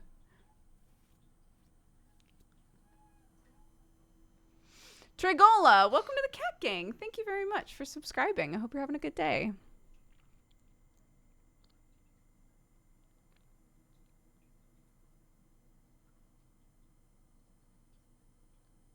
Yeah, we think my in-laws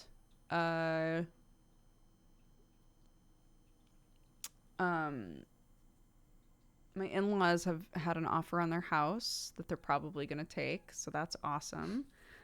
So they will also be moving to the property soon.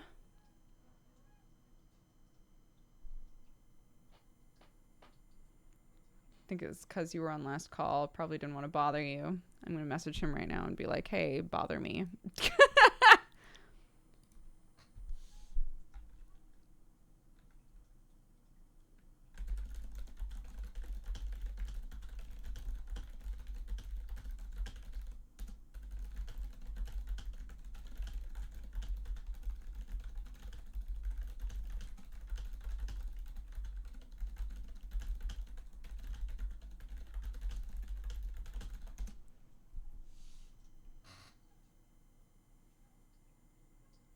The property is in where your farm is? Yeah.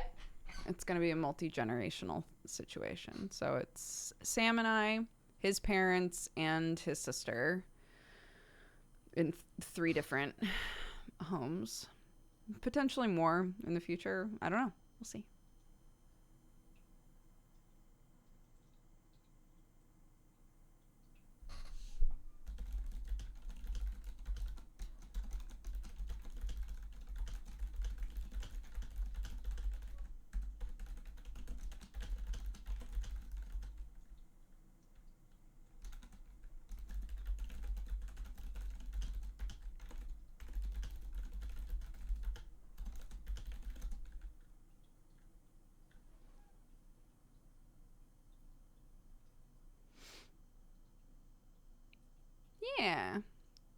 It makes, unfortunately, because like a lot of land is really inaccessible or just like so unbelievably expensive. Um, that's why like a lot of times people will go in on property as a group, which is what we're doing. So having more people involved makes it so that we can all have the property.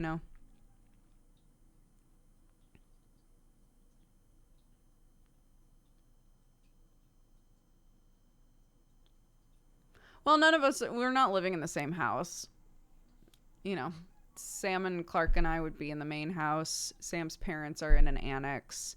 His sister is going to be in a mobile home. We'd all have our own space and stuff.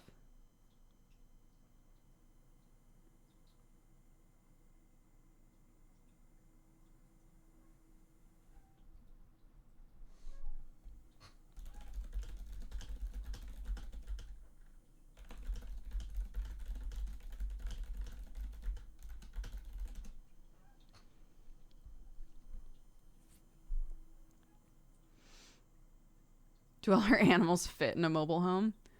Oh yeah, she'd be able to figure it out for sure. Also, we'll have plenty of property for us to put animals wherever.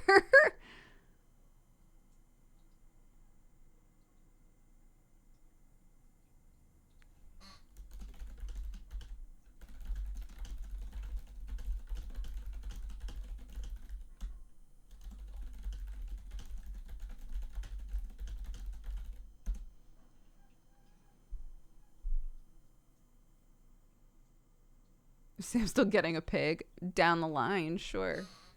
Once the chickens are set up and the cats are set up and all of the animals we have are living their best lives, then we'll look into pigs, yeah.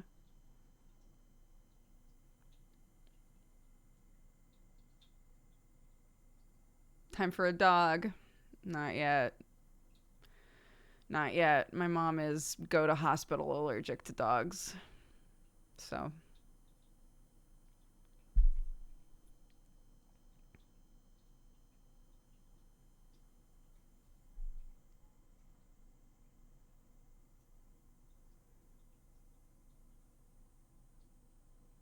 this is why I've talked about this before, but like I grew up with outdoor only dogs. I never had dogs in the house, and I'm still weirded out by dogs in houses. When I go to people's houses and they have like full ass dogs in their house, it's always weird to me because I did not grow up with dogs being an indoor pet. Um, but obviously, I'm aware that most people have dogs indoors and have their dogs as indoor pets. Um, but I still find myself, for whatever reason, considering them outdoor animals, um, which is a no go for Sam. I was like, it would be fine if the dogs were outdoor dogs, and he was like, no. If we have a dog, it's part of the family. It's in the house, and I was like, that's fair. That's totally fair. That's fine.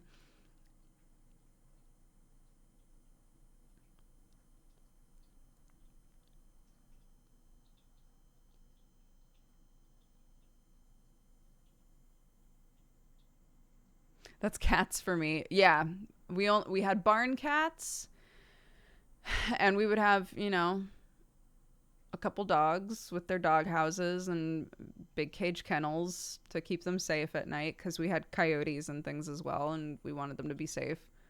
And in the morning, we let them out of the kennel, and they ran all over the place, and they were outdoor dogs.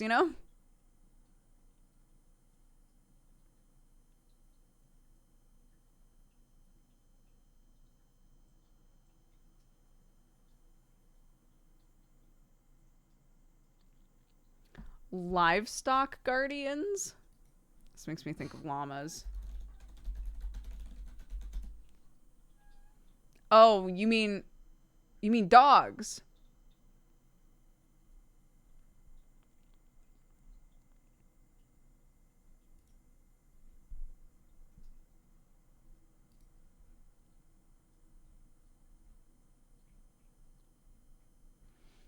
I see. I see what you mean.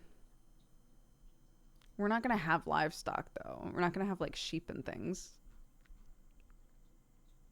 Because a lot of these dogs, I believe, are also herding dogs.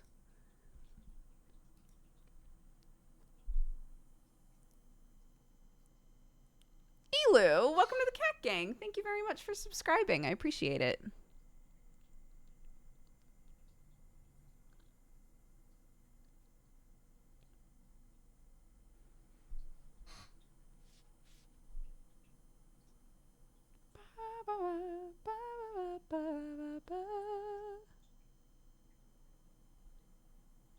Interesting.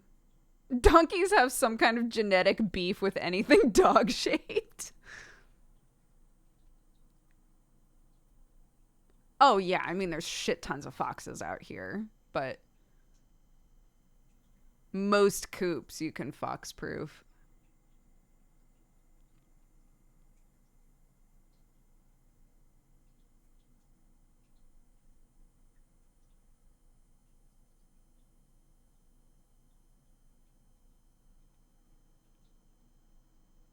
Yeah, I was thinking of llamas because a lot of times if people have a bunch of sheep, they'll get a llama because llamas will beat the shit out of things that try to get near the sheep. Um, I believe we were talking about geese that way as well. That sometimes people was it geese that sometimes people will, there's a type of bird that people will get, like a poultry bird that people will get that will attack stuff that tries to get near the chickens.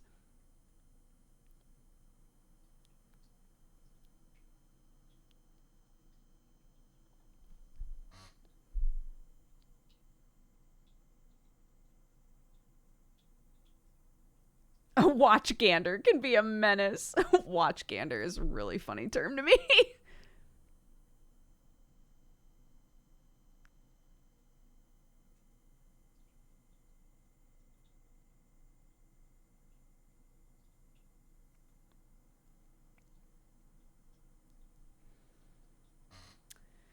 Yeah.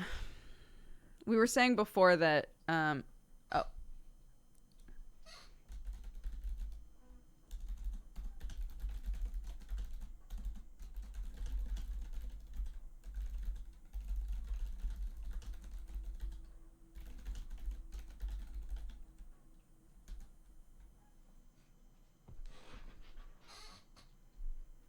I used to work on a farm that had a pygmy go to security. I love that. I'm a big fan of situations where people are like, yes, I have animals, but they're like part of the system, you know?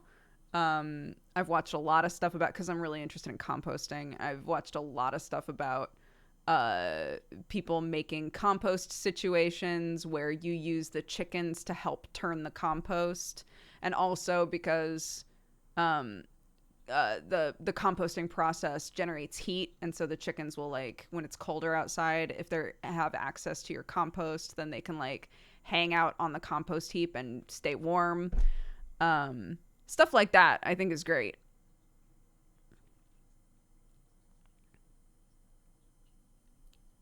Using, if you have goats, using goats to like get rid of invasive plants and things, you know, if you have like a bunch of brambles, you can just basically leave a goat, put a stick in the ground and tie a goat up in the area, and they'll just eat everything in a day, you know. It's wild.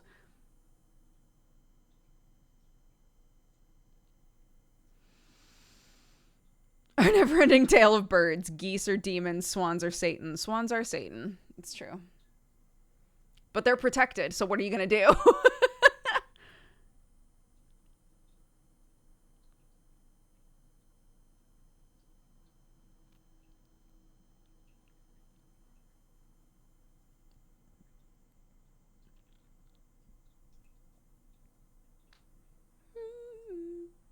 I was wondering about that.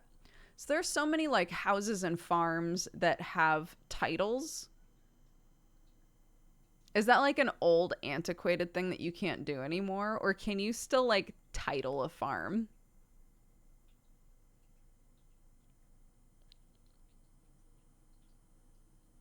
Like, you know, just hypothetically, if we got this farm and we were like, we just want to name it, could I like fill out a form that's like, I want this farm to be called Dickbag Farm?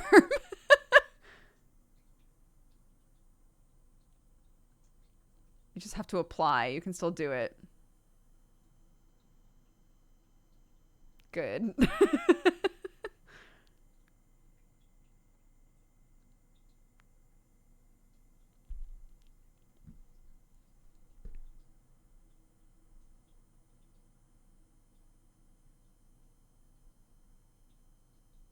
Hi, yeah, my kiddo's good. She's almost 5. Her dad's picking her up from school right now. We're buying a farm. I still got the coffee company. That's going good. Yeah, we're doing great. My parents named their house, but I can't remember the process. Oh, yeah, well, if we named it, I would not tell you guys what the name of it was. And it wouldn't be like Brooke and Sam's Farm or The Thorn Farm. Like, it wouldn't be anything that would be easy to search for, you know? I was just curious.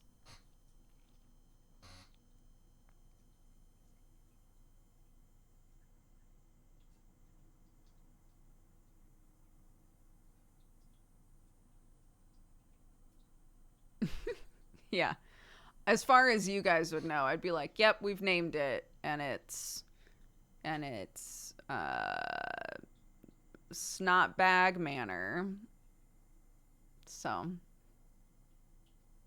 yeah, it's the super secret farm.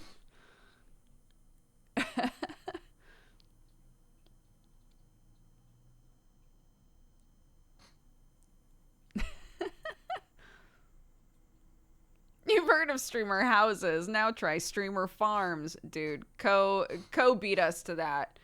Co's had a streamer farm since time began.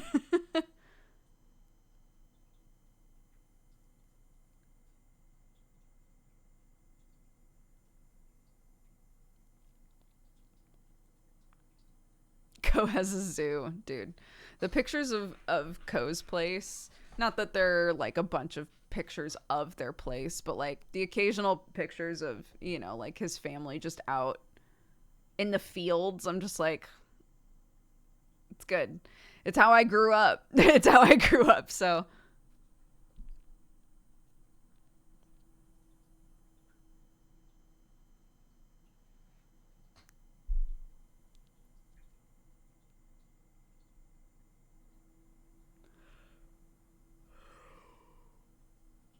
yeah. How many horses on your streamer farm? None. I've talked about this already, but like I grew up with a bunch of horses. They are so much work. And the only situation in which I'd be like, sure, let's have a horse on the property is if my sister-in-law is living there and if like she was like, yeah, I'll do all the horse shit, you know? Uh, because I just don't have the patience. I don't want to do the horse stuff. You know, like the value add of having a horse in my life again is not totally there for me, but Clark really loves horses. So I was like, if we were to have a horse, it would probably be a situation where it was like boarded somewhere else, you know? But they're just a lot. And I love horses, but they're a lot.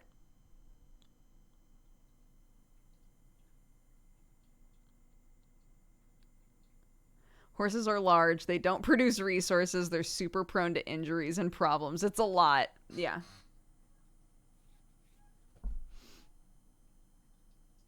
I like them. I like horses. I just don't want a horse on the property. I don't want it.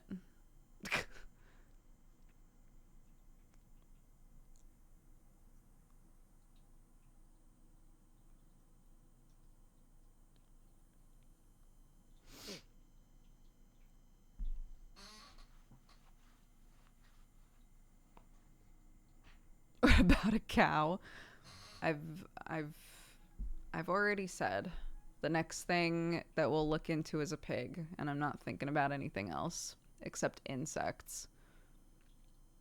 I have thought a lot about insects, but that's a different animal because that's inside the house, you know.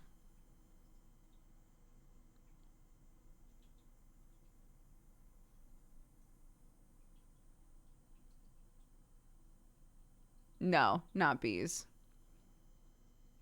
Clark is very interested in ant farms currently, which is my nightmare, but you know, I'll do what I can for my child.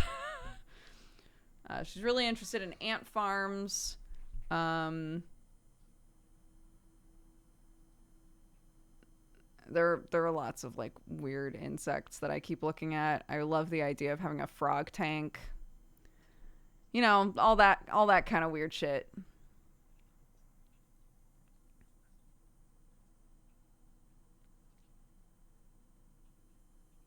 We have sea monkeys. We have sea monkeys. And they're thriving, dude. Clark loves them because they look like they've got big wings. So she's like, they're like butterflies, but underwater. And I'm like, sure, honey. I'm glad you love them.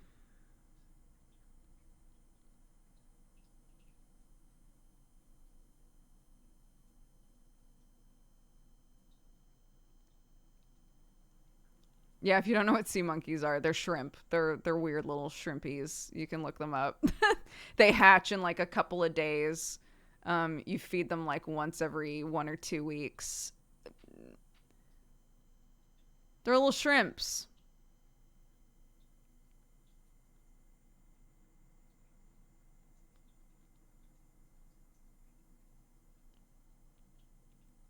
No, that's literally what I'm worried about. Is I'm like, I don't know that I trust my kid to not accidentally just knock over an ant farm in our house. I don't think I trust that. You know, like how do we have an ant farm that is I'd have to cement that shit down. I don't know how else to keep it safe.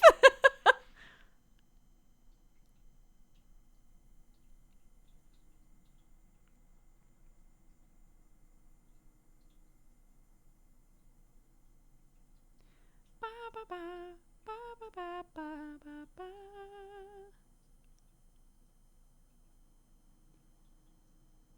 I haven't seen a live stream of yours in so long that I keep trying to fast forward anytime there's a pause. Oh my gosh. I hadn't thought about that. Of course that would make sense. Yeah, cuz sometimes I pause for a really long time.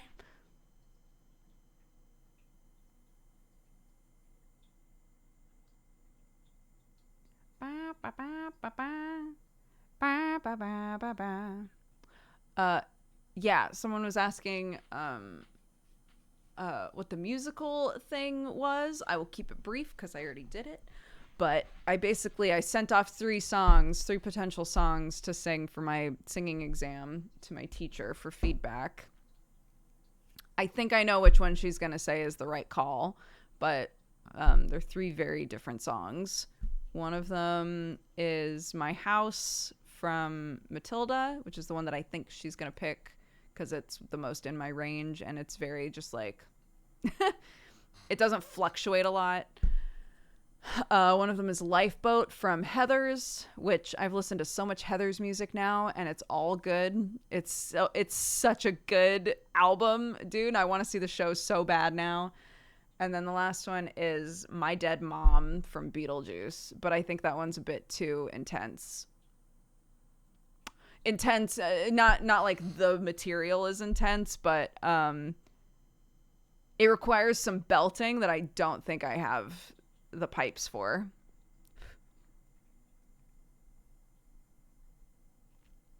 So we'll see. I would be down to do any of those songs. It's just one of them. Lifeboat is pretty short. So probably not that one, but it's still good. My Dead Mom is longer and goes all over the board, so it might be a bit too advanced for me. So it's probably going to be My House. There's a Beetlejuice musical. Oh, there is. Oh, there is. Yeah. And it's a whole thing. There are a bunch of YouTube videos about it because it sort of like reinvigorated the young turnout for musical theater. You should watch. You should watch some videos on it.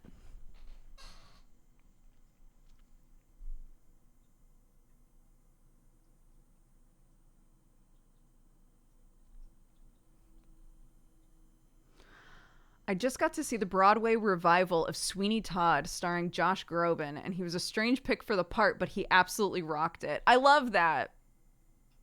I love when someone is given a role and everybody's like, I do not see it.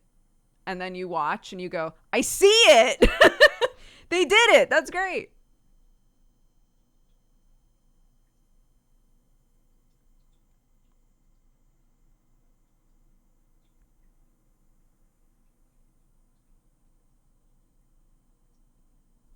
Yeah, if you want, hold on.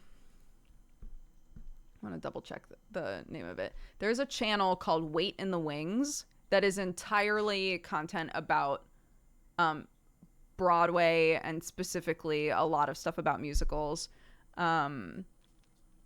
If you are interested in watching videos about the Broadway scene, about how certain shows were made, a lot of stuff like that. It's a good channel.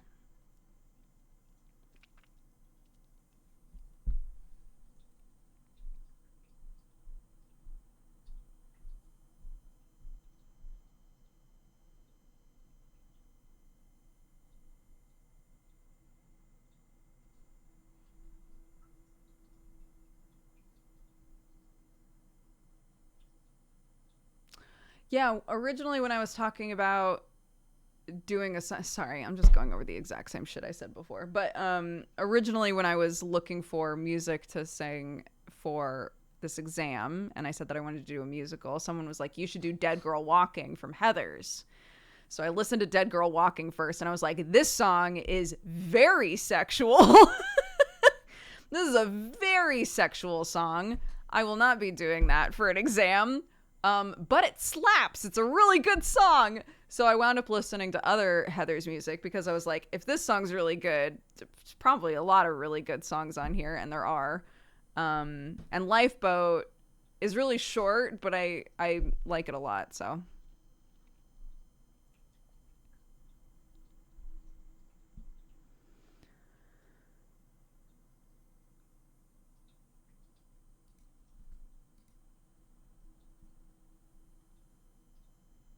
Yeah, there was also there was a Legally Blonde song as well that I was like, oh, that's a really good song, but it also has a section in it that gets super sexy, and I was like, mm-mm.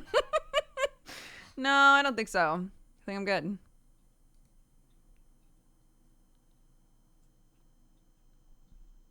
A new Mike's Mike video. God. Anyways.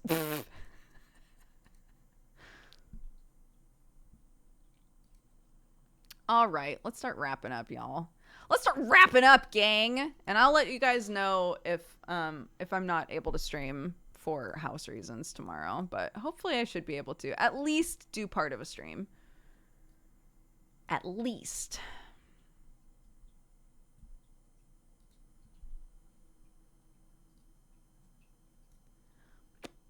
All right, someone was suggested for raid. Let's see if they're live.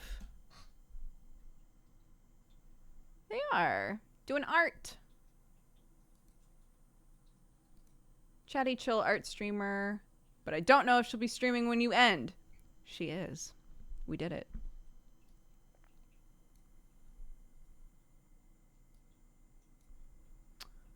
Okay.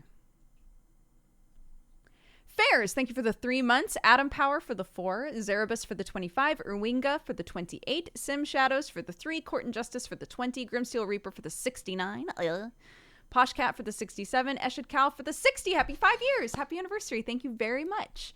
Mossy for the 80. Leandro for the 51. Mail Malay for the 63. Zur for the 98. Zingatorix for the 106. Goddamn. Logan O'Connell for the 31, Exakel for the 59, High Preeth for the 2 years. Happy anniversary. Thank you very much. Endeavor for the 70, Red Cinder for the 100, Pukalakis, welcome to the Cat Gang. Thank you very much for subscribing. Bensky, thank you for the 79. Fatal for All for the 84. Which is 7 years, I believe. Happy anniversary. Thank you very much for that. Sir Servo, thank you for the 74. Alt Virtue for subscribing. Again, welcome to the Cat Gang. Thank you so much. Johan Leafheart for the 44. Adam for the 34. C Person for the 2. Willwall for the 73. Tregala, Gersey, and Elu. Welcome to the Cat Gang, all of you guys. Thank you so much. Irish Geezer, thank you for the 81. Grandmaster Sal for the 69. And Sir Buttwipe for the gifted subs just now. Thank you so much. If you were gifted a sub by anybody today, please take the time to say thank you. And I think that's it. So let's go ahead and raid. Melancholy might be how you say their name, but they're a little cozy art streamer. So go say hi, spread love, spread joy. I'm gonna go and mentally prepare for my child to get home. And I'll see you guys around. All right, peace.